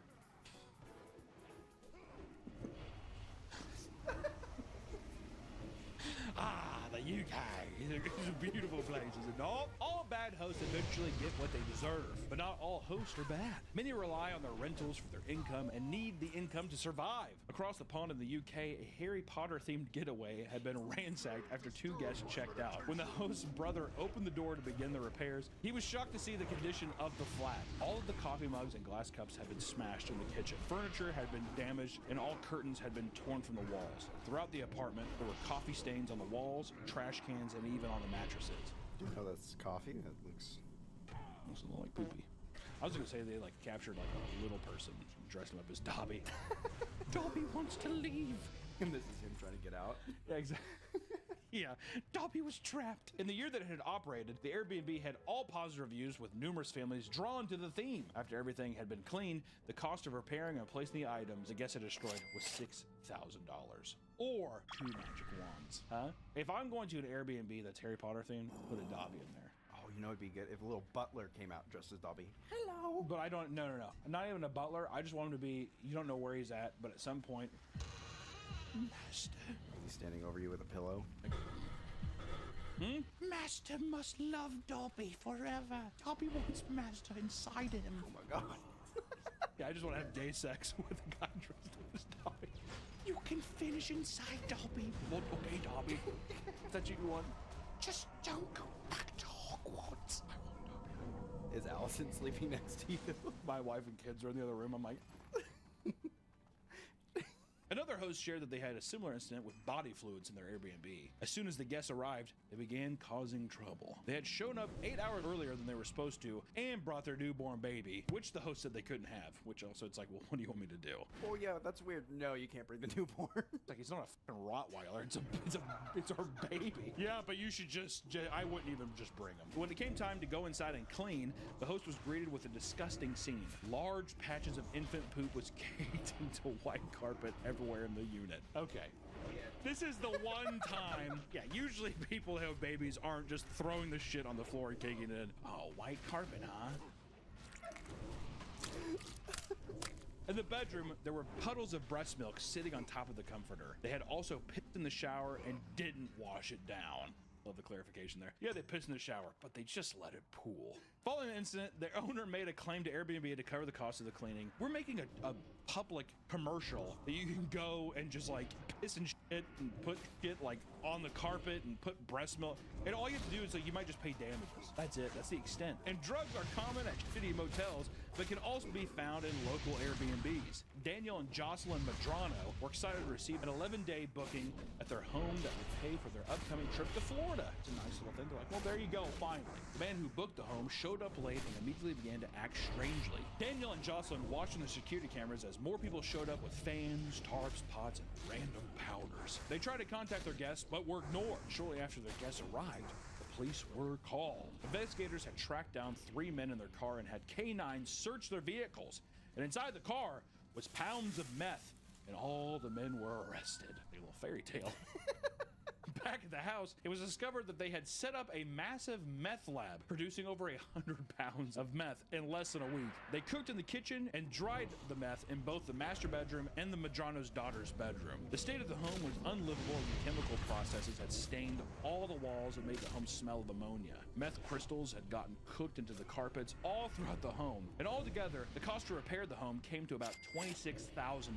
All 3 men who were arrested face first and second degree felonies and have a $500,000 bond, and all are still awaiting sentencing. Just whatever you do, you can piss, you can do whatever, just no drugs. That's where it draws the line. It's a hazard. It's a hazard. And that's the only thing that can get you jail time, apparently. Yeah, you can shit, put breast milk, whatever, but God forbid you cook a little meth, and that's where we go wrong. Millions of items go missing or are forgotten at Airbnbs every year. From phones to toothbrushes to random socks, these items are pretty tame in comparison to what a group of renters discovered at their French Airbnb. A group of 20-year-olds rented a 7-bedroom house roughly 10 miles south of Paris. As they explored the massive home, they went outside and walked around the garden and made a grisly discovery. Slumped over in a small dugout hole was a rotted corpse of a 30 to 50-year-old woman. Damn, she must have been decaying to not know how old she was. She was in the very back of the garden, concealed by branches and stumps. She was fully clothed, but didn't have any shoes, and she wore a large diamond ring on one of her fingers. The cause of her death was impossible to determine because she had sat there for so long that she nearly decomposed. Based on all the available evidence, police believed that foul play was involved, and after the body was removed, investigators questioned the group of renters and they canceled the reservation shortly thereafter. God, dude. Can you imagine? Well, also, too, the property must have been so massive that all the people that had been staying there for so long never actually ventured through the garden. So who knows? Think about like the landscapers. Word. Maybe it was just like the fall season, because I know in some places where it's like, oh, in the fall into like winter, obviously there's not a lot of landscaping because stuff's not growing as much or whatever. It's more of a spring, but still, I don't know. People book Airbnbs for a wide variety of reasons, including birthdays, vacations, and business trips, but most guests check out after they finish their celebrations. However, 2 guests check in, but never check out. On the island of Cephalonia, 2 guests performed a satanic ritual that involved taking their own lives. Lilia and her 30-year-old German boyfriend arrived at an Airbnb in a vehicle with fake plates and locked themselves inside. They arrived 24 hours before the first full moon of the year, which was necessary for them to perform their satanic ritual. When the full moon rose, Lilia lay in a bathtub and cut herself, resulting in fatal wounds. As she bled out, her boyfriend sat next to her and watched her until she died. When she was gone, he took a knife and stabbed himself in the heart, ending the ritual, and the 2 bodies were discovered the next day by the owner and reported it to the police. Outside of the bathroom, they had drawn all sorts of symbols and placed dark objects around a pentagram. In showing investigators it was all for a satanic ritual. Lilia was an international student from Bulgaria, studying in Germany. She had been missing since June and was being sought by Interpol. So who knows? Do you think they got to meet the devil? I think so. How do we know that night when that happened, that a demon didn't just be like, you did this correctly, I'm with me now to hell? That's why he stabbed himself. This is awesome. If you're a Satanist, is hell cool? Is hell rule? I thought like Satanistic shit was just being like, you basically worship yourself. Well, let me just say, for the people who are like, let's kill ourselves and we'll enact this ritual. What's the end goal? Go to hell. So you want to go to hell? Yeah, be Satan's. Or you offer yourself and you're like, I get to become a demon if I do. But even why would you want to think about it? Even demons want to get to hell. They want to get out of hell. And everything I've ever read, they're like, yeah, they get out of hell and they just like fuck with people and they're like, man, fuck it, go back and then go back. Well, I'm just saying maybe instead of killing yourself, maybe just go to Cabo. I can tell you right now, you get on some jet skis in Cabo, you're gonna be forgetting about the devil, dude. I'm just saying that right now. Now listen, guys, the next time you're thinking of going on vacation, make sure to weigh your options and choose where you stay carefully. Behind the beautiful photos might be a host with too many rules or even killer roommates. You never know what you're gonna get, which could be anywhere, but let me tell you, Airbnb has some weird shit. Vacations are supposed to be fun, but if your accommodations are bad, then it ruins the entire trip. Just be safe when you're going out there, and if you're using Airbnb, be safe out there. We will see you in the next one. Bye-bye. Welcome back to the Papa Meat channel. How you doing? How you doing? Coming and sitting down because today we're going to talk about hotels. We've all been to a hotel at some point in our lives, and the experience can vary greatly. From a luxury hotel that caters to your every need to a roach-infested Motel 6. There's a nice little spectrum out there. Regardless of what you're able to afford, going to a hotel can be a bit of a gamble. Sometimes they're dirty, sometimes the buildings are run down, and oftentimes there's a slight feeling of danger. I'm guessing from crackheads or maybe weird neighbors next door. What's that in the room next door? Apparently, hotel room break-ins have become surprisingly common. And by that I mean, I feel like that's always been a thing, right? So much so that there's an entire genre of video focused on giving tips on how to use household objects to lock hotel doors from unwanted guests or staff members, using things like hangers, towels, and forks to basically block the door. People even buy additional portable locks and alarms online to ensure their safety when staying overnight. You might think that doing this 20-minute long setup to lock your door or whatever while you're sleeping might seem outrageous, but at the same time, you don't want to be that one statistic. So let's look at just how bizarre and terrifying the world of hotels can be. Over time, we've seen a large increase in sexual predators going after women in hotel rooms. Really came swinging the game with this one, dude. Jesus Christ. Can't ease into it at all? Holy. I thought we might start with like petty theft, but nope. Here we go. While creeps preying on innocent women have been a tale as old as time itself, more people have felt comfortable coming forward to share their stories. One woman from Austin, Texas recounts the night she had awoken to a man who had somehow gotten access to her hotel key. As he was attempting to open the door, the woman noticed his finger prying through the door, trying to undo the latch. The woman screamed and charged at the door and slammed it shut, yelling, "Get the f out!" The man screamed, "Ah!"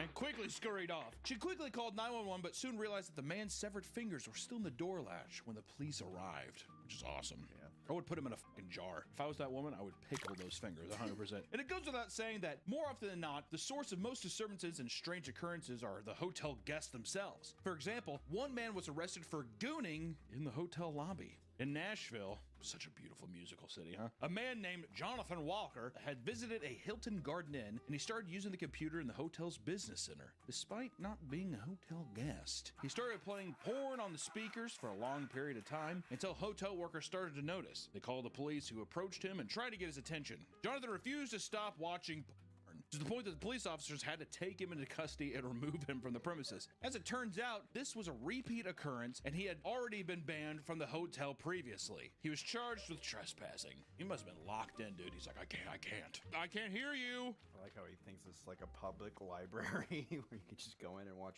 porn. A public library where you can go and watch porn? Is that what you do? Well, that's what... No. It's a public library. What are you talking about? It's like a public library where they just let you watch porn, beat you all day, you little... Right, guys, in public library. And they can rent Shel Silverstein's Where the Sidewalk Ends. Right, guys? What I want to know is when they're like, he did it for a long time. I'm wondering, because they said he was a repeat offender to this hotel. I wonder if they just saw him and they're like, he'll be done in a bit. Who's motherfucker's got to clean that? It sounds like he was just watching, not actually. And you better believe, well, I think he was doing some dry rubbing, trying to start a little Indian fire. You know what I mean? Oh, little pocket pool? Yeah. Also, too, there's no way they're cleaning those keyboard keys. Just leave it. They dust them, probably. Yeah, definitely. And of course, this is not the only story about gooning in a hotel. There's also Florida's serial hotel gooner. That's right, my friends. Serial hotel gooner. In 2019, at Hotel Zamora, Jason Bradley walked into the hotel balcony naked and started masturbating in front of a hotel staff member. That's just not fun. That's a little peekaboo. That's a little jack in the box that I don't want to see. Isn't that sexual harassment? Yeah, well, it says the guy with the public library thing. I mean, I get it. When management intervened and told him to stop, Jason ran back to his room and locked the door.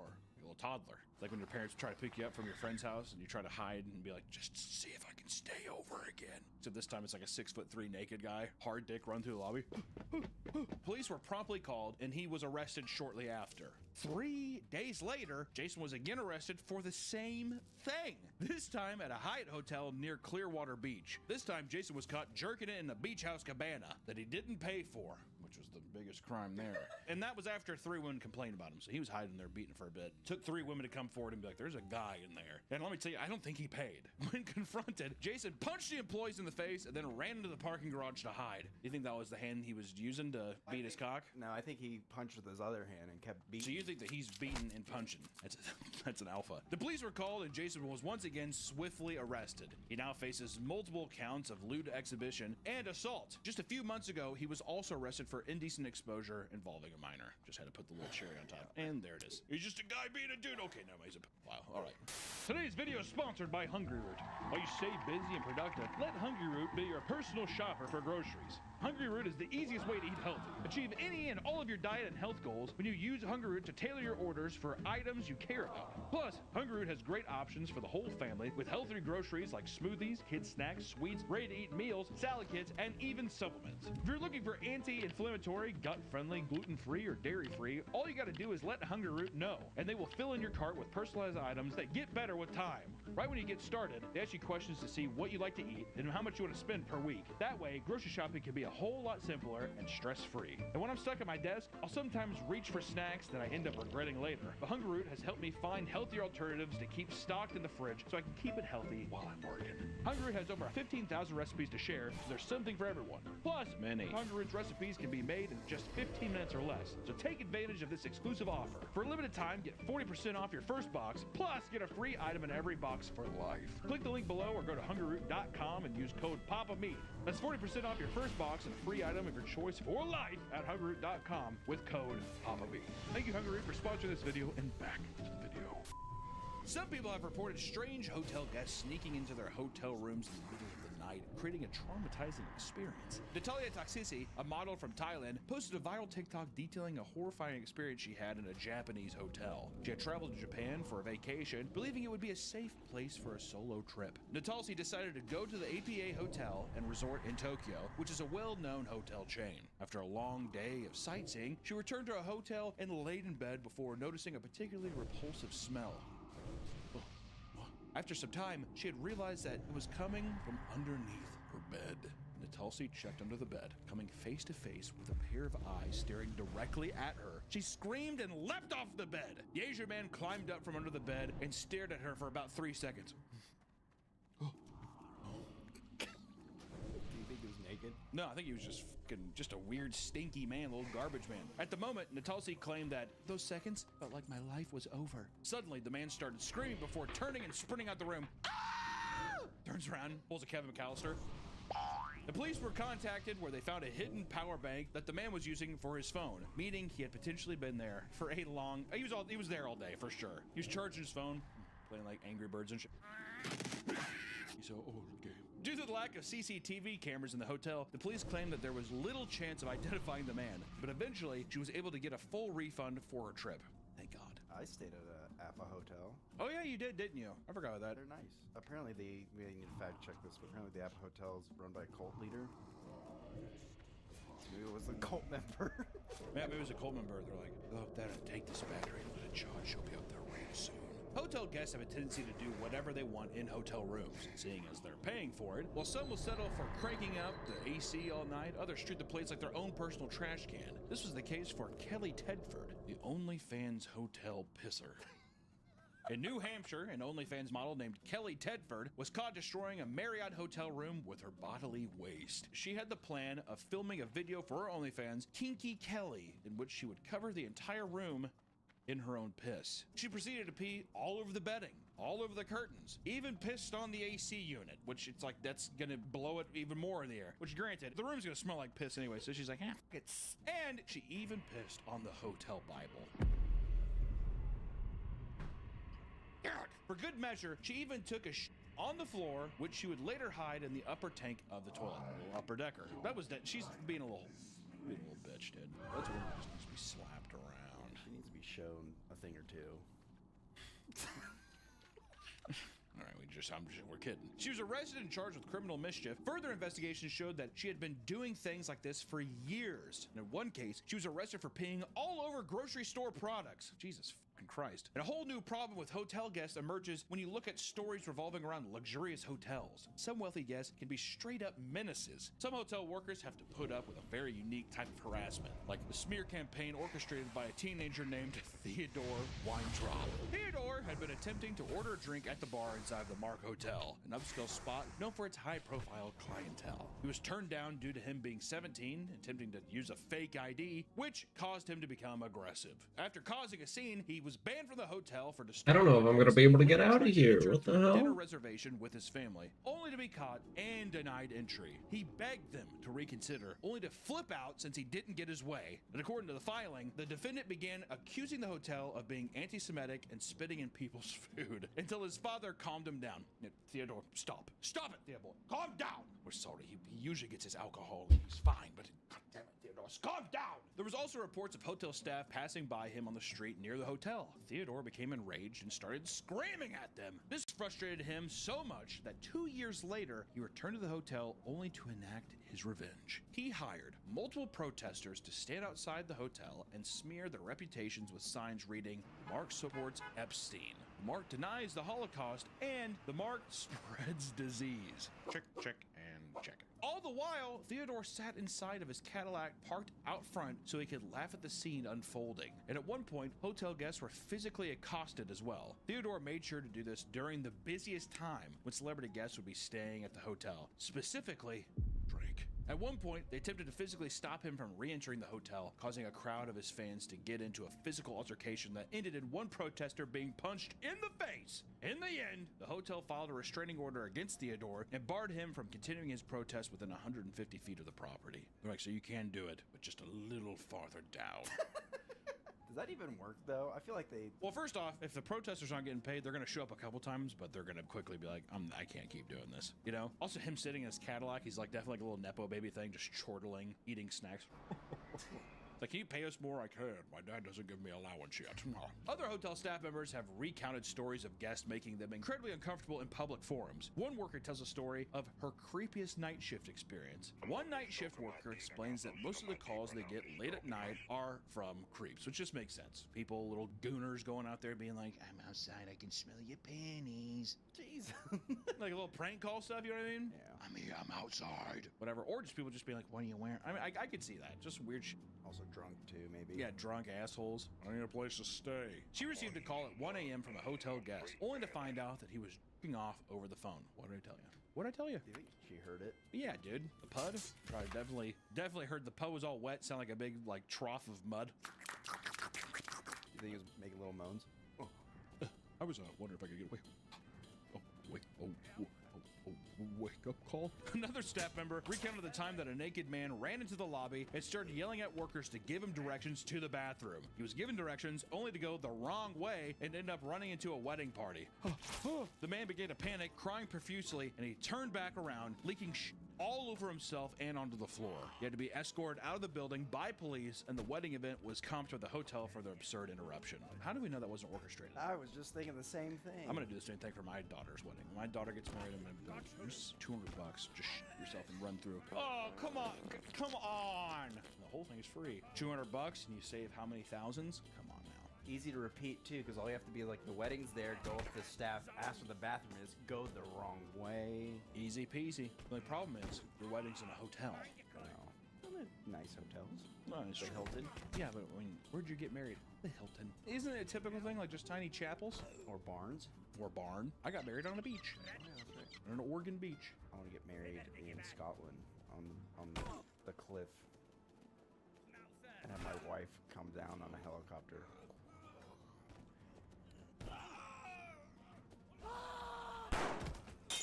Some of the most entitled and chaotic guests at a hotel are easily from wedding parties. One front office manager of a hotel describes the most chaotic night of their entire career. 70 rooms were rented by attendees of the wedding, with the bride and bridesmaids infuriating nearby guests during the loud bachelorette party. After receiving 3 noise complaints, they decided to pay a group of kids $20 to run around the hallways in order to distract attention away from them. The next day, the bride and the bridesmaids angrily complained to the front desk worker about the staff telling them to quiet down. They believed that because their event gave them so much business, they deserved special treatment. Later, the worker had to assign guests to very specific rooms, as she was informed that several of the guests had cheated on each other and would have to be far apart. Crazy wedding, dude. The Hilton's getting a little wild. The day of the wedding was full of guests screaming at the staff over small inconveniences. In the middle of the chaos, one mother reveals that her child drank too much pool water and ended up throwing up in the elevator. During the wedding reception, police had to be called due to adults buying drinks for the underage children. One of them gotten so drunk that he took his mother's keys, attempted to drive her car, and crashed in the parking lot. Everyone was kicked from the venue, and the party resumed all night in the hotel rooms between arguing with staff who were trying to quiet them down. In the morning, the bride storms into the lobby and tells the front office manager that every single person should be refunded fully. The bride was furious over the fact that the cops were called, stating that they should be allowed to have fun and not be treated like a bunch of dogs. No refund was issued, and the worker threatened to call the cops once more if things continue to escalate. What I would have done is I would have been like, I have this hammer, and I'm going to drive it through your fucking skull, you and your trashy ass family. You know what? Actually, come here. And I would. I'd kill all of them with a hammer. But I'd let the kids get drunk still. We've talked about some wild hotel guests. Don't let that fool you. Hotel staff members can just as easily be the creepiest and most insane people. Look no further than the infamous story of Poop Gelato. Did I grab your attention? Poop Gelato. Steve White and his wife Jessica had been staying in the Coogee Bay Hotel in Sydney, a popular beachfront tourist destination. While grabbing a drink at one of the pubs on location, they were frustrated to find that the music they were playing overpowered the rugby match that they were trying to enjoy. They also complained that the food, the staff, and the price of their gelato and the other customer. The hotel decided to appease the two of them by sending a large complimentary bowl of gelato to their table.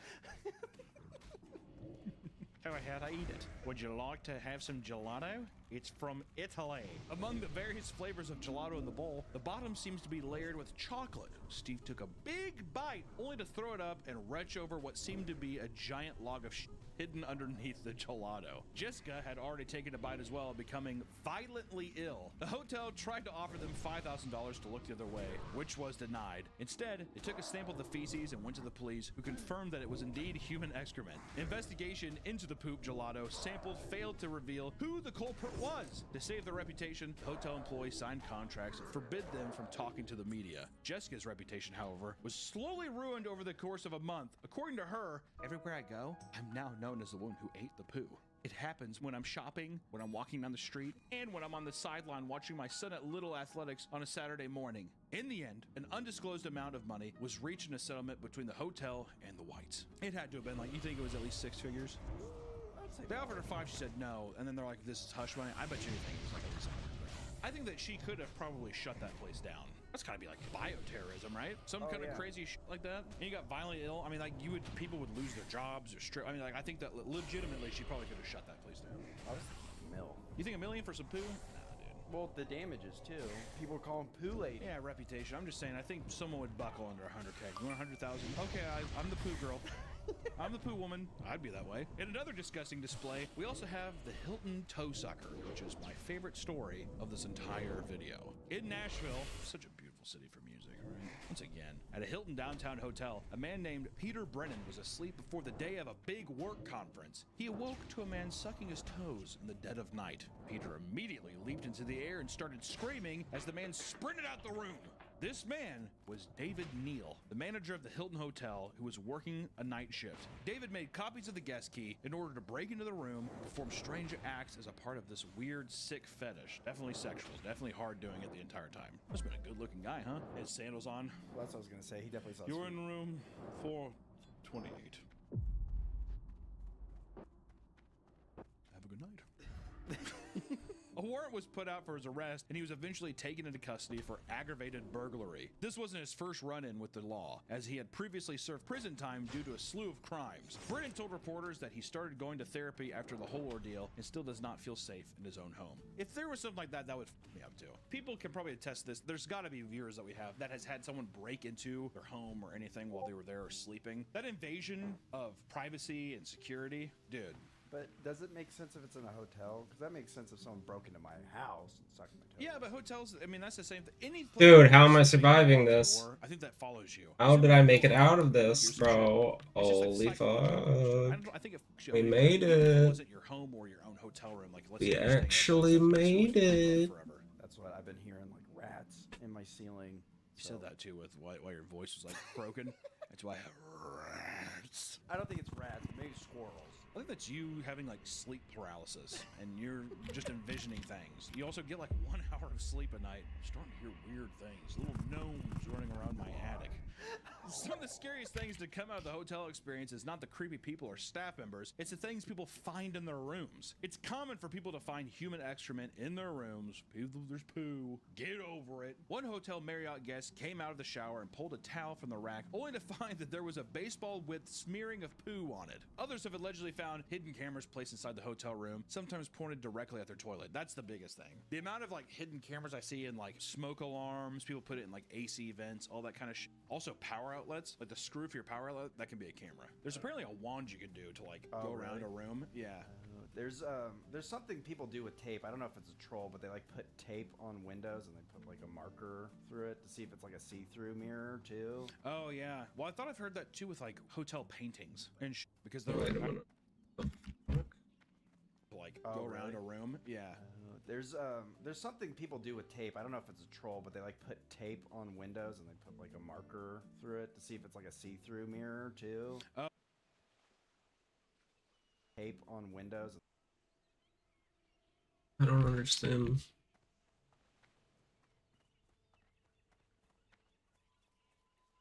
they put like a marker through it to see if it's like a. You can see the kind of width of the mirror, the like density of it, so that you could see if there's, it's like thicker, it's probably a two-way or whatever. I don't know. It's weird. Oh yeah. Well, I thought I've heard that too with like hotel paintings and because they're like, I've heard that that can be like a two-way mirror too. With a painting? Yeah, or like a glass frame painting, and it's like, oh, this is just a picture. I've seen some crazy shit, man. Which makes you think when I see the girl who's like, let me lock the door, and she puts like 70 things up to, I'm like, I don't fucking blame you. Also too, you know, you think I want my tiny dick and like my fat shit splayed out in the dark web for to be sold? Not really. You know what I mean? If I'm sitting there beating my little monkey cock and then that's put online, that'd f me up. I guess, you know, some of it's rational. I think it's all rational. If I walked by and I saw somebody doing that, who am I to be like, paranoid much? And then of course that's on the next day. I look at my phone and just see me like beat my little online. I'm like, how did they get that? One hotel worker had even stumbled across a live baby that had been abandoned in the parents' room. I hear that happens all the time. Well, that's the whole thing with dumpster babies too. Well, I was gonna say, was this a staff member? Did they just leave the baby in? I'm thinking that it was a guest. The thing too is I think people are f***ed up and they'll rationalize it. Well, like, I mean, he was in a comfortable, warm place.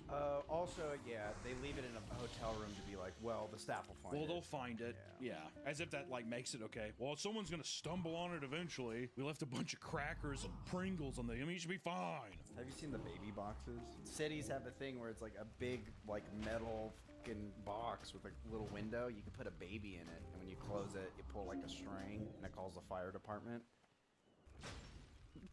What year are you talking about? This is 2025. No. Yeah. No.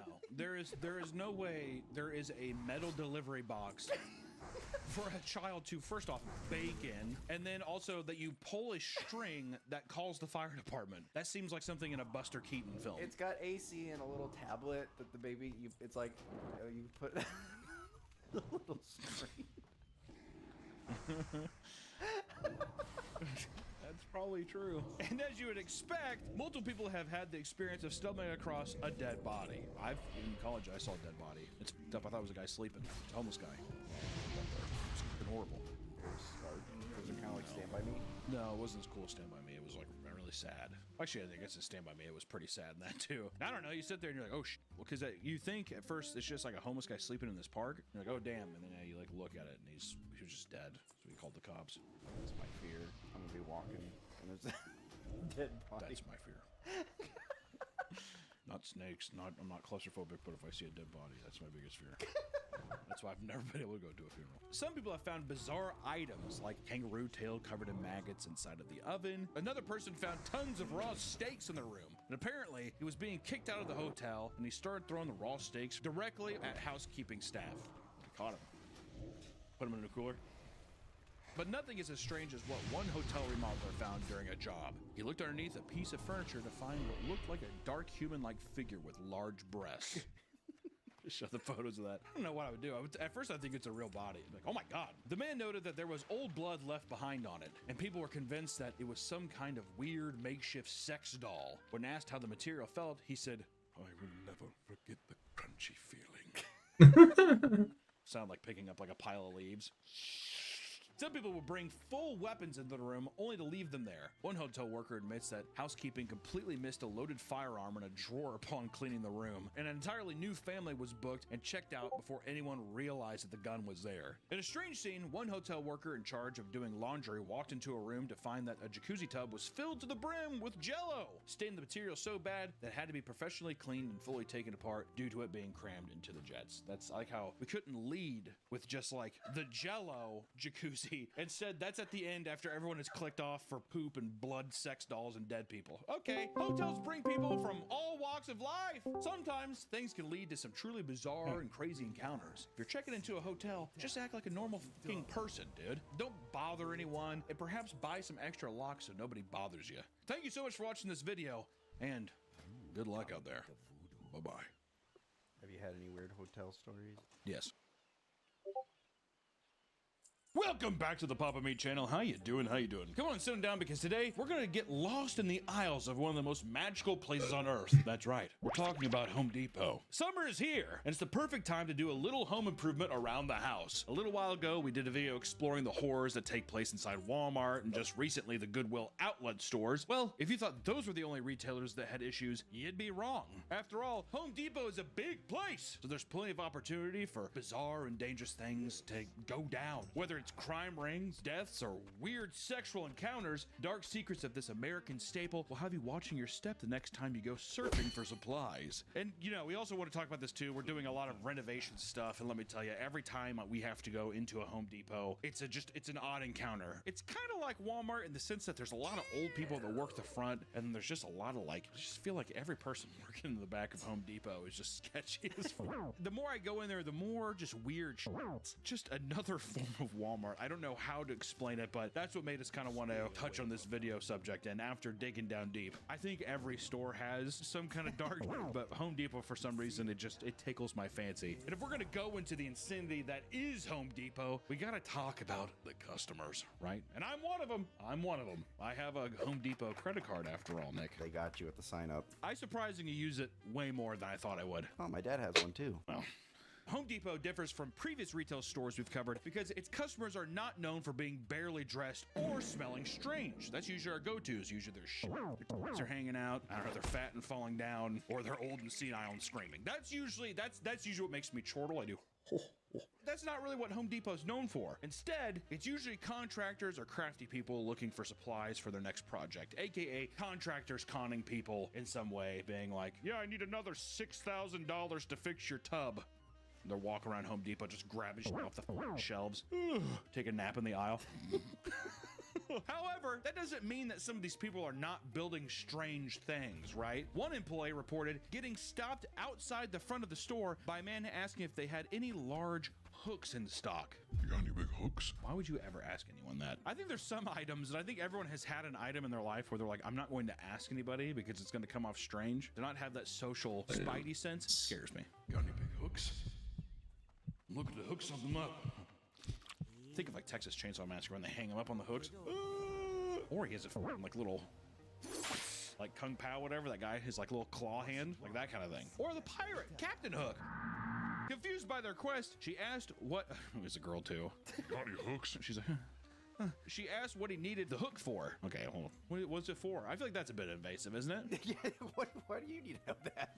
What is he using for? I'd be like, I don't know, I'm gonna kill somebody. It doesn't matter to you. Where is it? And you see, now I'm already on the guy's side. At first, the man didn't directly specify why he needed the hook, but he did state that he needed a hook that could support the weight of a human. Oh, come on, dude. Even more confused, he finally caved and revealed that he was looking for a large hook to suspend his wife during their BDSM session. I would have almost been like, just tell me you're killing somebody. Tell me you have a meat locker, that kind of thing. All right, I on her legs and she hangs and dangles. There's nothing I hate more than seeing that stretch back skin. Oh, yeah. Those hooks, I hate looking at that stuff, man. Can you imagine just sitting there, you're like, you spin your wife like a circus delay thing, her back's all hooked up, stretched up, she's spinning around, you're just like... Because there's no way you can... Oh. You're just sitting on the side. Well, there's a way. Get a little stool. Hop on the back of her. Before the employee could even respond, the man asked if she'd be interested in joining. Still in disbelief, she ignored the customer's request and just walked away. Smart human being is what I gotta say. That's a smart person. You know what, you want to join?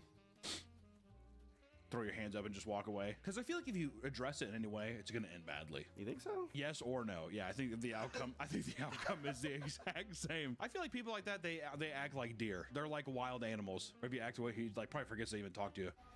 Oh, hooks, yeah. He just like walks off. Another associate shared a strange story after visiting a customer's home to check on a toilet installation. The woman later came in furious, insisting they put in the wrong model of toilet. The employee followed the woman to her home and entered it, stating that it was incredibly dark. After making his way to the bathroom and confirming that it was the wrong model, a random sound in the darkness spooked him. Oh. As he looked out from the light of the bathroom, he could make out a naked, 500-pound man sitting in a bed just underneath the sheets, watching him from the darkness. That's me, dude. I'm just like butt naked, my little pig there, and I'm like... Come here, sweetheart. Apparently, the employee had walked right past the man as he stood near the door in the darkness before making his... What? What'd you say? Hello?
Oh my fucking god, stop.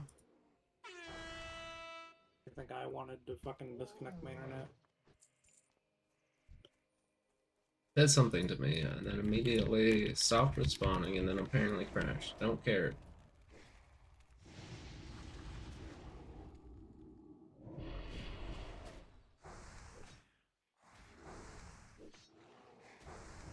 Trying to figure out why my CPU literally spiked to 80. I could hear it going. Check my temperatures, it's at 80, and my fan's at 100%. I watch, and then it just goes down instantly to 50, back down to like 54. Like, it's not even doing anything. What the fuck could possibly spike my CPU that high? It's bullshit.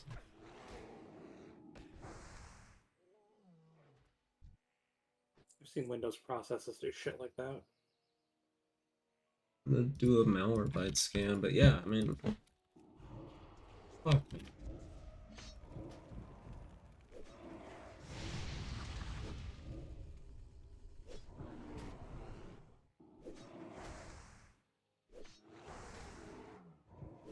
There we go, I can hear it again. 26.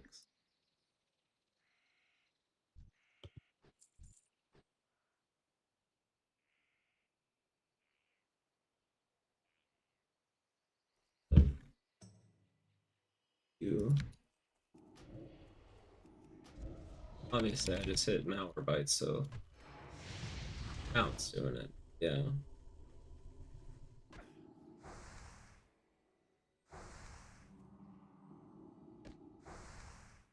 I not have a silence or an interrupt as a warlock, like, at all. I think your Fell Hunter does. Oh, right. Beyond that, no, I don't think you do. Not what level or what expansion you get, like Shadow Fury, which is a... I gotta turn you down. Sorry.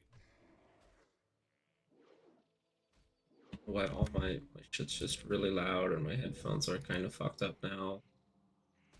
For whatever reason, I don't know. Brand new fucking headphones. It's just the dial.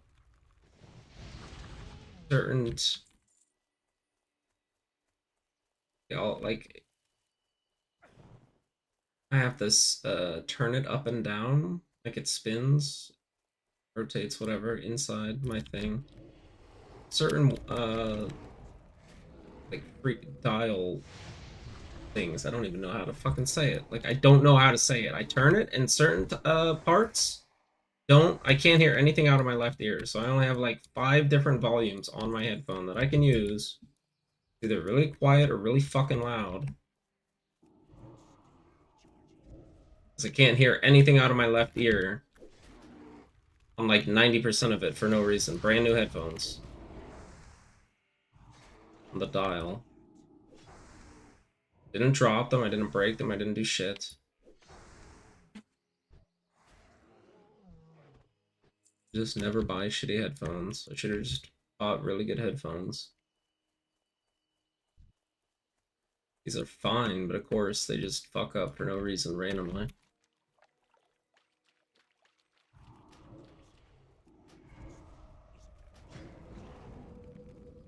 I don't hate them, I like them, they sit on my head well, they actually cancel noise a lot, which I don't know if I like or not.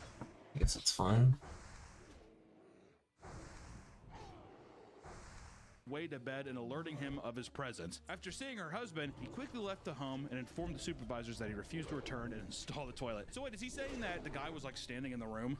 He walked past it and see this ghoulish giant man, and the guy was like, and then crawled in his bed really quick, like a little pig in a blanket. He like wrapped himself up, and that's when he like turned, and he's like, "What the hell?" And he's like, "Lay with me." Home Depot usually has everything you need to fix your home, including materials to block gamma radiation. A Home Depot employee told a story of how a woman came into a store and confronted them about needing 32-inch foam face boards. When questioned about the odd request, the woman stated that she needed them to protect her house at night, and when the employees questioned her further, the woman finally revealed the real problem. She stated that every night, aliens shoot gamma rays into her home, which messes up their TV and internet signal. I like how that's what she's focusing on. This is so real, dude. This is like Facebook Moms 101. The aliens shooting their gamma rifles at me, and I can't download my stories.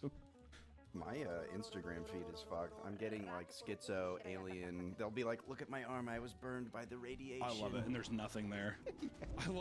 There's seriously no. There's this guy on TikTok that I love. He's like, I think he's a schizophrenic guy that he says he has like a $300 quadrillion city, and he like makes like these maps of it, and it's just like the most schizophrenic. Like I'm like, that's exactly what. If I want like cringe and that kind of, that's the kind of stuff I want. I don't want guys dancing. I want a guy being like in this roach-infested apartment, being like, "Hey guys, how's it going? I'm going to tell you about my submarine that goes down," like that kind of thing.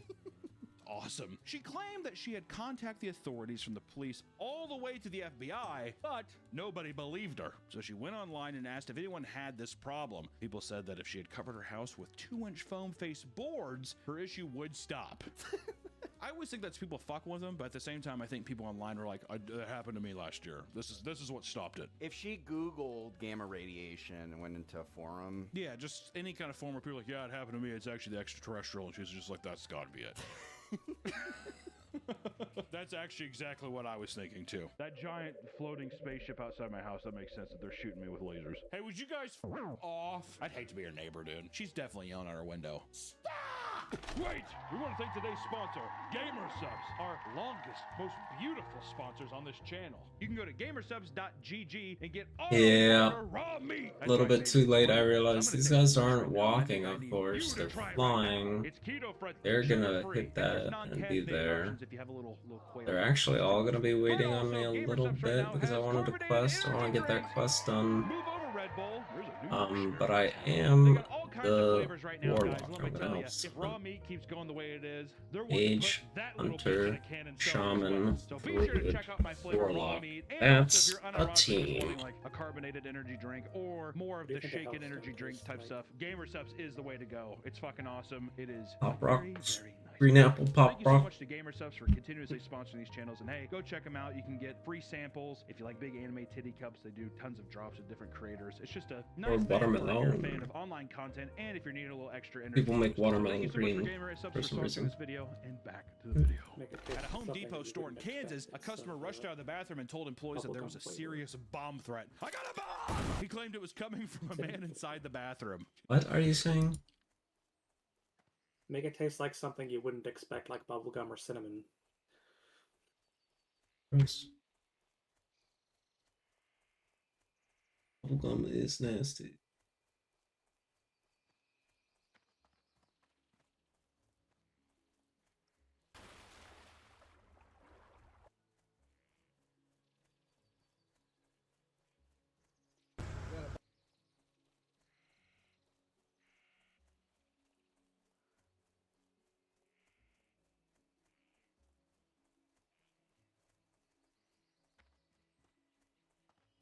Look at this, bro. Like, I saw that. This was crazy. Jesus Christ, bro. Like, it's this guy, man.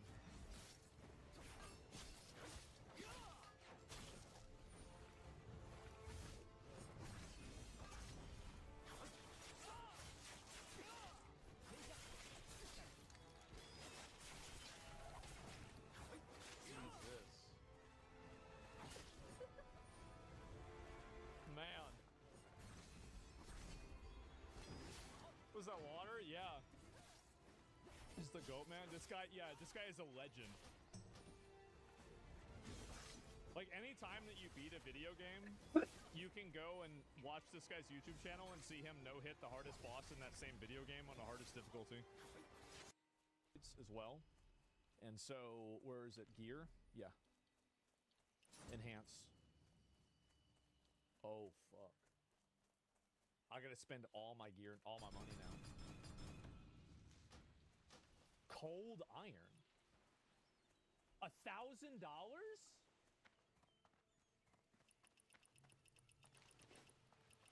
Well, what the fuck?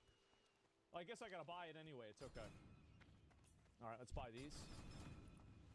Okay, and then we're gonna buy raw ore. I'm just gonna buy 49 raw ore. I'm gonna need a lot of that anyway. Okay, and how do I get more of that? Okay, good. I leveled that up. We're gonna also level up the chest piece as well. Okay, what do I have to buy? I have to buy sheepskin? Okay. Nope, nope. So all I have to do is I just press spacebar until I'm a winner. Hopefully this healer is better than the last one. Easiest shit of my life. And what about this? These are okay. I'm gonna obtain coarse fur. Okay, I'm just gonna buy. I bought it all out. Okay, what about this? I'm gonna buy these too. What? You mean I can't just buy it off the store?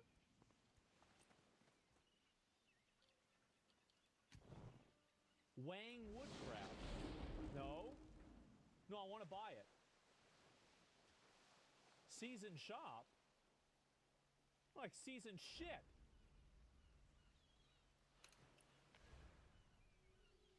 I gotta go talk to Wang. I don't know who the fuck Wang is. I think Wang's over here. Is that a chicken?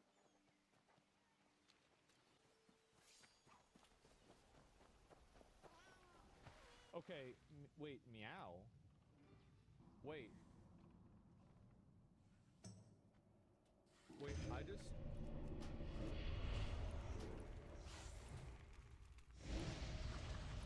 Oh. All I had to do was buy these from Mr. Cat. Well, son of a bitch. And I could get a fish dig.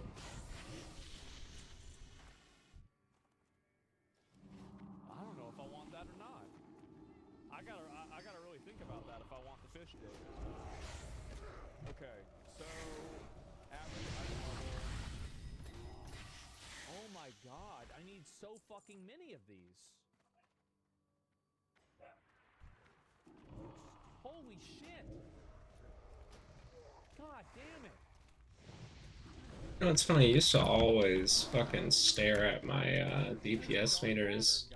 I really never look at them anymore. That's not yin yang. I was looking earlier when I was top DPS after I pulled aggro on the turtle boss. I just ran this place. I pulled aggro on the turtle boss, doing like my hardest hitting best rotation I could do.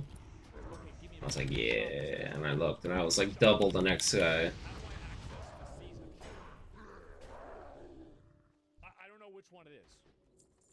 Shop number 13? Okay. Shop number 13. Okay, now we're gonna go offers and then the exchange shop as well. Okay, season shop. Okay, we found I have the tech lesser invisibility now. My Eye of Kilrog. Wait, there's an engagement And drain mana. Wait, I got bounty. Wait, I have no mana. I didn't even know about this menu.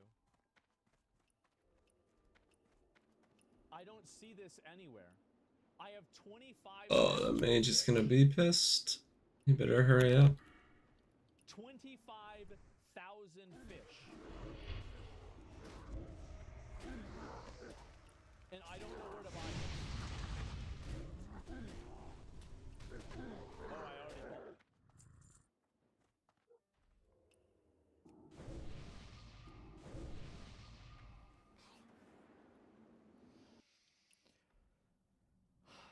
Okay. Now I have 2 of these for some reason. I don't know why. Career notebooks. Like, okay, so. All right. Are there any other? Oh, I forgot about this menu. Wait a minute. Wait, I actually got some out of that. I got 4. I didn't even know about that menu. That's my first time seeing that menu. Okay, so which one can I upgrade now? None. I still can't afford it. Okay, so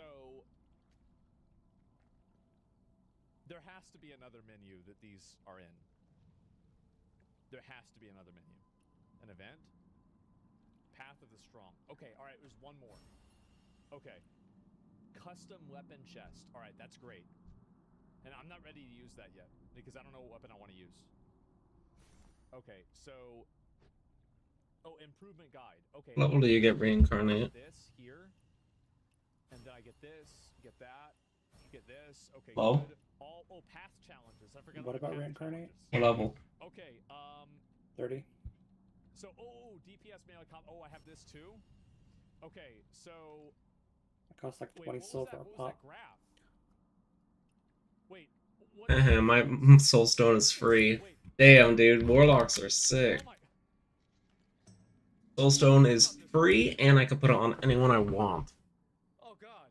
Okay, there's another menu. Wait a second. Like me. Wait a second, guys. Okay. Or me. Maybe me. I forgot about this in the menu. Well, how do I upgrade this menu? Okay, so inside of this, there's another upgrade here too. And so now I have to figure out, I have this precision critical damage. Oh, that's really good. Okay, so then let's see which one do I don't know who I should actually put it on. I kind of do want to put it on me. This one. Physical attack bonus after knocking enemy airborne. Heavy attacks, that's pretty good. Critical heat. But I'll put it on the tank. Disintegration. Oh, that's actually pretty good.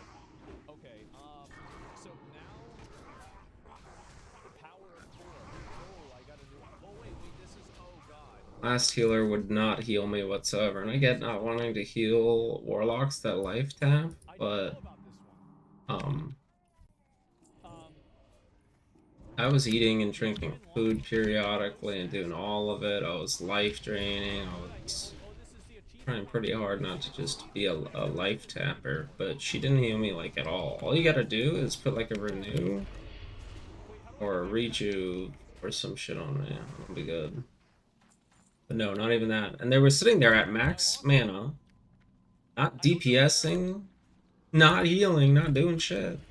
Like, you are the worst player. If that's how you heal, if that's how you play, you just sit there. Don't heal the warlock that's actually taking damage. Only heal the tank. And don't attack, just sit there at full mana the whole time. Like, really, dude? Okay, claiming all. Okay, good. 10, edge of combat. Okay. Yeah, I had to fill in to heal Wailing Caverns at one point and had a warlock, and yeah, trying to keep him up when he was life tapping for his whole mana from life pool was burned a lot of mana. Don't have to keep him up. He'll deal with it, but toss him some heals. Yeah, that's what you told me is something like my mana pool isn't his mana pool or something like that. What about this? Wait, what's this? Edit profile. Hero title. Oh, I have to have a hero title. What's this? I've never seen this menu before. Unfortunately, shamans don't get a heal at a time. Outside of the totem. And even then, that's I'm in the mid 30s, and that's still only like 6 HP 5, I think. Okay, Patron of the Winds. I'm gonna just equip that. Okay, good. So now, wait. Oh, I can have these. Oh, I have to obtain these in order to. Oh, I have to unlock these titles. Yeah, I mean, you'll see how. Whoa. Have that before. Okay, so. See kind of how I'm doing it. I think I've run out of menus to get upgrade materials from, guys. Check your mail. Oh shit, I forgot about my mail menu. Oh, I've got letters. Okay, here it is. Okay, reputation reward. Online repair optimization. Okay, I forgot about that. Okay, and then this is some other bullshit. Alright, good. You're missing a few more. Wang has 20 in stock. I already bought them. I bought them from the cat. Do the red outposts around the map. Okay, so I'm gonna have to do that. Like, in order to fully upgrade my stuff, I'm gonna have to go do that. So now, okay. Not even a problem until later, when it's just so much. Oh, and I get 5 of these. I knew there was one more. Okay, perfect. Okay, and now we can go back to this menu, and then go to the upgrade menu, and then use the upgrade menu to upgrade So much out of the shit menu. back to back. Now, I just have to do it again now. 2 or 3 life taps in between is good. Okay, so now I need more again. Okay. Always never be at full health, basically. Wait, what the hell? This guy is actually healing me though, so. Wait, did I just unlock something? yeah, I don't want to be at full health because I want to sit here and life drain a lot. There's my Shadow Bolt and Wand. I realize, like, I always want to do my full combo of dots, but there's a lot of people that are, you gotta calculate how fast they're gonna die and just switch to Wand. Come in! It's not worth it to do anything else but Wand sometimes. Then you'll start getting your mana back because you're not actually casting. It all works out. Here I started Wanding too early, but I'm just saying. It's still good enough. I got a lot of mana back there. If tab. Oh, they're way higher level now. Okay, so I get something out of this, right? So there's two cocksuckers here. Okay. Wait. There it is. I didn't have my fire arrows on. Wait, why is he shooting me? Shouldn't be able to do that. Get out of here, bitch. Okay. You get permission to fly at stage 4 reputation? What? Oh, now I'm big fast. Damn. What? Damn, that guy got his ass beat. Dude. This is like, I feel like I went from Neo in The Matrix 1 to Neo in The Matrix 2 and 3.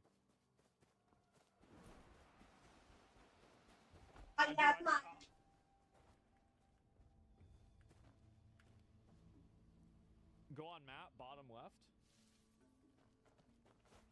Wait a minute.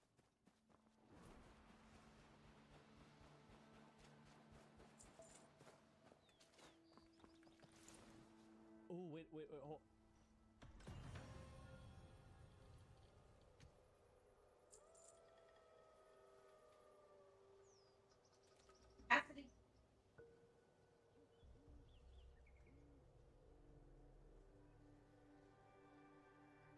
Two?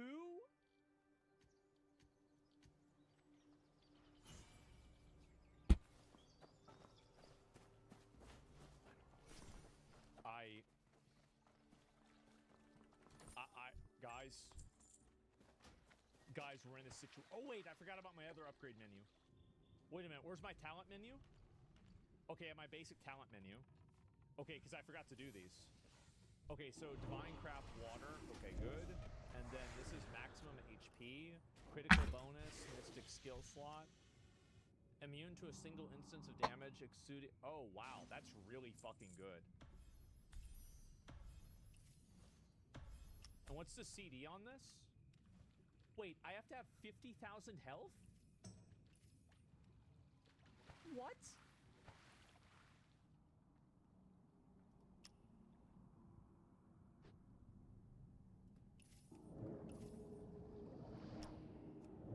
Shit!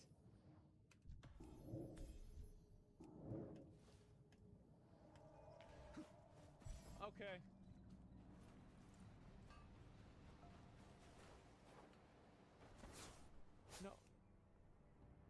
No, I didn't want to do that. I don't want to do that. Okay. So now I can just do whatever I want, right? Like let's say I want to go get this bug. Where's the bug?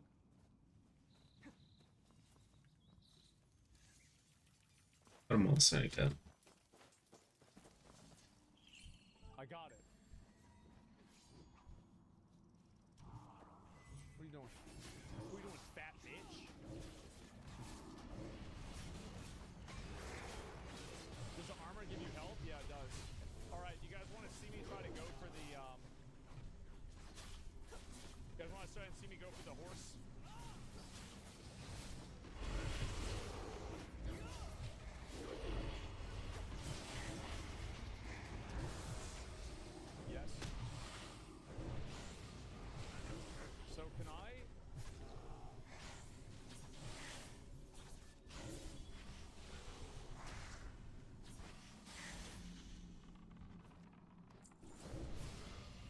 It's free mana estate.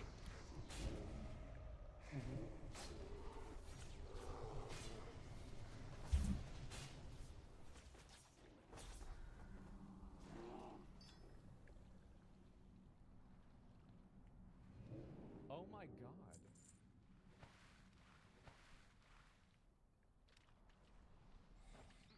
You have a reagent to cop for your underwater breathing too, don't you? Yep, and water walking. That's interesting. Well, water walking's OP, that makes sense, but for breathing?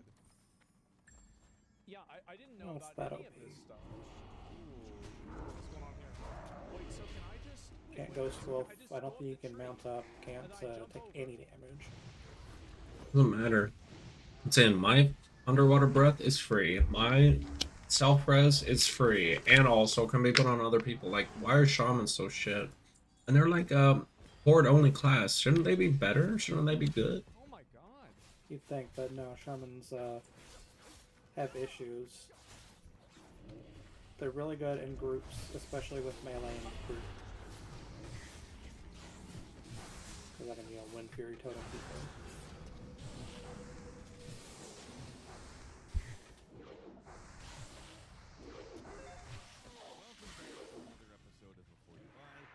Where we give you some straight-up gameplay and a first impression of the latest game releasing. Routine is here. It exists. It is not vaporware. It is a game you can play. I know. I didn't expect it either. This thing was originally slated for release way back in 2013. Just to give you an idea of how old it is, it was planning to come out before both Alien Isolation and PT. PT was 2014. That's how far back we're talking here. This is one of those games that made a big splash when it was first announced, got a ton of positive buzz after years of delays, the hype slowly died off, eventually the game all but disappeared, like so many other highly ambitious, graphically impressive independent games do. Anybody remember Abandoned? That's the kind of thing we're talking about here. Honestly, we all assumed this thing was 100% dead. For years, too. It's not like a recent development in my head, but the developers, to their credit, they kept plugging away at it, completely overhauling the project around 2020. 5 years later, we're playing. Hi, folks, it's Falcon. Today, before you buy, Routine. All right, so the devs originally had very big ideas for Routine. It was going to have permadeath, randomization, mix up every run, multiple endings, as in more than two, a massive interconnected station to explore, enemies that were going to learn and adapt to behavior and act in unpredictable ways. There's a reason this took so long to come out. The guys had big plans, and mostly those plans got thrown out when they switched to Unreal Engine 5. And thus, the final version of Routine is a lot more of a conventional game. It's a mostly linear adventure split up into distinct chapters in which you explore this mysteriously abandoned moon base, solve puzzles, occasionally fight off enemies using this thing called the CAT, an Omni tool that allows you to access base systems, overload electronics, scan for fingerprints, unlock security doors, among other things. So, as a more conventional horror game than originally planned, I have to say Routine, I'm fine with that. I'd actually much rather have a carefully curated horror experience than deal with randomization and permadeath. A lot of games try to do something like that and failed pretty bad. From what I read, the big redo around 2020 was because the devs were just not happy with the direction of the game. So apparently those ideas weren't exactly working out for them either. I can't say I'm shocked. The implementation of that stuff when it works, it's pretty rare. And what's left is a more focused Routine. Half the station is removed to focus on creating more varied and interesting environments. And man, those environments. The art design is fantastic both in the artistic and technical sense. It absolutely nails the 80s retro futuristic aesthetic they were angling for. The game looks incredible from frame one and never lets up. It is so atmospheric and unsettling without uses light and shadow. This game loves to have environments extend out into darkness well beyond the point you can see it, and that makes the station feel a lot larger, but also a lot more isolated at the same time. The way they build up these locations, they feel realistic, but surreal is impressive as hell. Every little random detail is precisely crafted and stunningly realistic. Like these random drapes hanging over a desk.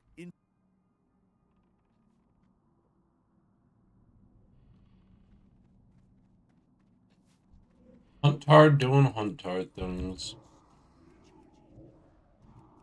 Tank AFKs, and what does this guy do? You're back.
Hello.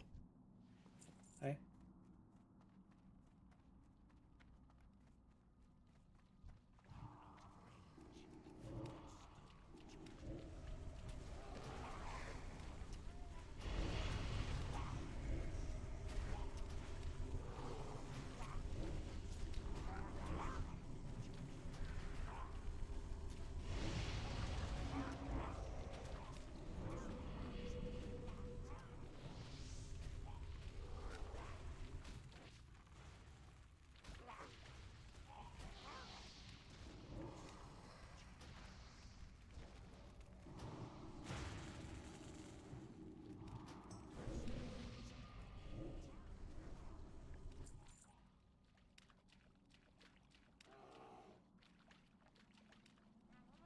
Still shots that's convincing as hell. There are so many starkly beautiful locations in this game that make you want to stop and slowly pan over them, possibly while blasting some appropriately moody synthwave. I mean, there's so many, and there's a starkness to all these places that make it feel lonely but vaguely menacing at the same time, even in parts that wouldn't normally be safe. The sci-fi 80s details are just great too. The CRT TVs they use for showing soothing Earth scenes to remind you of home.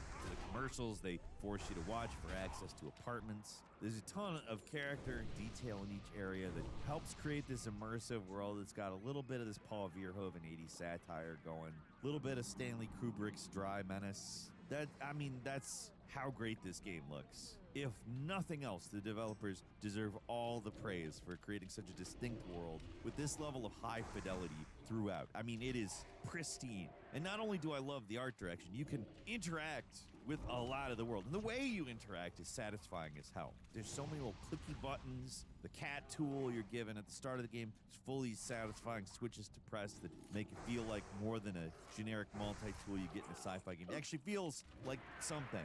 If you want to turn the scanner function, you need to flip up the module, or if you use the remote access function, but you need to zap something, you have to switch that thing off, turn that thing on. There's an intentional awkwardness to dealing with this thing, and it's super clever for a horror game. The only real resource you need to keep track of is the battery life on this thing. It's got 3 discharges before it needs to recharge, but for the most part, batteries are pretty plentiful, so it's not really that much of a concern. And I know I sound like I'm super positive on everything, and I am. I'm all right. For as much as I love the art design and everything from the setting to the atmospheric to the soundscape, which is unsettling, appropriately so, the gameplay of Routine is, depending on your perspective, could be fortunately, it could be unfortunately, but it is a little routine. There's no escaping that. It's not bad at all. But for the game's short length, you're not really doing that much, which is fine for the parts that are just like pure atmosphere, especially the beginning. But once they start introducing enemies, it gets a lot more conventional. In the first parts of the game, you have to contend with sentry robots who patrol around and hone in on you the second they spot you. If they grab you, they just kind of harmlessly throw you, but if they grab you again, you're dead. At first, these things are terrifying. The sound design alone, where they switch from being dead silent to a buzzing, stomping death machine, is appropriately scary and intimidating. Honestly, like, again, it's just done really, really well. If you die, you're forced to restart at these designated save points, which at first makes you pretty jumpy, but it doesn't take long to realize that it's not that dangerous. If they spot you, you can just outrun them. They'll almost always lose you as quickly as they spotted you, and if they're gonna fight you, they're actually pretty easy to stun with a shot or two. And while you only have 3 charges with your weapon, batteries are everywhere, so you're never far from a top-up. All taken together, there's not really a lot of reason to try and sneak around and hide from these things. Trying to avoid them just makes them scarier and more likely to get you by surprise. It's pretty much always easier to just run up to them and stun them and simply run past them. And that kind of neuters their scariness. If you can run circles around a monster, it's hard to get scared of it. Later parts of the game introduce more dangerous and terrifying creatures, but they're more annoying to deal with than actually scary. For as much work as the game's environmental design and soundscape do to tell you that this is all very spooky, past the initial half hour or so, it just doesn't work that well. There are scary moments here and there. They'll keep you on your toes, but like, I'm gonna say, like, if being afraid is a necessity for you to be having fun, this is just not as fun as something like Soma, where there's just dread and fear pretty much all the time.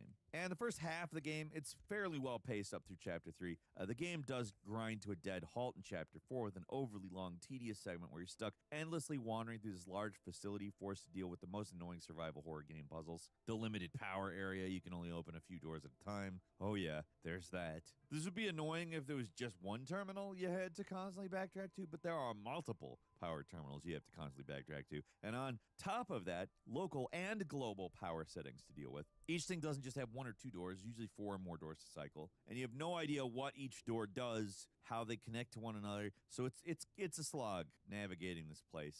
I get that they wanted a much slower paced chapter where you're doing something other than dodging killer robots, but I do wish they had come up with basically anything other than power room puzzle, but much more of it than usual in a game. That chapter goes on way too long. It's really dark, and the layout of that area is confusing. And while the aesthetic change is interesting, it's the least visually interesting area of the game up to that point. I mean, not to worry, it's not like it defines the rest of the game or anything. They get back to interesting stuff, but for such a relatively short game, having a fairly long, boring segment like that kind of messes the momentum up. And while I'm complaining about stuff, I might as well bring up the robot designs. They're a little...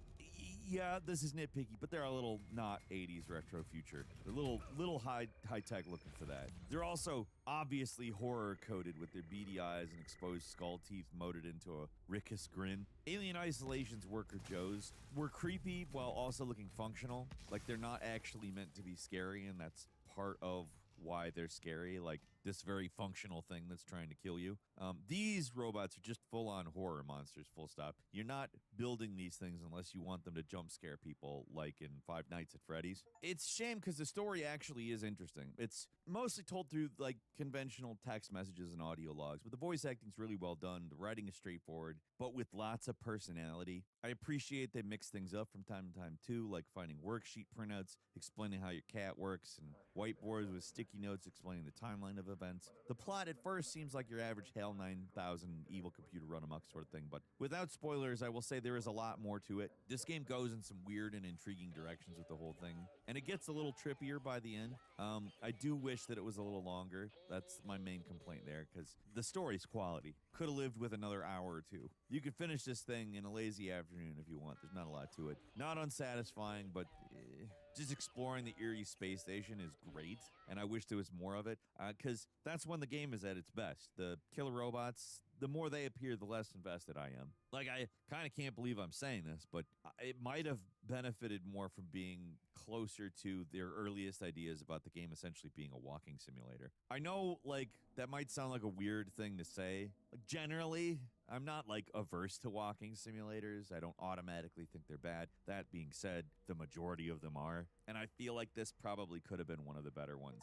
Like, the scariest, most unsettling stuff and routine are the parts where you're alone with just you and the suffocating darkness of the station, aware that you're cut off from any kind of help or rescue. That's more scary. The anticipation of something scary is much more effective than the actual horror stuff. And I don't think any of that is outright bad. I really don't. In fact, nothing in this game is outright bad. It's mostly fine to good. Like, this could have been a really frustrating game. Oof, this guy got fucking annihilated. It's maybe a little bit too accommodating. Holy shit. But I'd rather ultimately have that than frustrated and miserable. For all the parts I did list, this is not a chore to play. I didn't know that, but I believe that wholeheartedly. But that's as bad as it gets. For the most part, it's...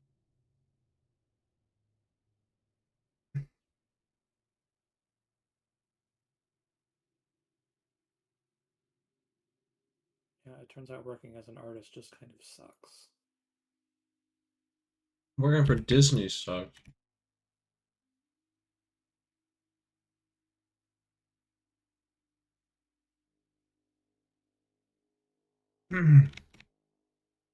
Playable. With the day one patch, it's solid. I didn't experience any bugs at all, any slowdown of any kind, no stuttering, no juddering. I didn't notice any anyhow. Game runs extremely well for as good as it looks. Most of it is shrouded in darkness, and there's not really any huge areas, so it's kind of the perfect game to push this kind of graphics. But it looks good, runs well, and that's a rare thing to say about an Unreal Engine game launching in 2025, especially an indie one. This is technically an indie, right? Like these games generally look great, but like optimized, they are not. This one is, though. So I guess in a year where there's a lot of really good, mechanically complex survival horror games, routine feels a little half-baked. The cat is great, C-A-T. Like that gadget, it's fun, but that's also pretty much it as far as gadgets go. There's no inventory, no health or currency to manage. It's atmosphere, scares, and the cat. Does have atmosphere to spare, but that's the best thing about the game by far. And mostly stops being scary less than an hour in and never really gets the scary groove back if that's important to you. It's not necessarily important to me. Other games at least have enough going on that if they're not scary though, there's enough depth that keeps you engaged. And I checked my DPS meter at the end of this fight. But you're basically just sure enough, for whatever reason, and to see what other cool bits of imagery the game is going to throw at you. Frickin' All that stuff is very, very good, but Corruption and Immolate even is higher than Curse of Agony. My Immolate's really high up there. So yeah, everyone not using Immolate for whatever reason is just the stupid idiot that I thought that they were. Like I've just been complaining about it. I liked it. Stupid fucking idiots, man. Maybe a little more forgettable than such a highly anticipated game should be. I mean, you're probably talking about a 5-6 hour game for $24.99. If what you're looking at and everything that I've said doesn't deter you, I think it's probably worth that price tag. But a cent more would be too much. If it sounds like maybe up your alley, if it was on sale, I mean, wait, it'll probably go on sale and you'd probably get this for like $12. At that price, more than worth it. Which feels odd to say about a game with such good graphics, but here we are. I think maybe if this released in a year when we were in more of a game drought, and there were a few years over the last decade, it could have really hit in. But at this point, we've seen this already a lot. It doesn't make it bad, but it can't get by on what it is. It would need to be more for me to be like full-throated, hell yeah.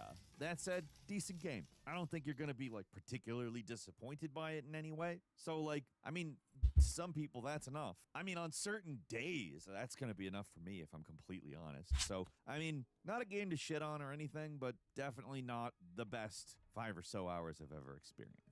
But what do you think? Leave us a comment. Let us know. If you like this video, click like. If you're not subscribed, it's a great time to do so. We upload brand new videos every day of the week. Best way to see them first is, of course, a subscription. So click subscribe. Don't forget to enable notifications. And as always, we thank you very much for watching this video. I'm Falcon. Become a 1% Club member and listen to The Falcon Show exclusively for members.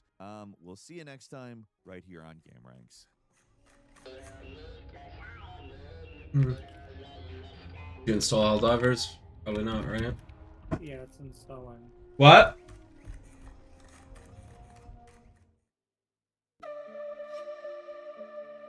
Hold on. Oh yeah? Oh yeah. So hard to me. Not to spray, but at least spray. Put the car. Do your spray. Give me a break. Only this big. I'm gonna look for a better one. It's just off and on. That's good. That should help. Yeah. Well, and there are better ones. No, the auto. But I keep higher. I didn't mean that that's bad. I should really cold out. I know. Awesome. So that's it. Awesome.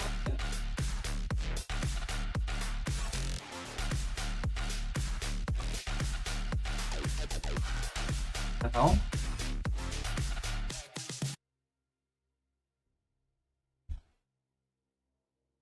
Music. Let's do this.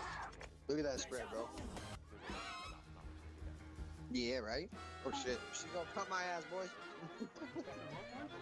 Oh shit! Okay.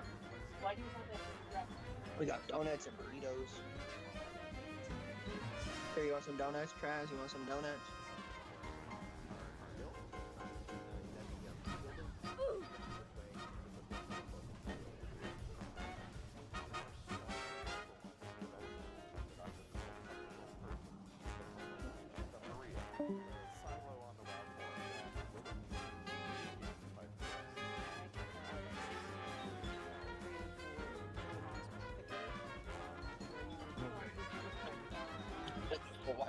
Roach out. Roach out. Roach out. Oh, he's like, what are you running? No. Focus up. What you got, Petri? What you got? What you got?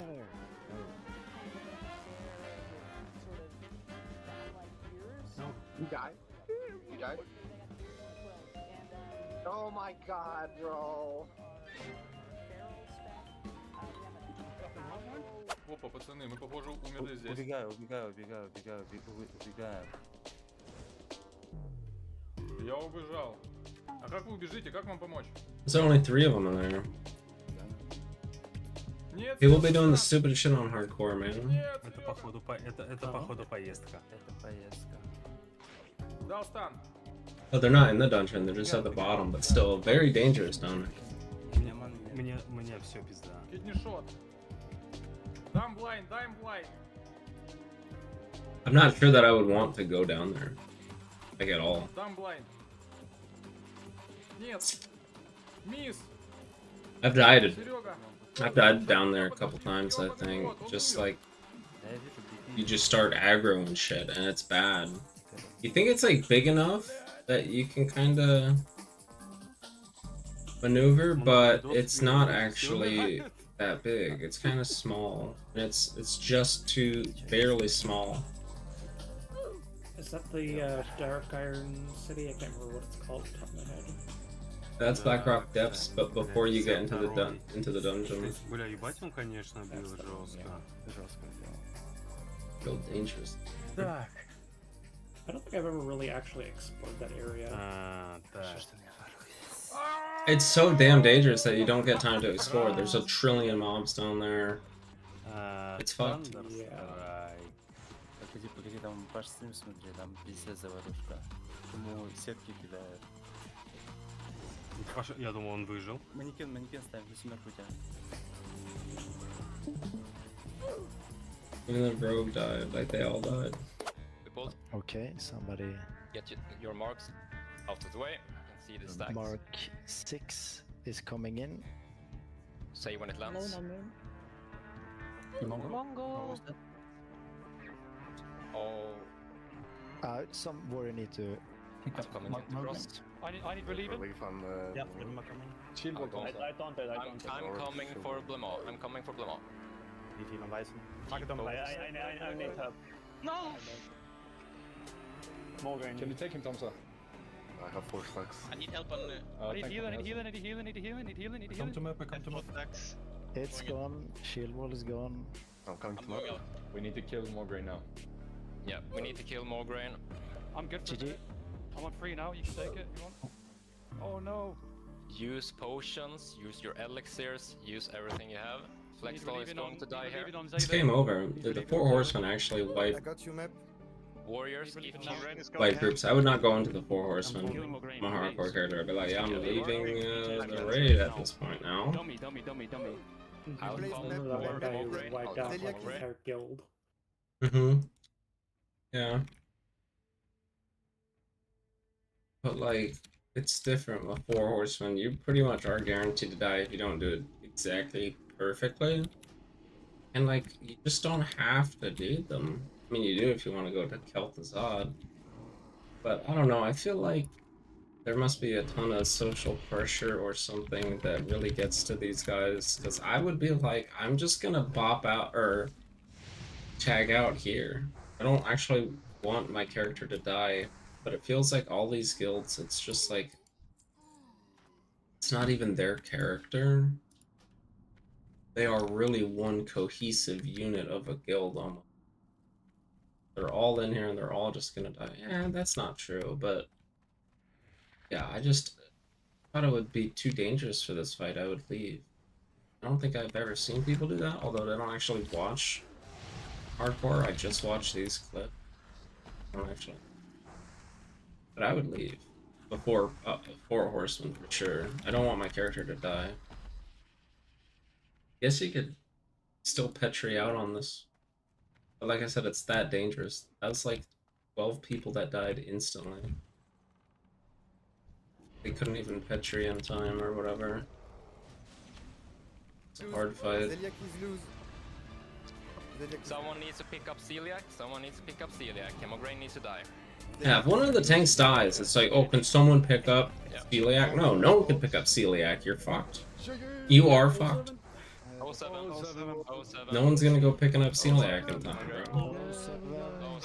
GG's, guys. We said what a run! That all of them? Some people survived? Like, I don't understand how so many people died. No one petrified. Get it.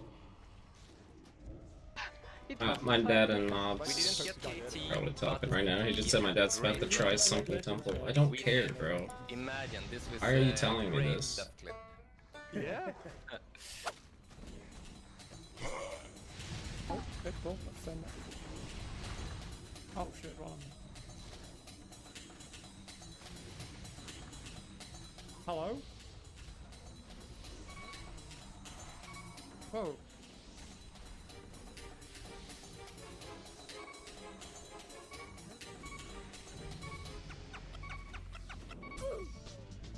Okay, I didn't battery. I don't know why I instantly went to the login screen. No, that was embarrassing. I mean, I just didn't patry, like I health potioned.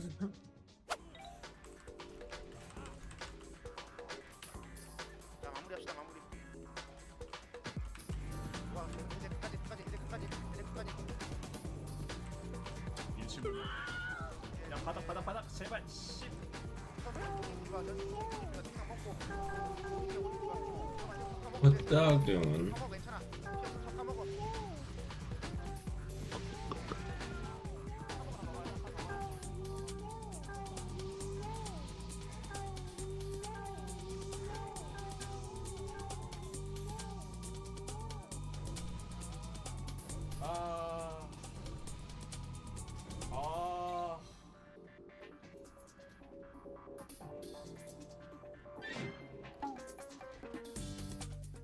Да, давай их убьем, короче.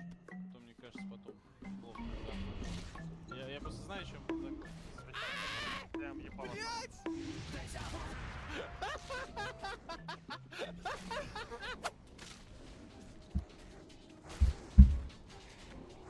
I feel you. Oh, fuck. I feel this. Oh my god, just...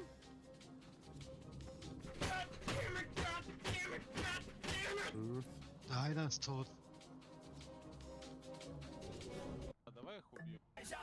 I feel you. Oh, fuck.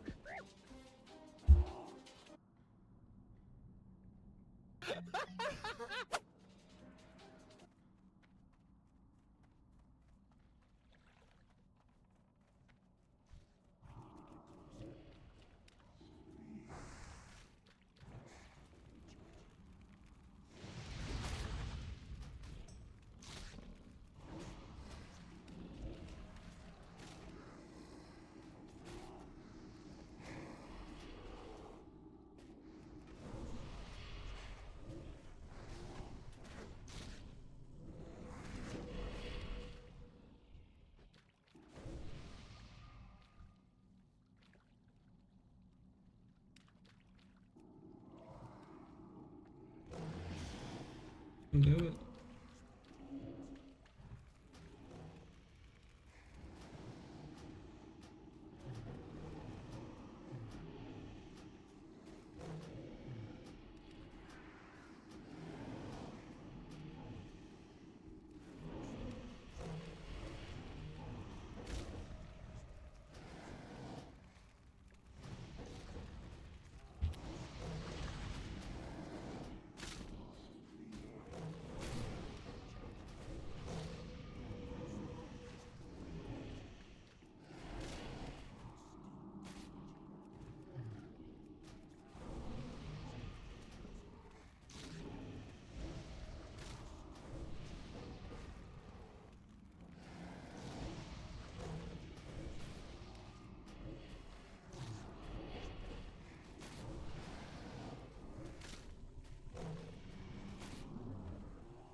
Yeah, here we go. I had to show him that I could do top DPS, especially single target. This is what it looks like. Dual target near the end.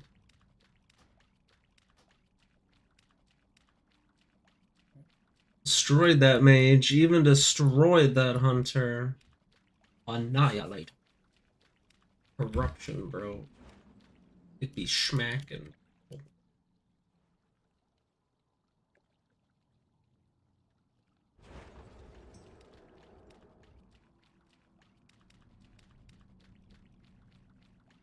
And this is what Tanked has out. Like I just have my Void Walker just because I don't feel like changing. Probably my weakest DPS. That Imp or Succubus both should be doing more damage. A lot of people using Succubus. Succubus probably does do more DPS than the Imp, because the Imp runs out of mana and then just sits there. Yeah. It really does just run out of mana and then sit there. I mean, Firebolts are good and all, but it'll just be like, yeah, I'm done. And it'll wait. Whereas, I mean, Succubus, Incubus is at least, you know, fucking smacking them.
That him?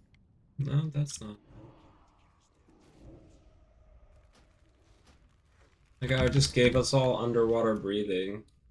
I actually come in clutch in this dungeon, man. Perfect place to get summons because it's so far out here, out of the way.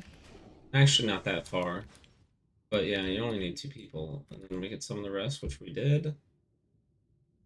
And also...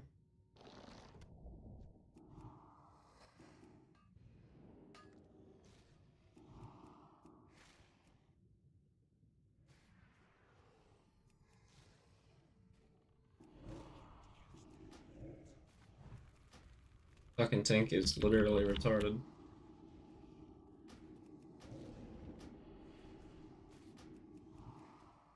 All that underwater breathing here is good though.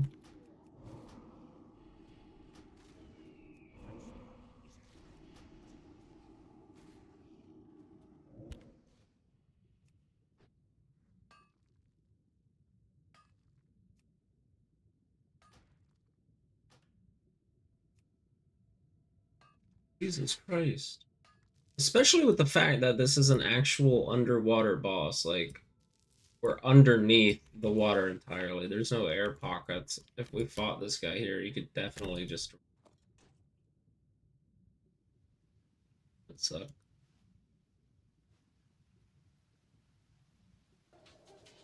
So I don't know what's happening here. Oh, fuck. I don't understand. And the editing with the zoom in every time this guy's editing pisses me off. Like, why do you have to zoom in? And then I can't tell what's happening on the screen in like a coherent fashion. I don't know what actually happened. what the fuck happened?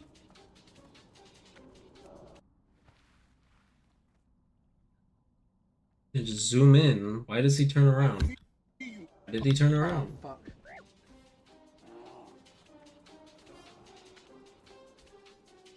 Oh my god. There's someone already over there. It was this.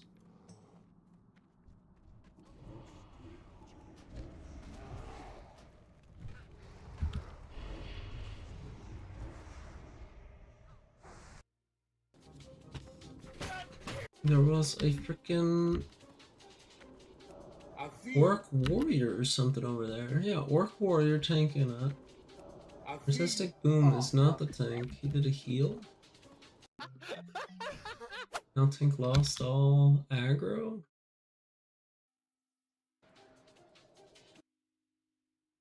Well, I don't know.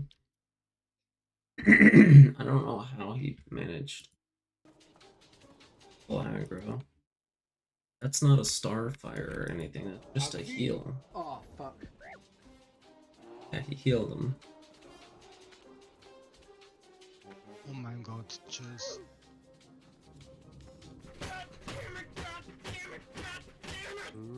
Die, that's tot.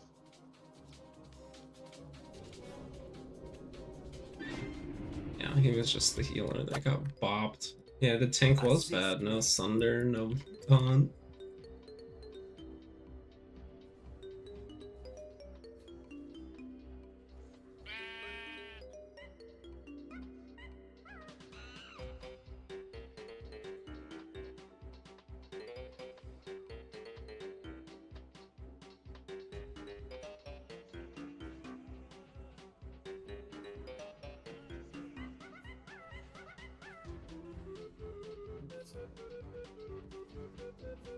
That UI is cancerous.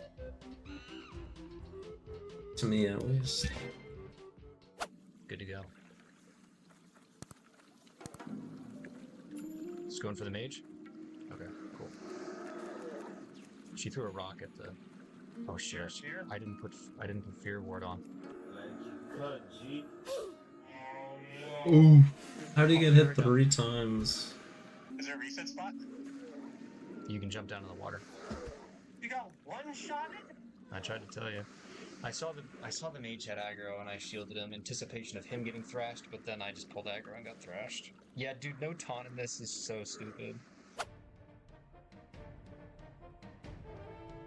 Oh no. He's pretty calm for dying at like level 50 priest, 40 something priest. Yeah, dude, no 46. taunt in this is so stupid.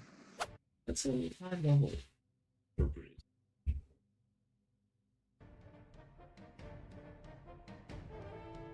Oh no.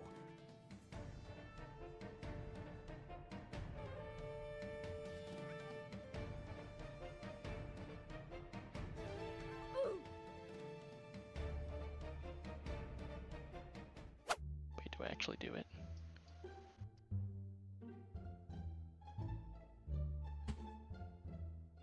The bloodletting begin. Surprise, motherfucker! He's here. No. No.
That's enough of that.